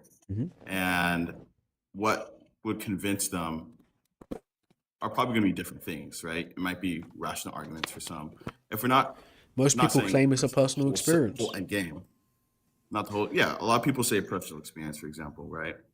And I would say if God does exist, right, and He would want people to know Him, don't you think That's an that He would assumption. kind of tailor? No, I'm saying if God exists, right? Oh, he's good at hide and seek, definitely. Postulating that if God exists, right, and if He wants people to know Him, right, then I think it's rational to believe that He would kind of tailor the experience of Yeah, maybe. belief to every individual. Maybe, right? I mean, I have no problem with that, right? Because again, fundamentally, what I think God is an abstract concept. So everyone's walking around with different versions of it in their mind, saying it does this, it does that, it doesn't do this, it doesn't do that. So yeah, I have no problem with you viewing it that way, but I just don't take it to be a concrete reality that God exists and it's just like tailoring versions of itself to people for them to be No, able I'm to not. I'm experience not. it. I don't mean by tailoring versions of God. No, I don't. I mean tailoring ways people come to believe in God. Like, Yeah, that's kind of what I what meant. if the way you believe? Like, what if the way you came to believe in God was through these rational arguments, but the way I came to believe in God was through a supernatural experience, right? And the rational argument wouldn't convince me. Supernatural would. But for you, maybe the supernatural wouldn't convince you. The rational would. That's what I meant. Not Yeah, God for some making people out different there, versions of I himself. I definitely understand that, right? People do things for different reasons, right? It makes little difference to the main point. So the fact that like a lot of people come to belief in God for like emotional reasons, um, I think doesn't like dismiss like the value of like the other like rational arguments for God. I don't think it dismisses it. That's not what I was trying to say, if that's what you took away from it. All right? I'm simply saying Hmm. the rational arguments are after the fact. All right. So, like, for instance, if we were just going to like act biblical, I mean, I'm not really in tune with what it says in the Bible, for instance. But like, Yeah. yo, like this dude just created Garden of Eden, right? And then like created people, and then he just flooded the world, right? Throughout Hmm. that whole like the series of events, no one was like, "Fuck, I better make up a rational argument for this to explain this kind of thing," right? The things Mm. that within the biblical context, this is just happening in reality, and we are just living in the reality of these things happening, right? In that kind of Hmm. view, right? But the argumentation for the existence of the God comes post hoc. It comes later, like centuries after those initial events apparently took Hmm. place. Right? So that's modern Yeah. humans like doing like retroactively going back and trying to justify things with the tools they have now. Right? But Mm. the reality is the people who've been living through it, like a Jewish historian's perspective would be, the covenant between God and the Jews is a historical event. Right? The people who've been Hmm. living through that don't need to make a rational syllogism about that experience. Right? That's been added by Hmm. people outside from philosophy primarily. Hmm. But Well, I think we're dealing with two different like subjects or domains of knowledge, right? There's domains of knowledge. There's a domain of knowledge of things that are like seen. We're talking about like I'm thinking about like Hume's kind of breakdown of like types of knowledge. Right? We have like relations of ideas. So these are like logic, philosophy. I mean logic, mathematics, like geometry, and then you have like matter of facts about the world, right? About reality, and there's certain facts about things you experience or see, right? Like I know my phone is right in front of me because I see it right here, versus things we don't see, right? And when it comes to like the stories in the Bible talking about, say like the Hebrews coming out of Egypt and witnessing all of the miracles of God, right? These are things they're directly seeing, right? But if we're talking about after, this period of miracles and revelations where I guess there's this sense of not seeing God, right? We're not seeing God. It's just dealing with a different domain of knowledge under that matter of fact category. So it's not to say that like it came after, right? But it's like it deals with two different types of knowledge, right? One way they came to know God was what they directly saw. The way we're what they were understanding, told like about. I'm talking about the people who directly witnessed like miracles. Yeah, I mean, but they God, also told yeah, people about it, right? That's how we know about it today. yes, that's true. And those people were dealing with what they had not seen, right? Yeah. That's what I'm trying to like distinguish the two, right? There's the people who saw, people who didn't see, People who claim they saw. who claim. I mean, yeah, if you presuppose, I'm just if you playing. I'm just presuppose, like, playing. Just playing, man. okay, Just playing. right. But if we're dealing with like not seeing, um, the way we reason about things we not see, is usually through like cause and effect or experience, right? Like to say like, do you know where your your father is right at this moment, right? You can't see him, right? There's no way you would directly know, but I can know like my father's in Arizona, for example, right? Because of some other experience or evidence I have, right? What underlies that is a whole assumption about even the nature of like cause and effect. I don't even know where I was going with this, but I was just reading a bit about like the problem of induction. I think some of the things we were talking about came to mind. Yeah. Right. But yeah, it's like anyways, right? It's interesting. Like, I mean, I don't. I said that kind of disrespectfully. No disrespect intended, right? Just kind of playing about it. hmm But yeah, like regardless of all that, to me, as I said, I don't. I wouldn't. I'm interested in hearing the arguments, but I'm not Okay. convinced by them as of yet. hmm So I understand, Would but you? I do believe those mhm, arguments are created after the fact. They weren't the primary source of developing God mhm, concepts and stuff like that, or beliefs in God. mhm. Would you? Do you have any sort of motivation for or not believing in God? Like, would you be against God existing? No, I'd be quite happy with So that. for you, you'd be quite happy. Well, Why why why do you wouldn't say I? that? What would I have to lose by God existing, bro? I mean, there's all sorts of like gods that, have been thought of during history, right? I could definitely think of some I wouldn't want to exist. Like I mean, yeah, ones that not just to like, be like nitpicky, but I'm just saying, right? If you find out there's yeah, something really cool about reality that you don't know currently, it's like, okay, right, that's decent, right? Now what next? yeah, What's next? I wouldn't have a beef with that at all. So like, I haven't got any yeah. like, oh, I need for there not to be a god. Like, I don't care. But mhm, I'm simply just saying, like, from my point of view, as I see it, historically, yeah. we've devised the gods in the first place. So it's not good reasons to think they exist outside of us. But yeah, like, I'm not motivated to make sure there's not a god. There's no good reason to do that. mhm.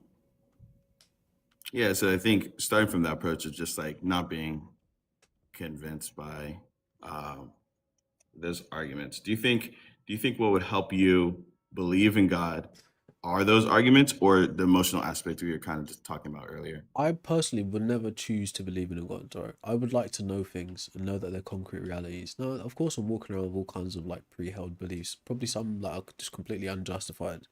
But on this matter, Yeah. I wouldn't be interested in just like just like going to like getting Kazuya off the volcano just to find out what's in the volcano kind of thing. Like, no, I'm not gonna do that, right? I'm not just gonna choose to believe in something. It's like either I'm convinced that hmm this is a reality or it's not. hmm I'm not just gonna like, oh yeah. So are I wanna you, believe like Mulder kind of shit. Like, nah. yeah, when it comes to like, how would you find that? Um, is it like personal experience for you, or is it rational? Is it a I can't really say. I don't know. scripture? I don't know. hmm I don't think it'll be found in scripture for me. I think all of these things are like, for instance, I don't consider hmm myself intelligent or like philosophical. I'm just a guy, right? So the rational approach and like the biblical type of approach, to me, those are offerings by human minds also. Okay. hmm So whatever it would be for me to be convinced that God exists, I would just have to experience whatever that is, whether it's a combination or one thing singly. I just don't know. I haven't experienced it yet. hmm Yeah. Yeah. There's a lot of ways one could arrive at spiritual truth. Is like, yeah, but I guess it's kind of hard to say what exactly would convince us before it actually does. Right. But yeah, Yeah. look, I can only really speak about what's been presented to me so far, and hmm it's not convincing. Mm. And so that's like looking at things from, I guess, those rational arguments, or what about like experience? What do you think about people's arguments from spiritual experiences? Well, again, some people be like, "Oh man, you're just like cutting off all avenues," kind of thing. But I would say hmm there's two reasons why I don't really take people's personal private experiences as facts of our reality. One is Okay. I don't really know how their mind's functioning, if it functions in a way I assume it does. hmm And two, I cannot intersubjectively or objectively verify what they're claiming. So unless they're making a claim about something Okay. that I have background information about, like um, I often use this example, which is kind of horrible, but for instance, testimony A says, "Oh, I was driving on a motorway and then there was a car crash." Right? I got background information that hmm motorways exist, cars exist, and they can crash. So even though that person may be lying, or they even may be psychologically impaired, just the fact that those things are apparent to me, that there's a motorway and there's a car, makes the testimony somewhat more admissible than, say, testimony B. Angel appeared to me last night and told me the secrets of the universe. I don't have background information for that happening. Mm-hmm. You know? And I can't really verify it in a similar way where I could verify the car crash. Okay.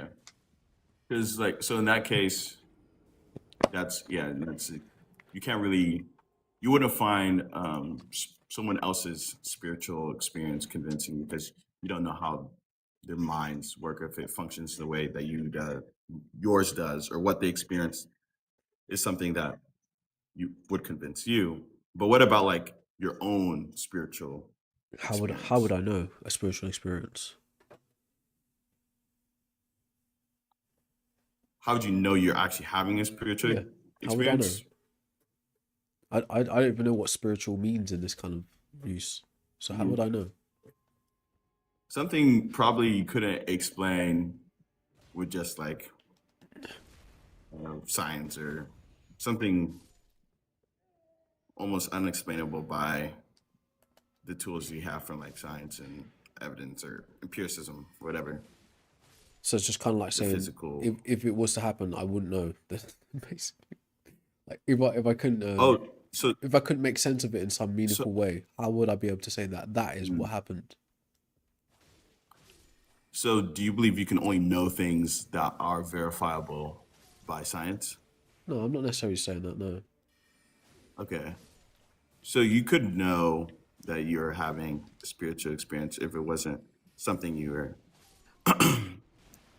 something that wasn't, even though it's not like verifiable through like science, right? I mean, just on a personal level. Just how would I know? Okay. Like, how would I know that I'm not having a psychotic episode or something, or I've ingested some like chemical, or like I haven't, I'm exposed to carbon monoxide. If that's what it's called, I think. How would I know? So there's that, right? But if something strange on that level where I couldn't explain it was to happen, I would definitely set about investigating it. Yeah. I would try, but it hasn't happened, so I can't really say. Now, there's things in my life that I thought, oh, that's kind of weird, right? But I don't see good reason to jump from, oh, that's strange, to, you know, man in the sky wants X, Y, Z, right? I don't see good reasons to go that far. So you said earlier that I think this was a previous conversation we had. Someone saying streams buffering really slow. No, go on, no, carry on, bro. I can't really do anything about that anyways. I heard you say in a previous conversation that you would kind of describe yourself as like culturally Christian, but you wouldn't say you ever would identify as Christian. Like, was there ever a moment in your life that you like believed? Oh yeah, of course. Never what? I've never been involved in a Christian institution. Right? I'm West Indian by parents, right, by lineage. Grandma was like very Christian. Took me to church once in West Indies. Right? But parent wise, they had their beliefs. But they just never really forced me into joining an organization like that. It's just like, but they were like God concepts helped. So like primarily a Christian type of God, but just not a Christian. So would you say like at that time you believed God existed? I mean, I would say I can't really say I really believed, right? I'd say it's what was told to me, and because it's what was told to me is how I went around viewing the world. So I can't really say with certainty, but like generally wholeheartedly believed it like that. It's just like, this is what is the norm. This is what's been told to me, how it works. And I move with that knowledge. But as I grew up, I got more knowledge, more experience, and I stopped viewing things that way. Excuse me. So what kind of like, I guess, what was kind of convincing you out of like belief in God? I mean, I don't think it was just one thing in general. It was. I think it's like a cumulative experience type of thing. And what sort of things was that like? I don't know, like hearing God concepts and then looking at the contradictions in reality, you know, and looking at You're talking like historical context of what religions have done and why one might use it, or going through a process of, you know, you reach a certain age, you're like, right now I'm at this certain age where I've picked up all this baggage. It's actually time to start unlearning stuff and start asking myself, right, what is the purpose of this? Where did I get this idea from? Does it serve me? Through things like that, it's how you end up here. Like you learn a bit about philosophy, you learn a bit about other people's cultures, how they view the world. You figure out like what's going on economically and politically in your country and shit like that. It's a cumulative thing. It's not just like, shit, I'm just driving down the road. Yeah. Oh fuck, God doesn't exist. Like it's not. I don't remember it happening like that. Anyways, right? It's a Yeah. series of interactions with people who think maybe on a higher level than you. Right. So stuff like that. Was there any like especially convincing? I know it's not like you said a one time or one thing that kind of convinced you, but like was any avenue in particular that was especially convincing? What do you mean? Like I was there I said to you like there's a argument? I said it was like a cumulative case of experiences, and you're saying is there one thing? Yeah. I literally told you it was like a bunch of experiences. No, on the I'm way. not. I was just saying like I know you said it's cumulative, right? But it's like was everything equally as like you know Right, so I would say as it happens in layers, right? Because you start off with like, ironically, like personal anecdote, like no one cares about, right? But I remember back in high school, we used to have a class called RE, it's called Religious Education, and there was a time in life where I was on the debate table on the other side for God, arguing against atheists. Right? So it's various layers of life that break down like that. It's like goes from this specific type of God that belongs to this culture to right. Then maybe it's not just this God in this religious context. Maybe it's like some other God that don't care about that. Then you think about that. Now you can't just focus on that God from a religious view. Now you start to learn a bit more philosophical takes about that God. It's just processes, bro. I can't point to one thing and say that shit there. Like, you know, yes, injustice is one of those big ones. Like seeing injustice, like experiencing injustice and seeing injustice is a big one, but that's more emotional. Yeah. Do you know? Yeah. But it's a bunch of things, bro. It's a But bunch of things. emotional is not bad. I'm not saying it is Emotional is bad. not bad I'm though. not saying it is bad, but how do you really convey emotions properly to someone? Do you know? It's emotions are biochemical reaction to external stimuli. So to try and explain emotions is very difficult in the first place. I mean that's a view, right? I know that's a materialist view, right? It's just chemicals. I mean, what I believe is that love is real and it's not just firing of chemicals, right? Yes, there's that part of it, but I think it's more than just neurons firing. Yeah. There's also views like now this one might And I rub think people the wrong belief in way. God is Go on. yeah. Mm-hmm. There's also views about No, developing keep going. political I can. ideology, right, and what that entails, what one must let go and be willing to sacrifice in order for the greater goal.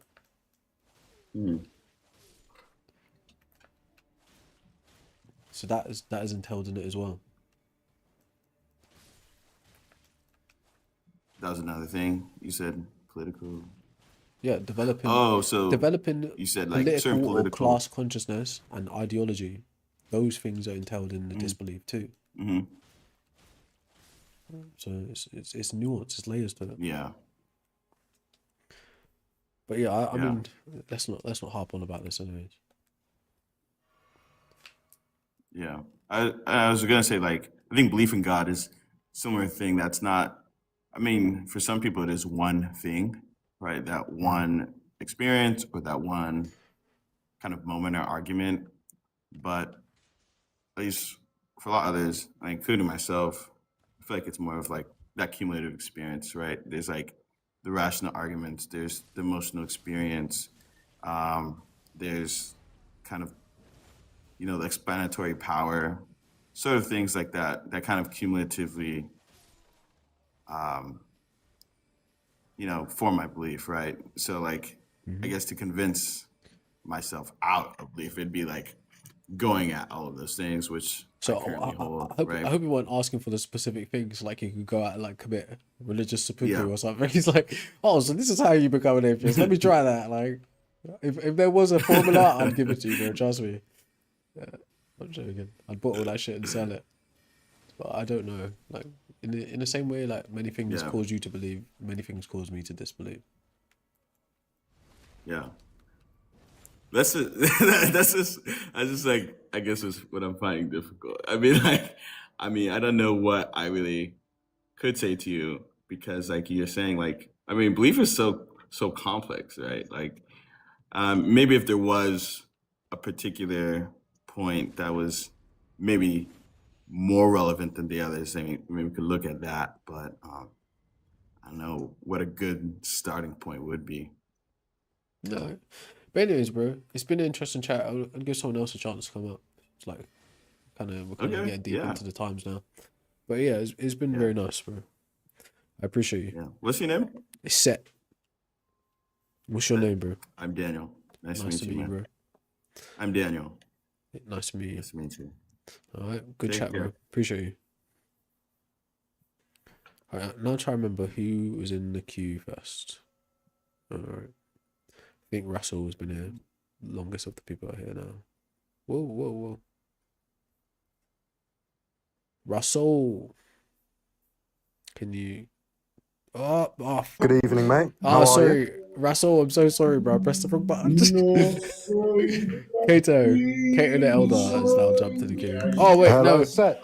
I let everyone in at the same time. Jesus Christ. All right, so here's what we're gonna do. Kato, I'm gonna drop you. I'm gonna let What's Russell going speak. on here? All right, something weird's happening. Yeah, stream's gonna glitch. The stream has glitched.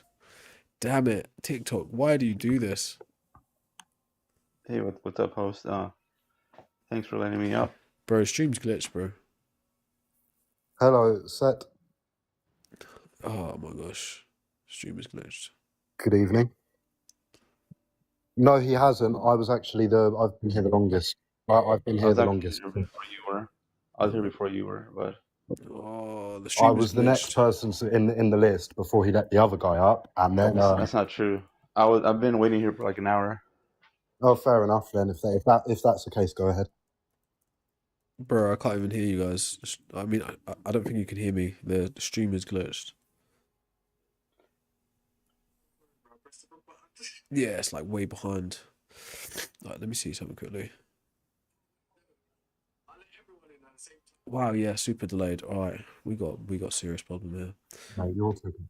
All right, cool. So how long have I got to wait now? Am I going to be the next person to be able to join up? Because I'm going to have to request again, aren't I? Hang tight. The stream itself is glitching.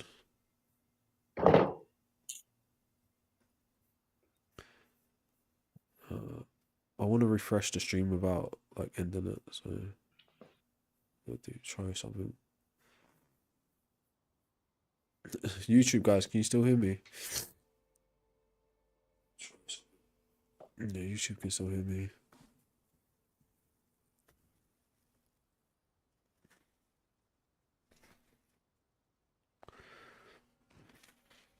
Yeah, whole stream bloody ended, didn't it? Continue. Let me continue the stream. Come on, TikTok, man. Don't be a bastard.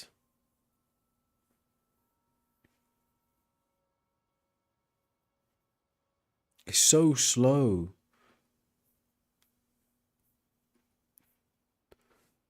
Yo, hello? Hello? You can hear me? Oh, brilliant, man. Yeah, because the program crashed up.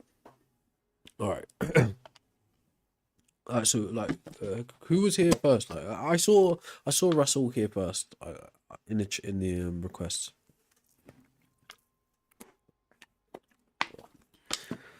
All right. You can stay up if you want, but just don't jump in. Yeah, that's cool. Excuse me.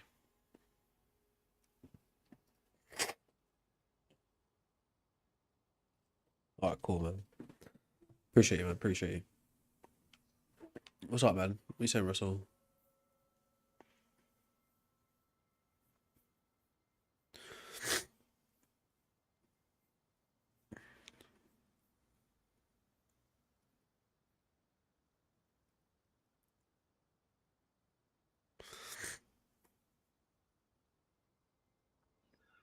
But it just says that up because you understand that evolution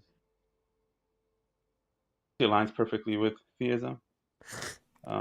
Evolution could be a tool that God uses for us to grow and Excuse develop. me. Yeah, I've heard that view. I have heard that view. I know there are like religious people that subscribe to evolution.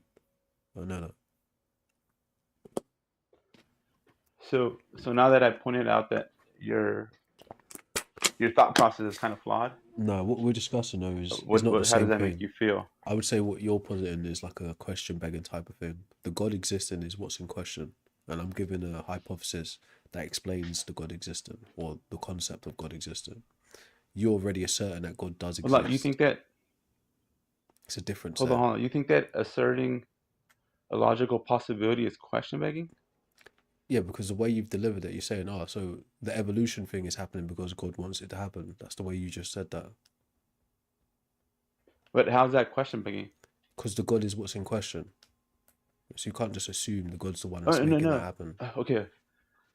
I get where you're confused a little bit. This is called the worldview comparison, right? Okay. I would say that you were question begging too, right? If you're saying, hey, evolution is natural and we came up with the notion of God, we made him up, that's also question begging, right? No, it's not. So we're both That's making called an assumptions explanatory about our claim. worldview. That's an explanatory claim. So is mine though, right? No, not really. Because how's it not? Okay, give me the argument. Give me the argument of why I'm not interested humans. in like formal arguments. But the thing is, you're making a claim without actually backing up the claim. I can if you're And interested. when you try I to can give you again. defend the claim, It's an explanatory claim. you just repeat the claim. Yeah. So if you're interested, actually, we can like start a basis of it, right? Of how I come to the view that humans invented God. If you're actually interested. Okay. Yeah, go ahead. Sorry, give me a sec. TikTok willing, the almighty T God. Let's see. So I'm not just saying humans invented God because it's like, oh, this is cool, right? I think, right, one of the primary things that helped us develop this view of God, or the first types of God, is this thing on the screen, right? A cognitive theory called hyperactive agency detection device. And I think the ancestral minds, or some part of history, developed the first types of gods using this, which is assigning agency to elemental and celestial things, observable things, external stimuli. That's already presupposing the conclusion, though. In what way? You're already starting off presupposing the very thing in question. That's definitionally question begging. Right, You're just repeating the claim. Terribly sorry to interrupt. No worries, bro. Go on, bro. Go, Carlo. He's left. Before we engage in anything, I just wanted to get a clear clarification myself of what your understanding of God is. So I think God is an abstract concept. Okay. Are you able to divulge any more than that, or not really? So yeah, like in terms of God being an abstract concept, I think it's an immaterial idea that humans invented for explanatory power. No, sorry, excuse me. Your definition of God. Oh, so when I'm using the word God, right, like as it is on the screen, I'm using it as a category definer. Right? So I'm saying small deities, large deities, supernatural entities, immaterial beings, or omniscient, omnipotent, omnibenevolent. Any type of God is what I'm using it as. Do you know? Understood. No, because obviously, if like your definition of God will greatly impact what I have to say. Obviously, I want to make sure it subscribes to your definition, and I'm not just speaking broadly. That's cool. You tell me what you mean by it as well, if you want. Well, look, if I give you a tiny bit of background, I was born into a very strict Protestant family. I read the Bible cover to cover by the time I was 15. I left Christianity off my own will I've studied philosophy. I've got a degree in philosophy, politics, and economics. Bad boy. Pardon? I said bad boy. It was very hard, but it was worth it. As a philosopher, there was one thing you said, or one of the guests said. I can't remember who said it, but they basically said that, like, or your response to them was basically philosophy. Philosophy brings you to God. Like, if you're arguing for a deity, then obviously, as a philosopher, you're going to be more inclined to ascribe that deity to a religion, if that makes sense. No, can you say it again? Sorry, I got a little bit distracted. No problem at all. Oh crap, what was I saying now? If you're a philosopher, this was one of the talking points that was a couple of guests ago, by the way. But your response to talking about philosophy, and then you said, okay, well, if you're a philosopher and you also believe in God, then any argument you make is going to be sort of tilted toward that way, if that makes sense. I don't think that's exactly what I was saying, but for the that's point of how what I you're saying. interpreted it. So my apologies. That's how I interpreted it. So my apologies. But yeah, as I left Christianity, the reason I left Christianity, and you spoke about this an awful lot, and this is one of your main reasons, correct me if I'm wrong, as to why you don't believe in God, because if we quote Karl Marx, religion is the opium of the masses, correct? I've heard that saying, yeah. Yeah, Marx said that in the Communist Manifesto. So, no, but again, it just backs up your sort of point as like religion, Christianity, or any of the Abrahamic faiths or any of the other faiths are used to sort of control people, not in the sense of do this, do that, but to give them morals, limits, and boundaries, etc. I see. Would you agree with that? In a way, yeah. I wouldn't just like reduce it to just that, but I think that's an element of it, yeah. Okay. So where is your belief on where the world came from, where the universe started? I mean, I don't really have a belief, but like, as I often say, if I had to choose between a creationist myth, which I consider to be a myth, it's like a story that's passed down, and like current scientific explanatory power, I'm going to take the current understanding, even if I, as an Which is individual, have a limited understanding of it. So it'd be like a Big Bang type of theory to early Earth, to okay. abiogenesis, to speciation, to evolution, like that kind of form of So thinking. the Big Bang Theory, the reason why that's the most widely accepted theory is because that's the one that's closest to have been proven, but emphasis on the word theory, it hasn't been proven yet. And there's a key reason for why the Big Bang Theory has not been proven. As you said, you're not too well educated on the science behind it. So if you would allow me to do so, Sure. I can explain it in greater detail. If you're aware of any of this, tell me, because I don't want to tell you stuff you already know.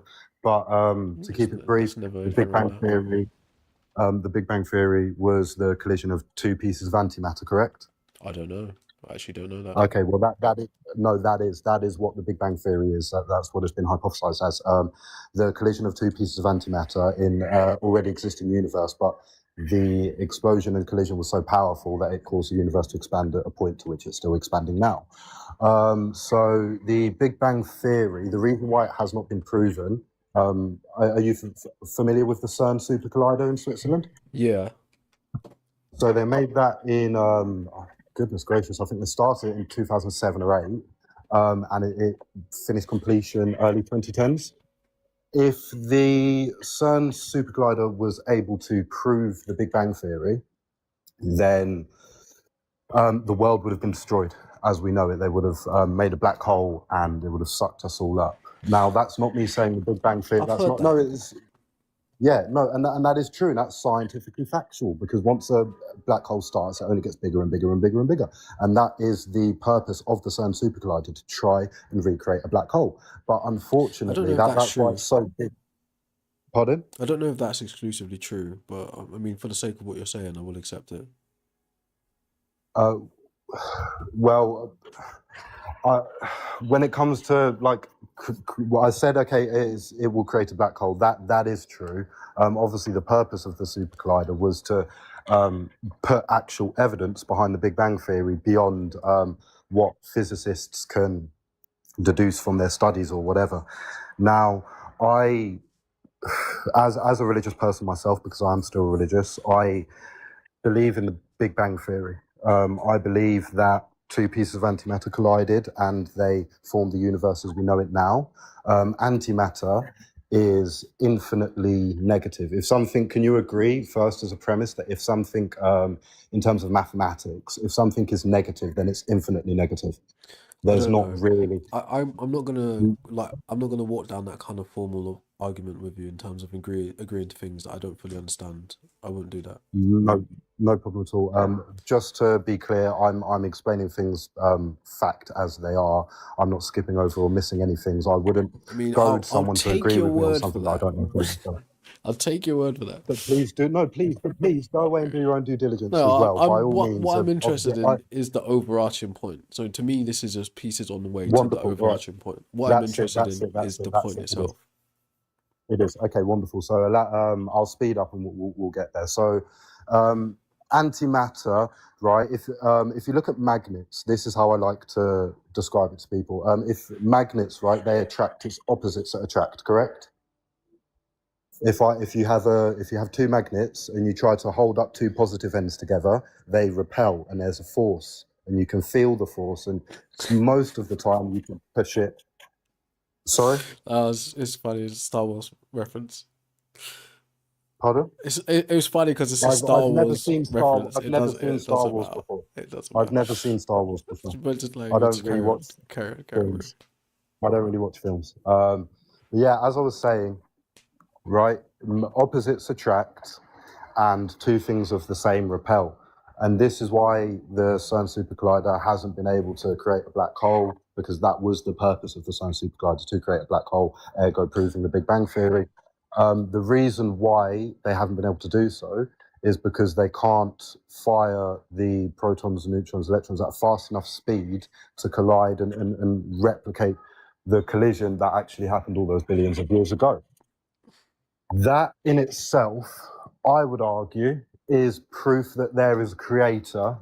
Again, we don't have to attribute, for the sake of the argument, we don't have to attribute the creator to be an Abrahamic God or to be any other type of God, but there is an omnipresent force that, or an unmoved mover, as Hume would say. There is an unmoved mover that created this universe. You don't have to ascribe it to religion. You don't have to ascribe it to any organized thing, but scientifically Right. speaking, So go on. Well, I think what you're really telling me is you have a belief and you're trying to make your belief compete with science. That's what you're actually telling me.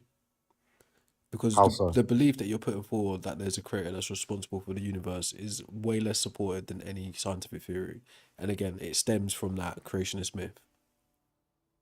It doesn't stem from the creationist myth, because the creationist myth is 7 days. I just told you that the Big Bang Theory In created general, the universe as we know it. I say creationist myth in terms of saying that there's a supernatural entity that created Earth or the universe or the world. That's what I mean by Uh-huh. not necessarily the No, fair enough. process, not necessarily the process told in that myth, right?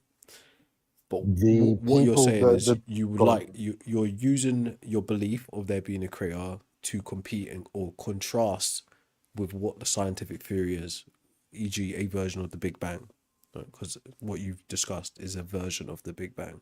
Okay. But that being said, right, How? because there are different Mhm. there are different models for the Big Bang, right? But that's not the point. That's not even worth getting into. Right. The point is this, yeah. As I said earlier on, if I had to choose between a creationist myth and a current scientific explanatory Mhm. power, how a science, like, because think about it, when we're talking about the creation of the world or the earth or the universe, you're talking about various different fields of studies intersecting to give me and you, well, not you so much, but me, a layman, an overview and cohesive story of how all of this happens. The reality is you've got different fields of science, physics, astrophysics, quantum physics, like biologists, all these types of people in their own respective fields are doing thousands of hours of study, right, to put forward certain pieces of information and data points that link with other data points in other fields, right, for us to have this nice Correct. story about a Big Bang and evolution and abiogenesis. These are all individually their own subject matters. But that being said, right, back to the main point, if I had to choose between the various different fields that are offering up explanations versus a creationist myth, which is fundamentally theological or philosophical, right, I'm going to take the Mhm. scientific explanation, even as I said earlier on, even if I am not 100% certain on how it works, right? That is where I stand on that. The certainty on the scientific creation that you would like subscribe to doesn't really matter, because if it had been conclusively proven as a fact, it wouldn't matter, you know, how It's much you know about it or how much you don't know about it. yeah, but None of it's a the progression. It's not like none a of finite point. Science isn't supposed to be like it's what we know now based on what we have available, but we continue to work. no, of Creationists course, I agree with or that. philosophy, not necessarily philosophy. Theology is saying we already know what it is. We don't need you to do any research. We already know it's a God, and a God did it. No. One's a dead end, one is open. Theology is the study of religion, isn't it? It's not necessarily A God is pardon. what is meant when I'm saying theology, right? A theological explanation of how the world comes about, e.g., a creationist story, right? Is that saying that God did it? No, that's what I mean by Well, that.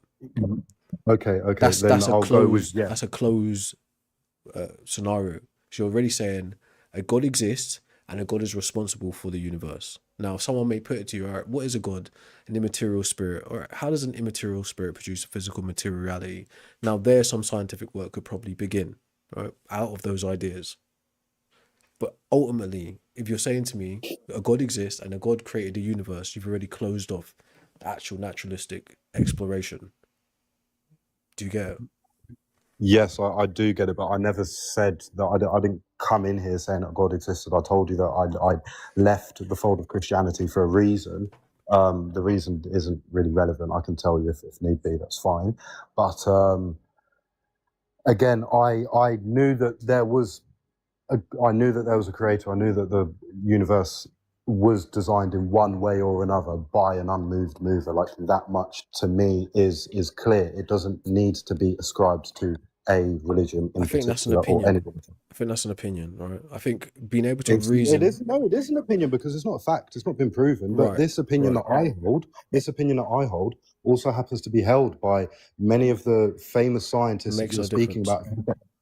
Makes no No, difference. no, but hang on a minute, because you said earlier, and it's not just me, you said it in front of everyone else in this live, that science has, it's these scientists that go and spend hours and hours and hours and years of their life and, you know, Research, yeah. weaving and understanding. Yeah, exactly, of course. Now, these same scientists, from Layman all the way through to Einstein, they all, from Richard Feynman all the way through to Einstein. Hey, They that was all, wild there. Right, leave Richard Feynman alone.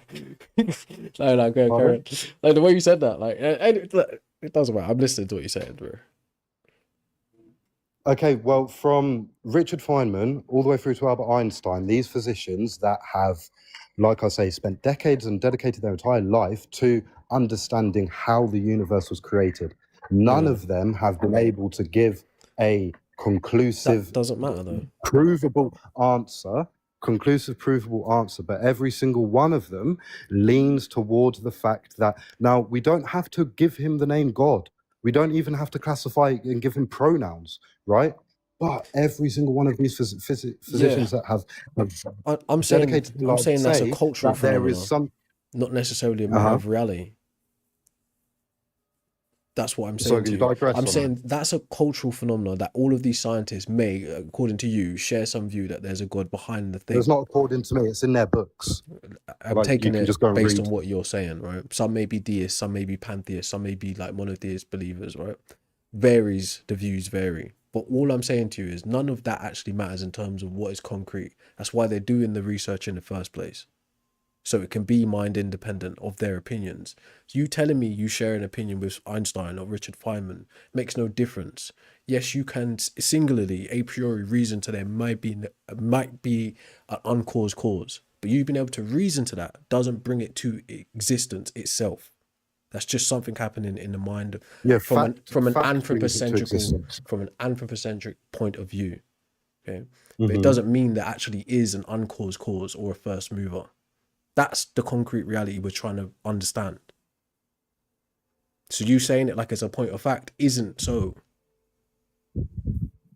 But it is, and the evidence is there. And if you're not aware of the evidence, then I would say to you that that's down to your naivety, with all due respect, I would and you need take to it. go away and do some more due diligence on the matter.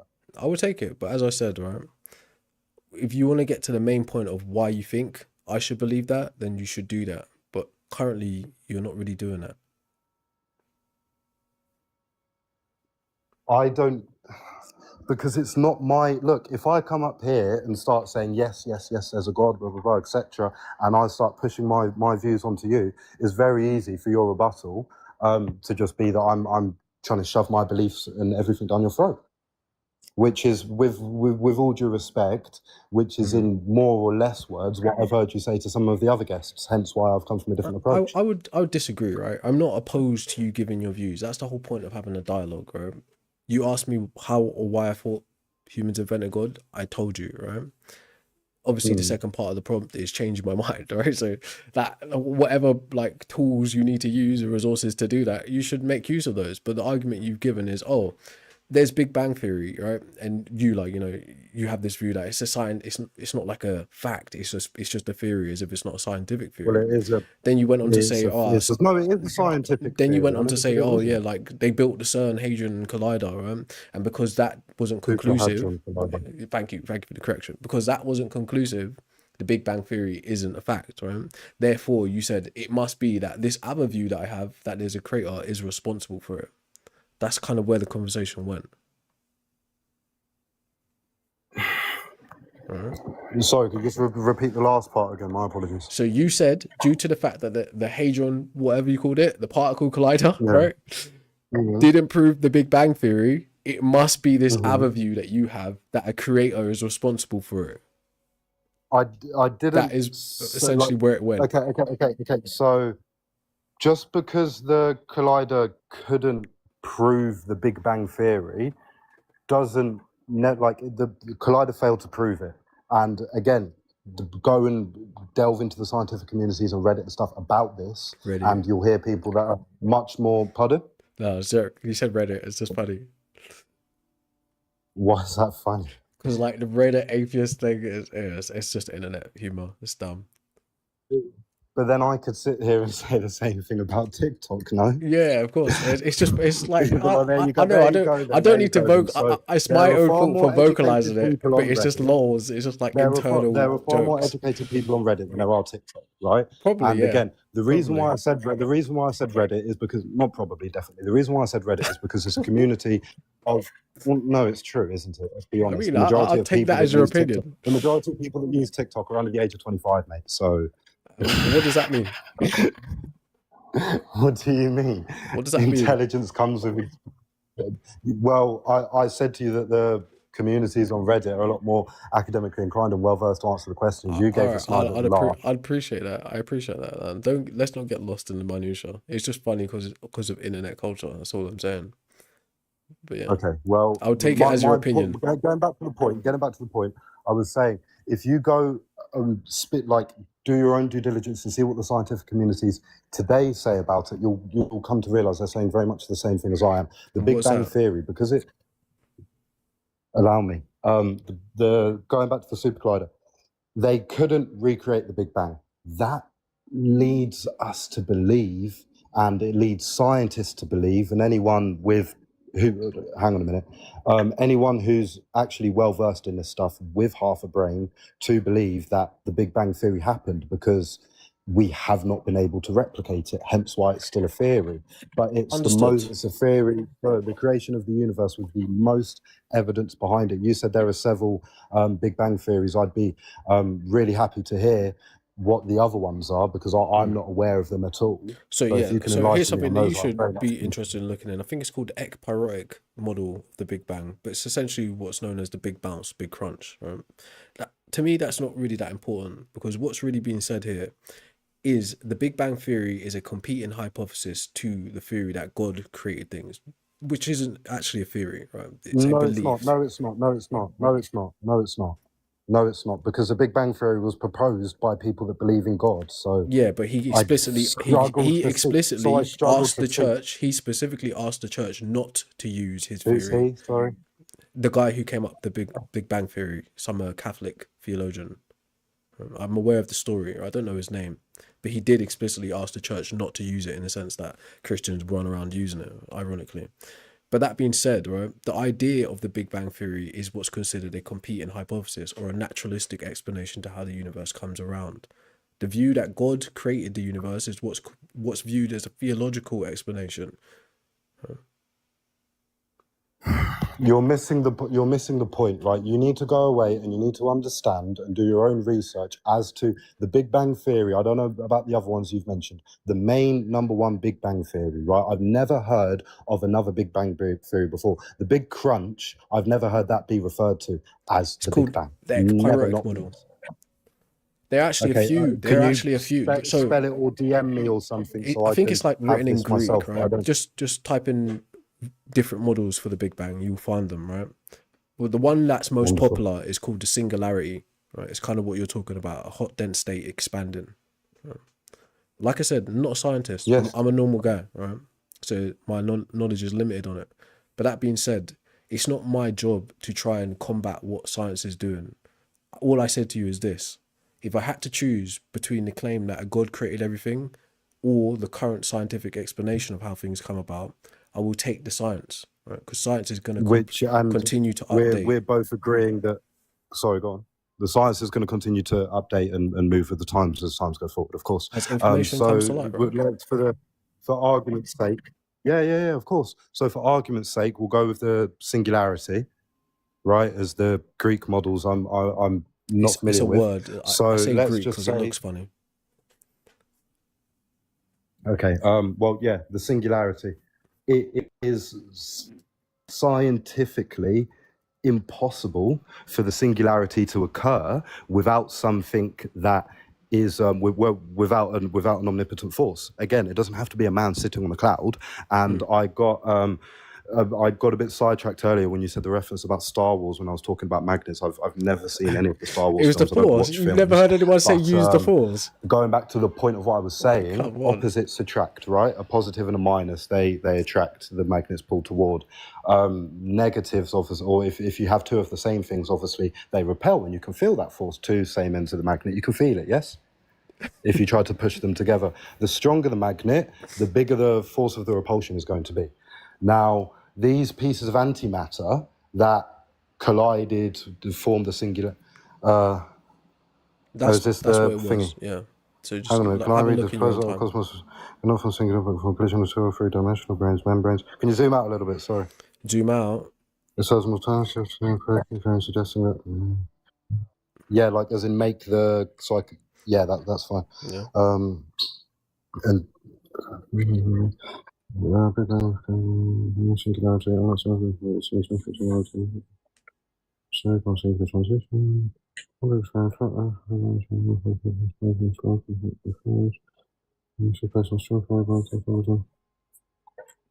string theory again ties back like that. That's unified field theory, which ties back to the singularity. So, but while early versions struggle to much today, so now designed to be consistent with principle. The standard model is the A. I will have to go away and do more research on this before I speak on it because I'm not like Here just like obviously it's a Google overview, right? So Pardon? it's just a Google overview. So don't take it as like, like it's a great source. I know Hello? how everyone feels about that. Can you hear me, bro? Can you hear me? Oh, 1 second. Hello? You? Hello? Hello? Test. Oh, I think it's back now, yeah. There we are. Test. Yeah, might be a little bit delayed. Sorry, bro. Can you hear me? Yeah, I can hear you loud and clear. No problem at all. Yeah, because As I was exited saying, the app. before I speak on that, no problem at all. Before I speak on that, I need to go away and do like my own research on the Yeah. that one you had up just All I prior. was just saying is it's just an AI overview. So some people don't like using Google as a source for these types of things. I totally understand, but I'm not trying to stick you on that point of the Big Bang anyway. Right? I was just saying there are other models for it. So now you're aware of that. Now, no, I am aware, but the reason perhaps why I wasn't aware of the other models before, maybe what I'm about to say is wrong. Again, I need to do more research into these models, but the singularity is the one that has the most weight behind it, and it's the one that's most heavily backed by the scientific community. Cool, that may be true. Again,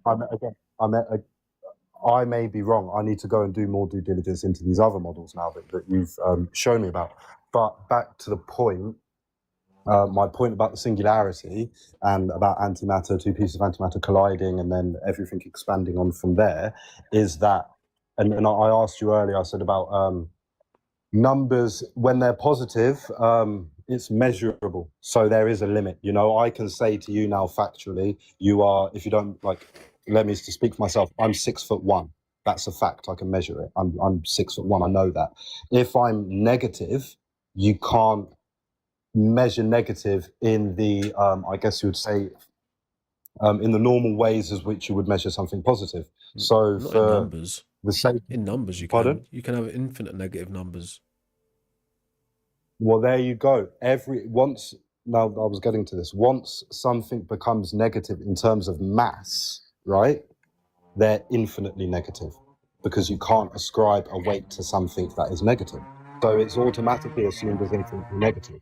So, So if you, and not when I say yeah, go on. assumed, perhaps that was the wrong adjective. It's automatically taken to be infinitely negative because science tells us this. So that being said, if we go back to the Big Bang Theory model, the singularity, two pieces of antimatter colliding, the force that would have been required for those two pieces of antimatter, which are both infinitely negative in their own right, because if the Big Bang Theory, which is still a theory, if it's correct, then these two pieces of antimatter hold the entire universe or the potential for the entire universe inside of them, So, right? They're so infinitely negative. if I So there can has to have interject, right? been, well, Like honestly speaking, it is yeah. neither of our jobs. I don't know what you do in your personal life because I don't know you, right? But it's neither of our jobs really to sit here and say, all right, we're going to debunk scientific theories, right? People's fields of research. It's not really our duty to be doing that. Well, I would say duty. I would say in a type of like As a philosopher, in a term of I would epistemic say so. humility, you would say there's a certain Mhm. level of this that I don't actually have access to, full understanding of it. So what you're telling me is interesting, but it's not relevant to the overarching topic. Right? To combat what the Big Bang Theory says has little to do with whether God exists or not. But I'm not combating what it says. I'm agreeing with it in every sense of the theory. I'm agreeing with it because it's not been proven. The reason why they can't prove it, obviously, they're not firing antimatter. They're firing protons, neutrons, and electrons, not together, separately. But Right, but the again, diminishing go that on. theory doesn't make your view that God created the But world I'm more not. I'm not likely. diminishing the. I'm not It, do, trying it to doesn't diminish it the doesn't theory raise the at all. probability. I'm not. I'm not trying to diminish the theory at all, right? It's not been proven by humans because it can't be proven by humans. But all the scientific research that has been done that tells us about the creation of the universe leads towards the Big Bang. Hence why it's still called the Big Bang Theory. Humans have not been able to replicate it because we don't have the power to. We're literally Yeah, not strong enough. that's No totally machine fine. we can make. No machine we can make is strong enough to Yeah, replicate it. I That's wouldn't why want to it's see still a us do it theory. either, though, bro. However, Wouldn't want to see that no, happen of on course, Earth yeah, either. because then the world will be destroyed instantaneously. So we Instantaneously. That's we assume, but we don't know what would happen, right? well, We're not in that field. it's what science tells us. It's what science tells us. But again, like I said, I've went to university. I've studied. As a philosopher, I believe it's my duty to learn as much as I can and ascertain as much knowledge as I can about these things. When I say these things, I mean physics, chemistry, and biology. Because it's physics, chemistry, and biology that give us the understanding of absolutely everything we have. Right. In terms of environment and stuff like that. I'm not talking about engineering. But And what's being and said, those things. but now that we've covered that, what are you putting forward that makes it more probable that a God is responsible? Okay, so I asked you what models of. I asked you like if you subscribe to the Big Bang Theory, and you said there were several models. The reason why the Big Bang Theory, the singularity, makes it more evident is an unmoved mover. Again, we don't have to attribute him to organized religion, is because from what science tells us about the universe, it is scientifically impossible for the Big Bang Theory to have happened without an outside force acting in on it. Right. But what makes it more probable that it's a God? Again, that's why I asked you what your definition of God is, because if your definition of God is just the person that helped create the universe, then I've dismantled your argument. But you already told me, you've already told me that that wasn't, you've already told me that that wasn't your understanding of God, and So why the say it? definition of God you used. Huh? So why say it then? Like, from my point of view, we've already established. I think God is an invention of humans, right? So it's just an abstract concept. From your point of view, being that maybe you believe in a God, you think it's something more than that, right? So you're Well, as I said, you're putting I left forward. Christianity. Yeah, but As I said, I left Christianity. so are you an atheist? Pardon? Are you an atheist? In terms of organized religion, or in terms of there being a creator of the universe? Two completely different things. I mean, unless your like whole point here is to do like a type of red team type of argument thing, I don't know, right? But I'm trying to understand what team. No, sorry. So can you digress? What do you mean? I mean, Red basically, team, if you're trying to like steel man an argument for a theist position, or if you're an atheist, that's kind of what I mean, right? So to understand where you're coming from, because you're making an argument against the explanation, a natural explanation for the universe in favor of what? How am I though? If a natural explanation of the universe, the singularity, right? Science tells us that there had to have been something that pushed those two pieces of antimatter together. So how is anything I've said So not I'm natural? saying, what is, bro? All right. So are you giving me an argument that God is responsible for the universe? I'm giving you an argument that there is an unmoved mover that is responsible for creating this universe. Yes, whether you want to ascribe him to an Abrahamic religion or to any other religion, that's fair. up to you. You don't have to add extra context to that. And what did I say to you earlier on? It is possible that a human can a priori reason to an uncaused cause. It doesn't mean that thing exists.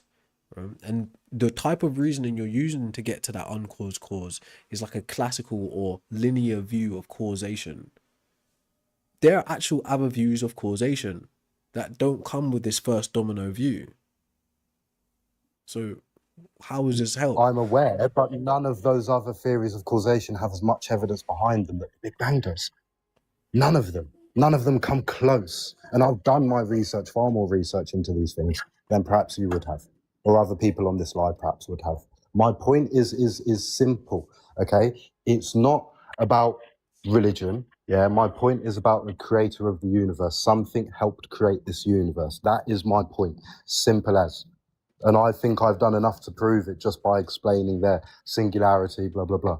No, you haven't. Right. But like, I'm not gonna attack you in that kind of way, right?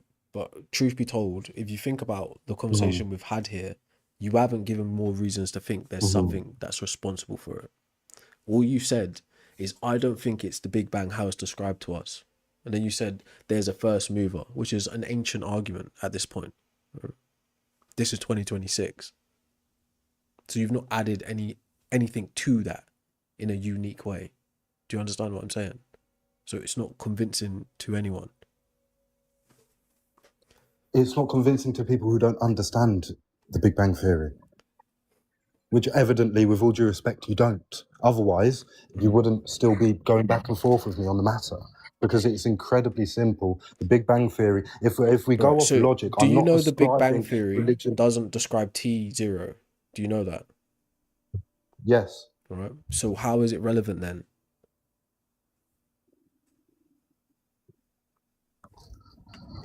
Hello? Hello. Can you hear me? Yes, I can hear you. Go again, sorry. So if the Big Bang doesn't actually tell you the beginning of all things, how is it relevant to your argument? Because that suggests there are things before it anyway. Okay, because yes, because there were things. When I say things, there was space before the Big Bang. There weren't things that inhabited space before the Big Bang, right? The only things that inhabited space before the Big Bang were antimatter. Maybe we shouldn't be saying that, really. Antimatter. Maybe we shouldn't be saying why. That. Right. In the way we're using before the Big Bang, maybe we shouldn't be saying that. If we're taking the Big Bang, okay, fair enough. Okay, fact, yeah. Okay, so then, but it's okay. So yeah, before whatever created the universe, there was, I don't want to say nothing, because there was antimatter. floating around, right? So Well, yeah, we're trying to figure that out now. I'm not. Well, no, we know that there's antimatter in space. No, we're Like coming up with every ways to measure it. Right, that's what's actually been worked on right now. Better ways to measure antimatter, right? And negative better ways. gravity and all Sorry, these kinds of stuff. Right? yeah. Is it negative gravity or I don't know? I don't know the right terminology, right? But that's what I mean by Go that. on. Yes, it's like I'm saying. No, not antimatter. Sorry, it's dark matter. My mistake. What I meant was dark matter, not antimatter. They're coming up with ways to measure dark Dark matter. matter, yes. Right.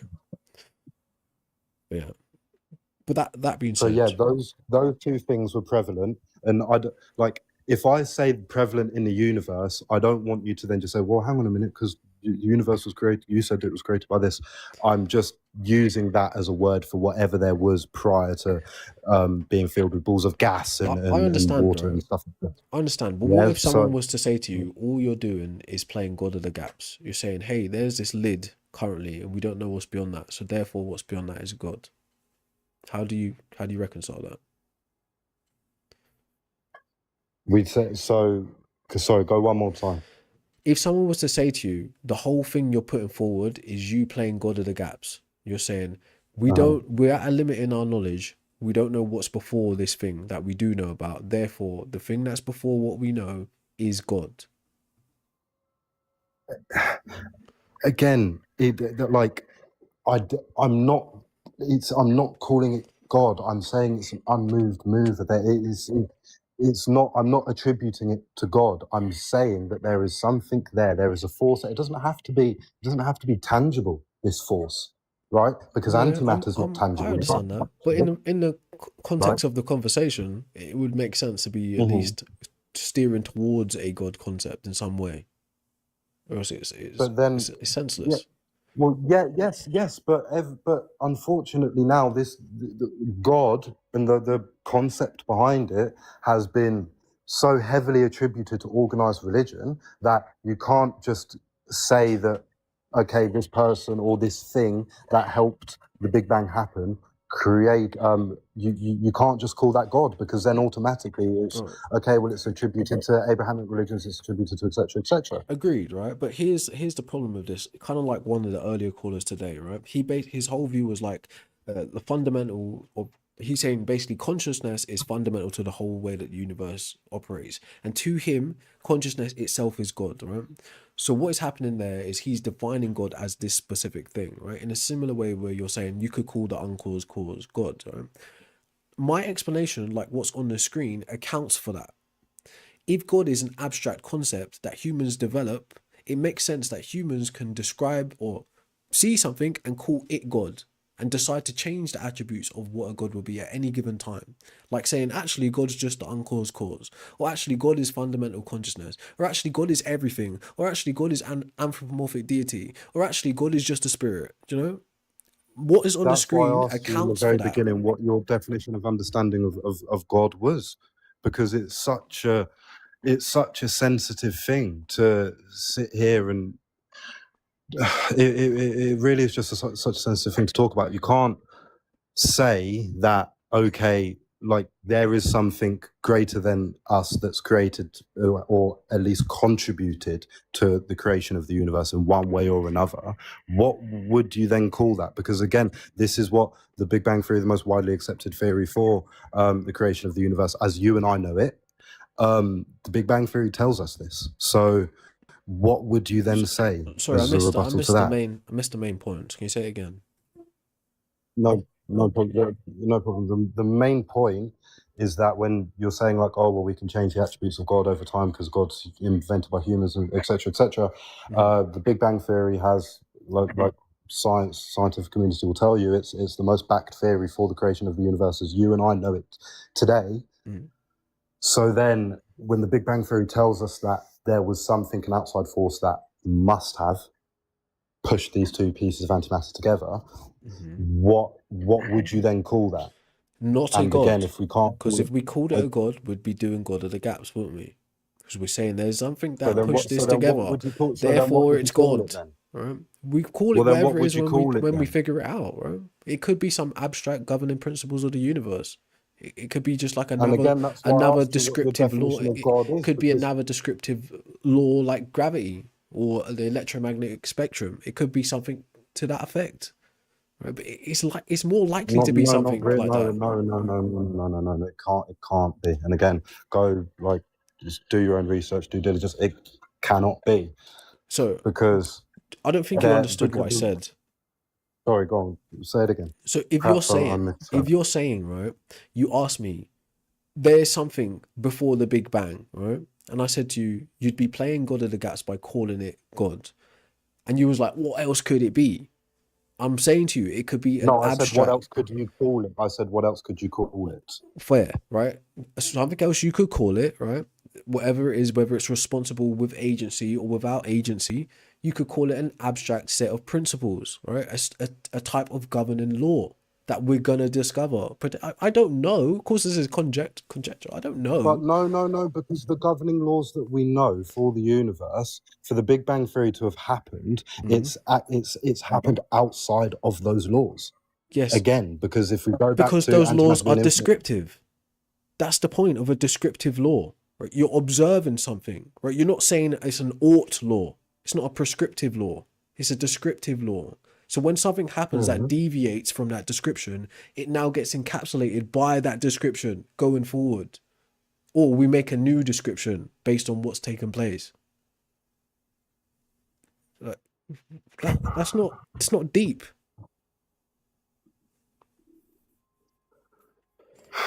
I see what you're saying, but I feel like we're gonna reach an impasse soon, because there's other arguments that I could use, but this is the one that makes the most sense, or at least I thought this would be the one that made the most sense to you, given what I'd heard over the past several guests that have been on the panel. I think what you're proposing is more of a God of the Gaps argument. You're simply saying we don't know what caused the Big Bang, therefore whatever that is, we can consider a God.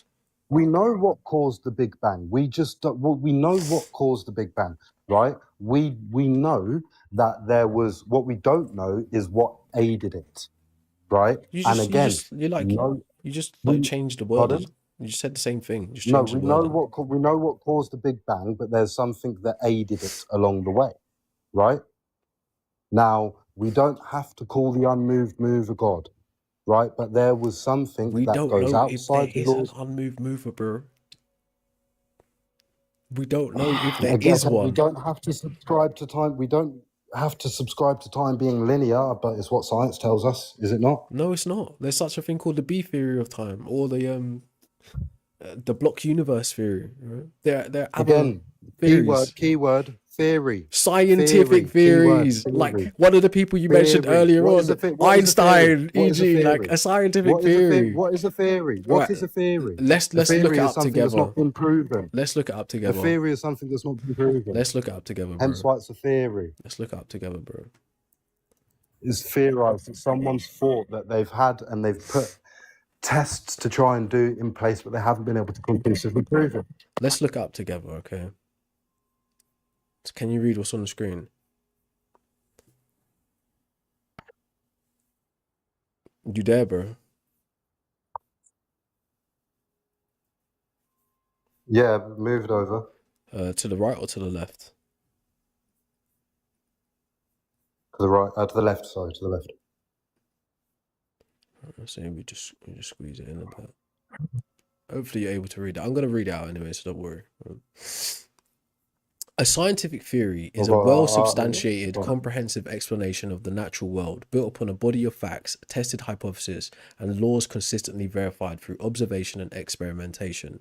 It is not a guess, but a reliable framework that explains why and how phenomena occur, such as the theories of evolution, gravity, and relativity. Yeah. So where in there does it say conclusively proven fact? No one said it was. Not anywhere. So, no. No, you dismissed it. You dismissed it based on it being called a theory. That's what you did. Yes, because I asked you, I said, what is a theory? You don't get to dismiss a scientific theory like that, not without substantial reasons to. But it's not been proven to be fact. It's not the same as a conspiracy theory, bro. It's test. Look. What does it say? A well-substantiated, comprehensive explanation of the natural world, built upon a body of Yeah. facts, tested hypotheses, Yes. and laws consistently verified through observation and experimentation. Right? There is no unless Yes. I can read. me personally, I think knowledge is fallible. Right? There's no 100% certainty about anything. Even within science, there's always room for error, and there's always room for knowledge to learn something new. Right? But you cannot dismiss a scientific theory as if it's a conspiracy theory or a good guess. That is what you implied, right? You can't go around doing that. You said you're Implied university about what educated. the You should B know that. theory and these other things you were saying, correct? Yeah, the theory of relativity is part of that. Look, you're cussing out a lot now. All right, so my bad. Let's get back grounded. The things that you said I was dismissing, like they were conspiracy theories. Are you talking about the B theory you were mentioning? Yes, that's one of them. I can't hear you. Hello? 1 second. Hello? Yo, can you hear me? Hello? Yo. It's because of the app. I'm on a different browser. Hopefully you can hear me. Hello, bro. Yeah, I haven't born man. It's fucking internet. Hello? Yo, it's not your internet, bro. It's the app. It's the app on my end. Can you hear me? No. Okay, bro. Yeah, I it's can not hear your you. internet. It's the app on my end. When I wanna Google something, it closes the audio. I don't know why it does that. Okay, fair enough. But anyway, yeah, the B theory of time Right, is also a theory that is worth looking at. But really and truly, right, respectfully, I do appreciate the conversation. You put forward interesting views in it. It's not a wasted time at all. So I do respect that. Can you hear me? Just about, yeah. Yeah. So yeah, I appreciate the conversation. I'm not even mad at it, but Likewise. yeah, man. GG's, bro, as they say. GG's. Maybe we should talk again in the future. Give someone else a chance to come up for a bit.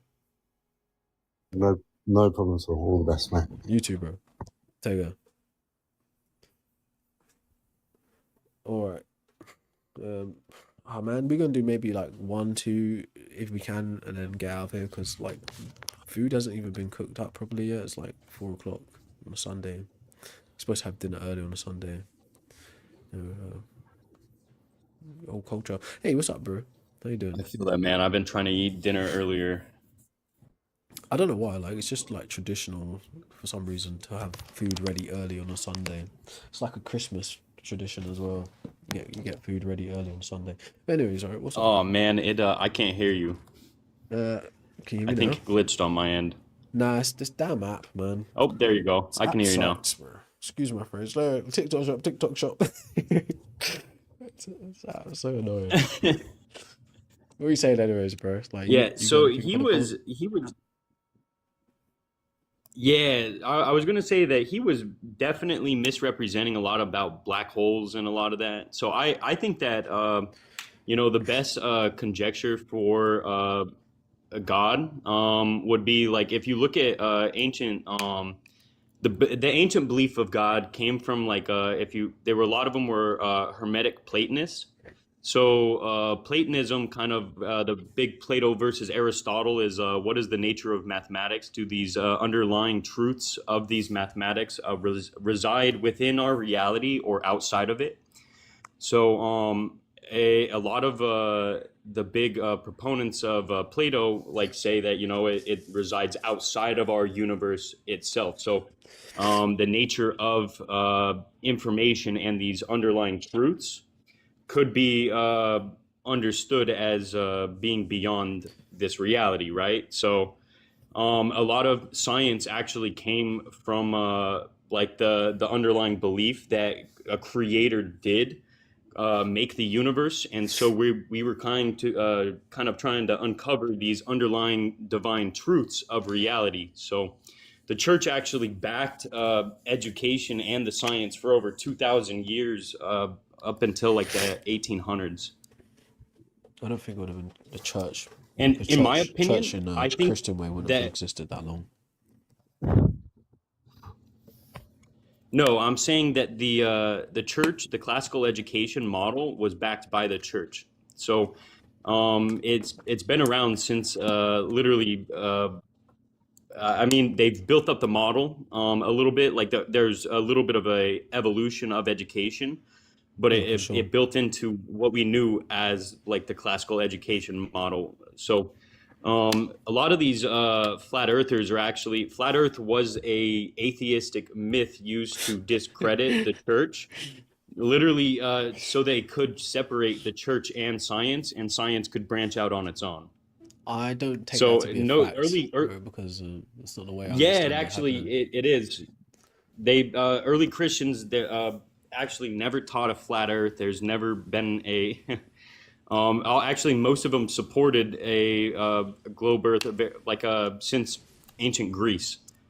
So Interesting. it's never a lot of this is like a modern myth and all this. So and Cato himself, he was a flat earther. So You're a lot of his joking. arguments were coming from no, not at all. You're joking. I I've argued with him in other lives where he's trying to argue for a flat Earth, and I'm like, no, dude. Like, and he uses a lot of these half-cocked premises as well. But he, I took him it's seriously because he said he was a philosopher. he said that CERN was trying to recreate the Big Bang in a particle collider. He thinks that black holes are are the same as a Big Bang. Yeah, like, a lot of what he was saying, and he said antimatter has like a it's intangible. It's not. It's a real physical substance. oh yeah, But we yeah. just can't We touch have it because when it touches matter, it literally goes destroy back stuff. into the energy, the pure energy form. Yeah, Yeah. I mean, but they again, transported it. So yeah, I know. I just heard they put it in a bloody truck. It's like a very tiny amount of it. yeah, Yeah, I that's heard a about while. that. Crazy, isn't it? But yeah, me They had to like personally, magnetically like maintain its field to keep it like stable. sci-fi shit. Yeah. What were you saying? Sorry. Yeah, I was just gonna say, me personally, I'm not like very scientific as an individual, so I just grant what he's saying to an extent to hear out his point, the overarching point. So there would be things that I don't Yeah. fully understand that I can't pull him up on. Just in general in life, it's not like I don't have access to all knowledge. There's no way I can know. You know? Yeah, see, I personally would argue that if the simulation theory and a lot of that argument could be doubled as an argument for God, like same like I was getting at, like the a better argument would be that in quantum information theory that information is never destroyed, right? So kind of saying that this underlying property again. So modern Platonism would still be like the best argument for explaining the nature of God or explaining God. But that's just my opinion, man. I definitely think that a lot of these ideas, you know, you can't prove it, you can't disprove it. It's fun to maybe debate it, but Yeah, I mean, yeah, I think there's a lot that can come are you out of it. playing Elden Ring? Yeah, yeah. I think there is a lot that can come Hey, out of it in like interesting ways. So it's not just I don't really approach this from a place of I'm trying to disprove God. I think what I'm saying is an explanatory claim and it helps to like understand the yeah. way we're functioning in reality without having to suppose there's some supernatural entities, which apparently we can't actually know, you know? So it's not like I'm saying, oh, like your teddy bear doesn't exist. I'm just saying, hey, do you know like why you're calling it a teddy bear and what's behind that? So yeah, you might be able to come Yeah. to the You're conclusion you're just that the asking teddy about like the bear, deeper nature of the idea. yeah, you might on your own account, you might come to the conclusion that the teddy bear can't be realer than the fact that I invented the teddy bear, or maybe you don't. But it's not like I'm not trying to disprove it in some Yeah. extra kind of I way. I definitely I think that you know what you said to the guy before. You had said that you know the idea of God was created by religions because of whatever that reason was. No, I didn't say that. I there was some I can't remember what you pulled up on the screen. But it's basically saying that they believe in supernatural beliefs to explain away things Oh, they can't explain. so what was on the screen is a cognitive theory, just like a summary of a cognitive theory of how the Yeah. mind works. That Yeah, I think that that's probably the best answer. But if you look at like the perennial philosophy, I think that if there is a true nature of God, it would be kind of a convergence of underlying parallels between all of these different concepts of God. bro said a lot, bro. I was low key distracted. I was low key distracted. Not even gonna lie. I That also turtle need to was use the like toilet. wild, dude. Yeah, He had a Pope hat on, dude. yeah. He's a metaphor already. He needs some cards. But, I was so confused. yeah. So yeah, I got teleported. I was a little bit distracted. But look, I gotta use the toilet, bro. So back in a Hey, minute. man, it was a good chat, though. Yeah, I appreciate you, though, bro. In the future, do come up and you can educate me a bit more on like, would you say modern Platonism? Yeah, modern Platonism. Modern Platonism would lean more into quantum information theory and information building out the differential geometry. So explaining like ER equals EPR is that conjecture That's kind of beyond says me, that brother. yeah, It's beyond me. it says that entanglement of these quantum particles is what builds the geometry of reality itself. Crazy stuff. But again, it says that this information, there's underlying principles that are beyond reality. So, just an interesting idea to think about. I mean, yeah, I hear it. Like, so you're like, to me, it sounds like you're given a more scientific view on an idealism type of view. Is that correct? Uh, Possibly. I definitely am giving a little bit more of a scientific take. I mean, theology itself tried to rationalize God using science. So that's what I was getting at earlier. The church and science went hand in hand for a while because of like they were pushing the foundations of knowledge, but also Mm. trying to understand how this can tie into what we know about God itself. Like Isaac Newton was a massive theologian. He wrote more about God than he did on He science. was also an occultist. Yeah, a little bit. But interesting thing about history, specifically the Christian history in Europe, it's written from various different perspectives. So it sounds like you have a certain perspective on it, and I've read a certain perspective on it. So they don't. Those two I have perspectives a little bit of a. aren't necessarily cohesive. So I would say it like that. What do you mean? So in terms of like what you're saying, how the church was pushing for the progression of science, right? There's a view that so one of the first things, I hate to like be all like extra on this, right? But one of the first things that happened once Christianity in terms of the New Testament was formed and the religion that followed it afterwards, the various class systems that were established to support Christianity, one of the very first things that they did was they went out and they destroyed books. They burnt, well, not churches, it was more like museums and artifacts where these centers of knowledge were across the whole of Europe. Okay? That's one of the very first things that they did. For a very large, significant period of European history, the church, e.g., the Vatican, before the invention of like the Protestant Reformation with Martin Luther and all that kind of stuff, the point of what they were doing was suppressing knowledge, right?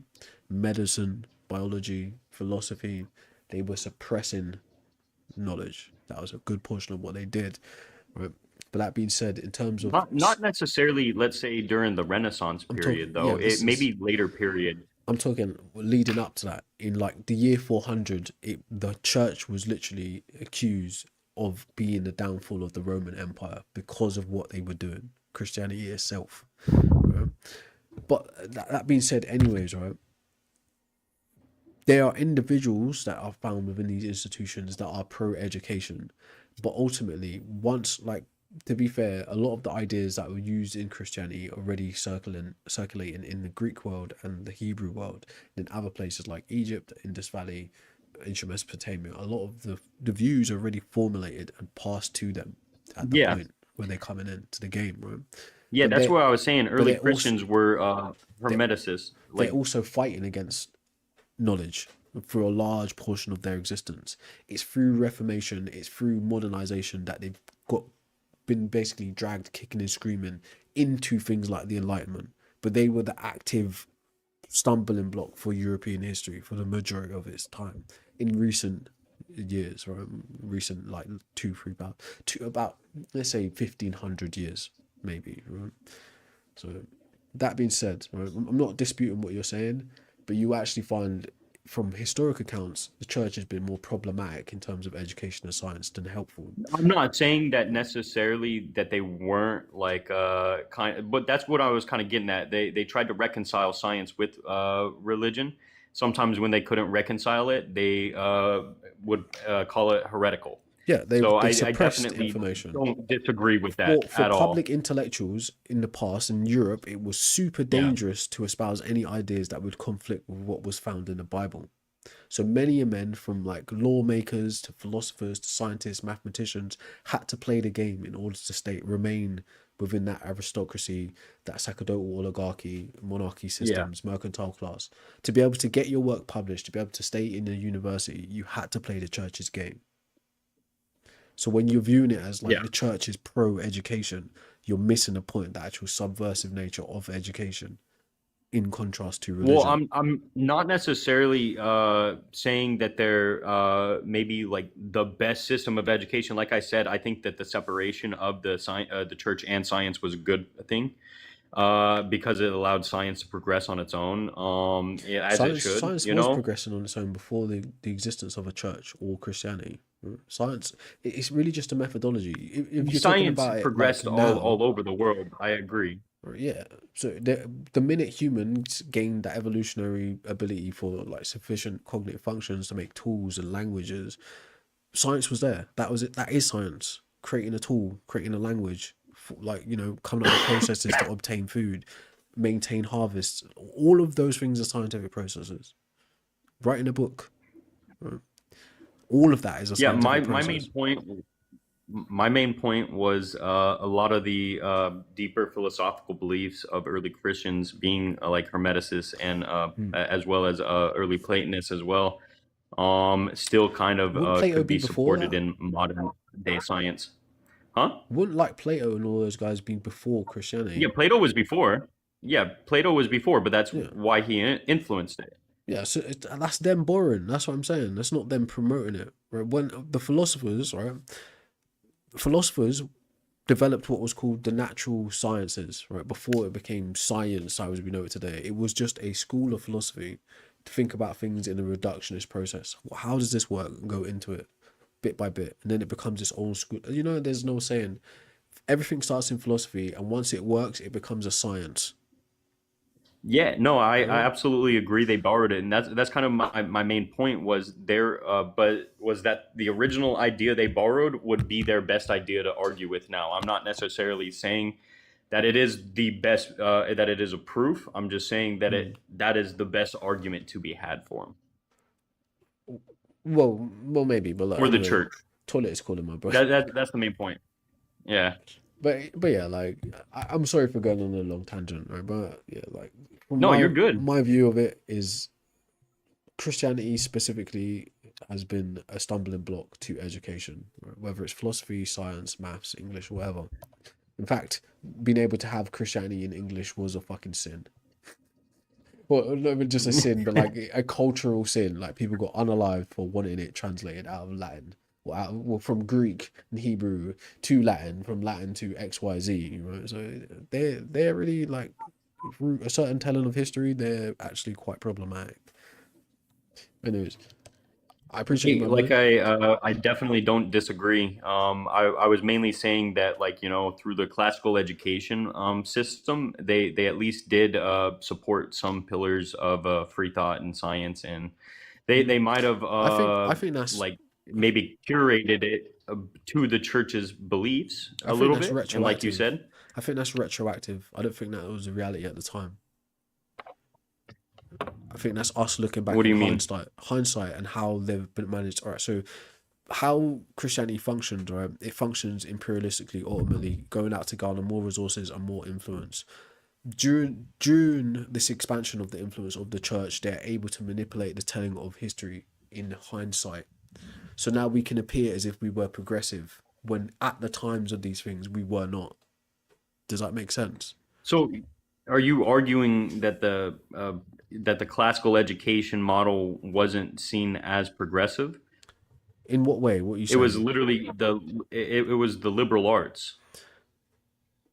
In what way are you saying progressive, right? Because Christianity, Well, that's kind of what I'm confused. Like they were literally known as the liberal arts because of their progressive yeah, but like not in nature involvement with of Christianity though.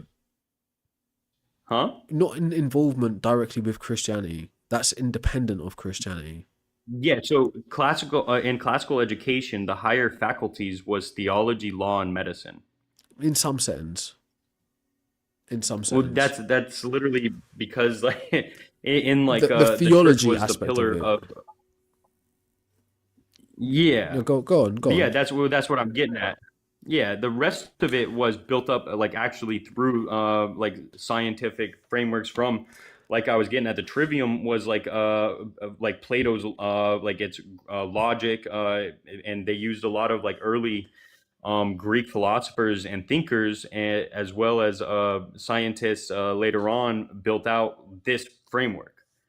So I'm not necessarily saying that it in itself was like that science doesn't exist outside of it, that science didn't progress. I'm just saying that this framework was supported by the church. Yeah, I would disagree. Right? Look, if you think The about cla- the historical context of how people, for instance, monks and such, or scribes, were afforded the ability to know how to read and write, that wasn't on the behalf or the behest of the church, right? That was existing in Europe because of the times prior to Christianity dominating it. So they swoop up these people by right. So a way to explain this, right? In earlier Europe, right, almost 95% of everyone across the whole continent at large was illiterate. They couldn't read, they couldn't write. The small percentage of people that were able to read and write So being belonged. illiterate in the Middle Ages, a lot of the times was seen as not being able to read Latin. So if Well, you didn't understand Latin, you would also be written off as illiterate. But a lot of people had local tongues that they were able to communicate you in. could So you could say being that, right? illiterate, You could say that. yeah. So it's a In the misrepresentation. I grander just want to picture, clarify. right? I forgot what I was even saying now, right? Right, so the fact that they were able to get people to write the Bible for them, right? Because remember, it's actually the Roman Empire and the Roman Empire's influence that helps you get Christianity. It was Jewish culture prior to that. It was just the Torah and their teachings and their way of writing and living, and then the Greeks for the spearhead of Europe's civilization, right? And in its writings. Okay, that being said, right, the fact of how you get people within the Christian institution that are capable of reading and writing is because of how Christianity spreads. It spreads to monarchy, to aristocracy, and mercantile class. And those are the upper people, they're the people in the upper rungs of these hierarchical structures. And in those higher rungs, you are afforded education. Yeah. So the education is existing separate to Christianity. Christianity is joining into the hierarchy at the top and having its message spread from the top down. It's not building the hierarchy up in that way in terms of education. Does that make sense? Yeah, like I was getting at, the higher faculties led into. I get what you're saying by all means. Like I said, they did adopt like this framework, and science does exist outside of the religion. That was my entire argument. Was literally that they've adopted like in their early arguments of Platonism, and these beliefs are adopted beliefs. It's not that it was baked into the Bible, and so that's I never once like argued that but I did kind of say that in regards to the classical education model, that this was, while it may be them piggybacking into it, it definitely still built out at least some sort of structure to a little bit of the education system. I'm not saying that there aren't other education systems, but my whole original argument was the early adopted beliefs that they had could still be applied today. I never really argued that whether or not it was good or bad.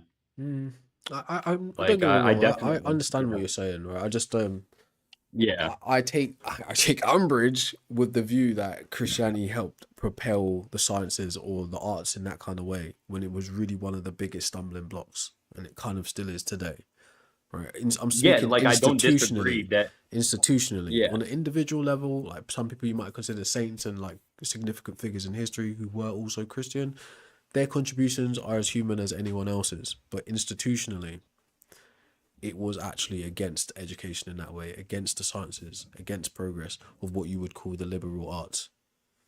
Yeah. yeah. Like I definitely don't disagree that the church and science should grow separately. And I don't disagree that they were growing separately, probably throughout the entirety of history. In your argument, and as well as like you're saying the church piggybacked into it. By all means, absolutely. I never once disagreed with any of that.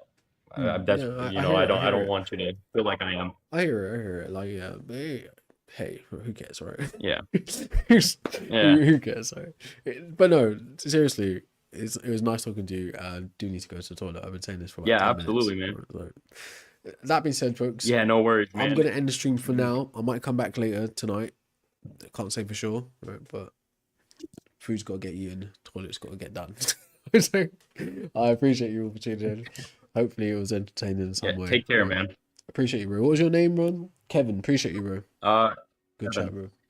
Yeah. Everybody Hey, man. else, Go research into photonics, man. It's photonics. fun field of science. That's my major, so I just wanted to throw it out there. It doesn't get enough hype. Is the science and technology of generating and controlling and manipulating light photons acting as the light-based equivalent to electronics? Interesting. Hey, I think it glitched out, man. Ah, I went and YouTube heard it, right? I don't know if TikTok heard it. I went and looked up what it was, right? And I was just reading out the definition of it. Oh, there you go. Yeah, I was just saying I went and Yeah, looked up what it was. yeah, glitched out on my end. I couldn't hear you, but yeah, it's the study of technology and the applications of using light. That's pretty dope. What do you intend to do with it? So I'm a computer engineering and photonics double major. So I'm gonna build photonic integrated circuits. What does that look like? Basically building hybrid. So like fiber optics on the motherboard between the chips. So the chips themselves would communicate at the speed of light and send information. God damn. It's yeah, man. So it's you can't get any faster than that, man. So That sounds crazy. and then a lot of the additional like add-on hardware would probably still be electrical components.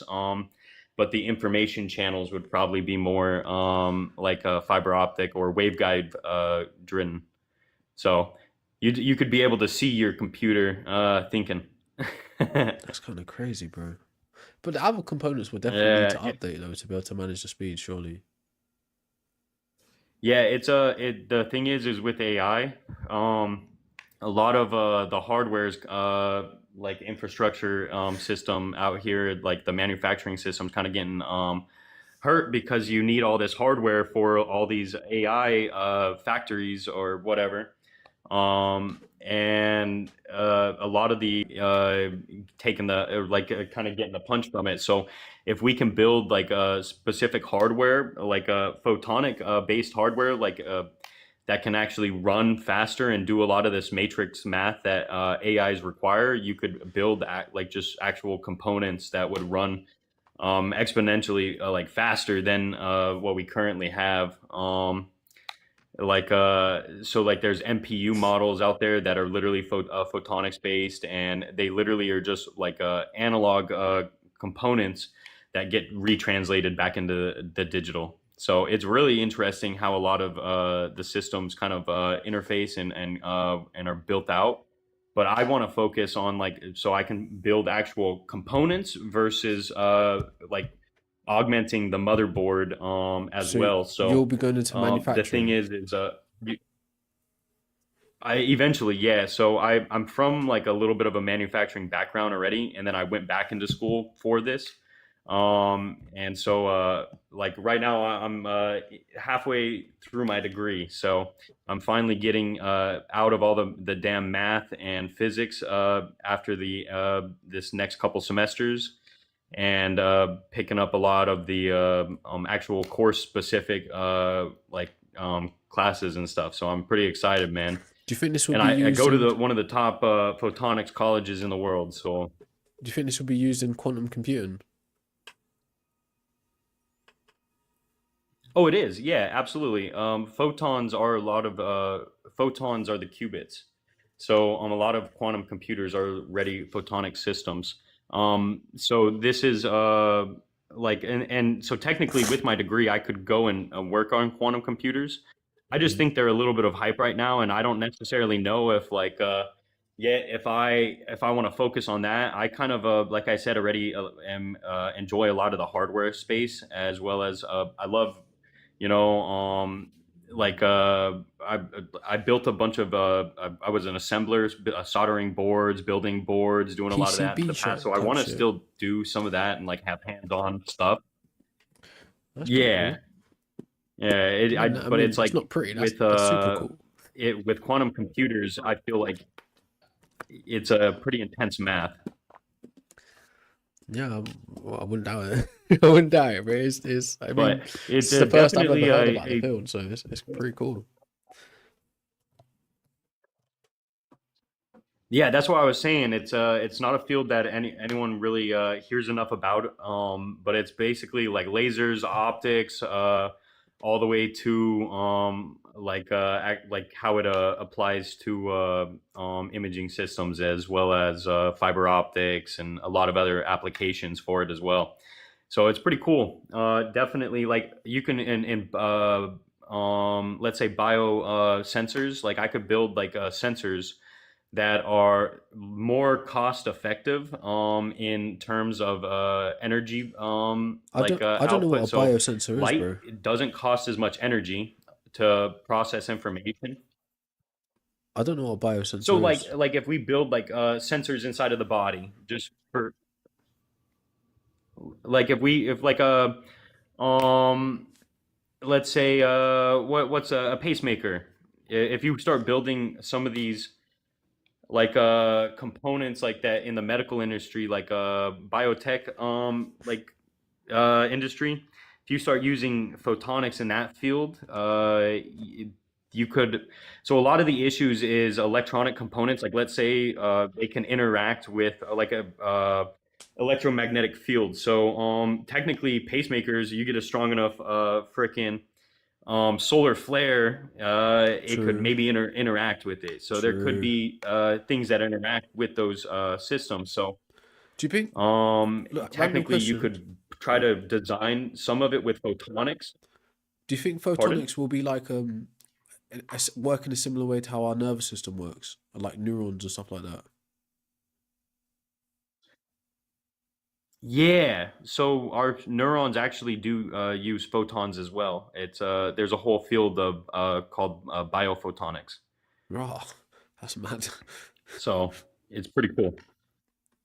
Yeah, yeah. As soon as I joined the field, there's all these side courses and like that I could take, and like from like quantum wave theories, like to like quantum computing to biophotonics to like medical imaging, like to fiber optics, and they have all these courses and stuff, and it's such a wide application that it's like it's such a frontier field, and it's just starting to get its footing, and it's like so one of these niche fields that is just really freaking cool to learn about. Don't So tell it's too like many people about it, bro. I feel like yeah, You're gonna fair have enough. You're gonna have a It's what was that place, that Tech Valley over there they got? Silicon Valley. Yeah, you're gonna make one of those situations if everyone finds out about it. I'm joking. I'm Well, joking. I think in about 5 years, 5 to 10 years, everything is going to start switching to photonics.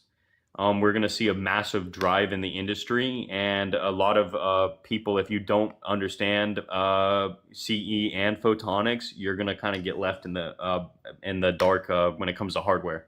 Damn. Yeah. Oh, well, stuff again. First time hearing about it, so this is interesting to me. But heck yeah, I'm not going to hold you hostage any longer. no, yeah, it's hostage by what was that? What was that saying? It's like a, you know, when they like the captain. Let me get what that's called. They say the it's like captor. a southern goodbye. We say goodbye, but then we're like, oh, okay. Then we got like something else to talk about. Fair, yeah, fair.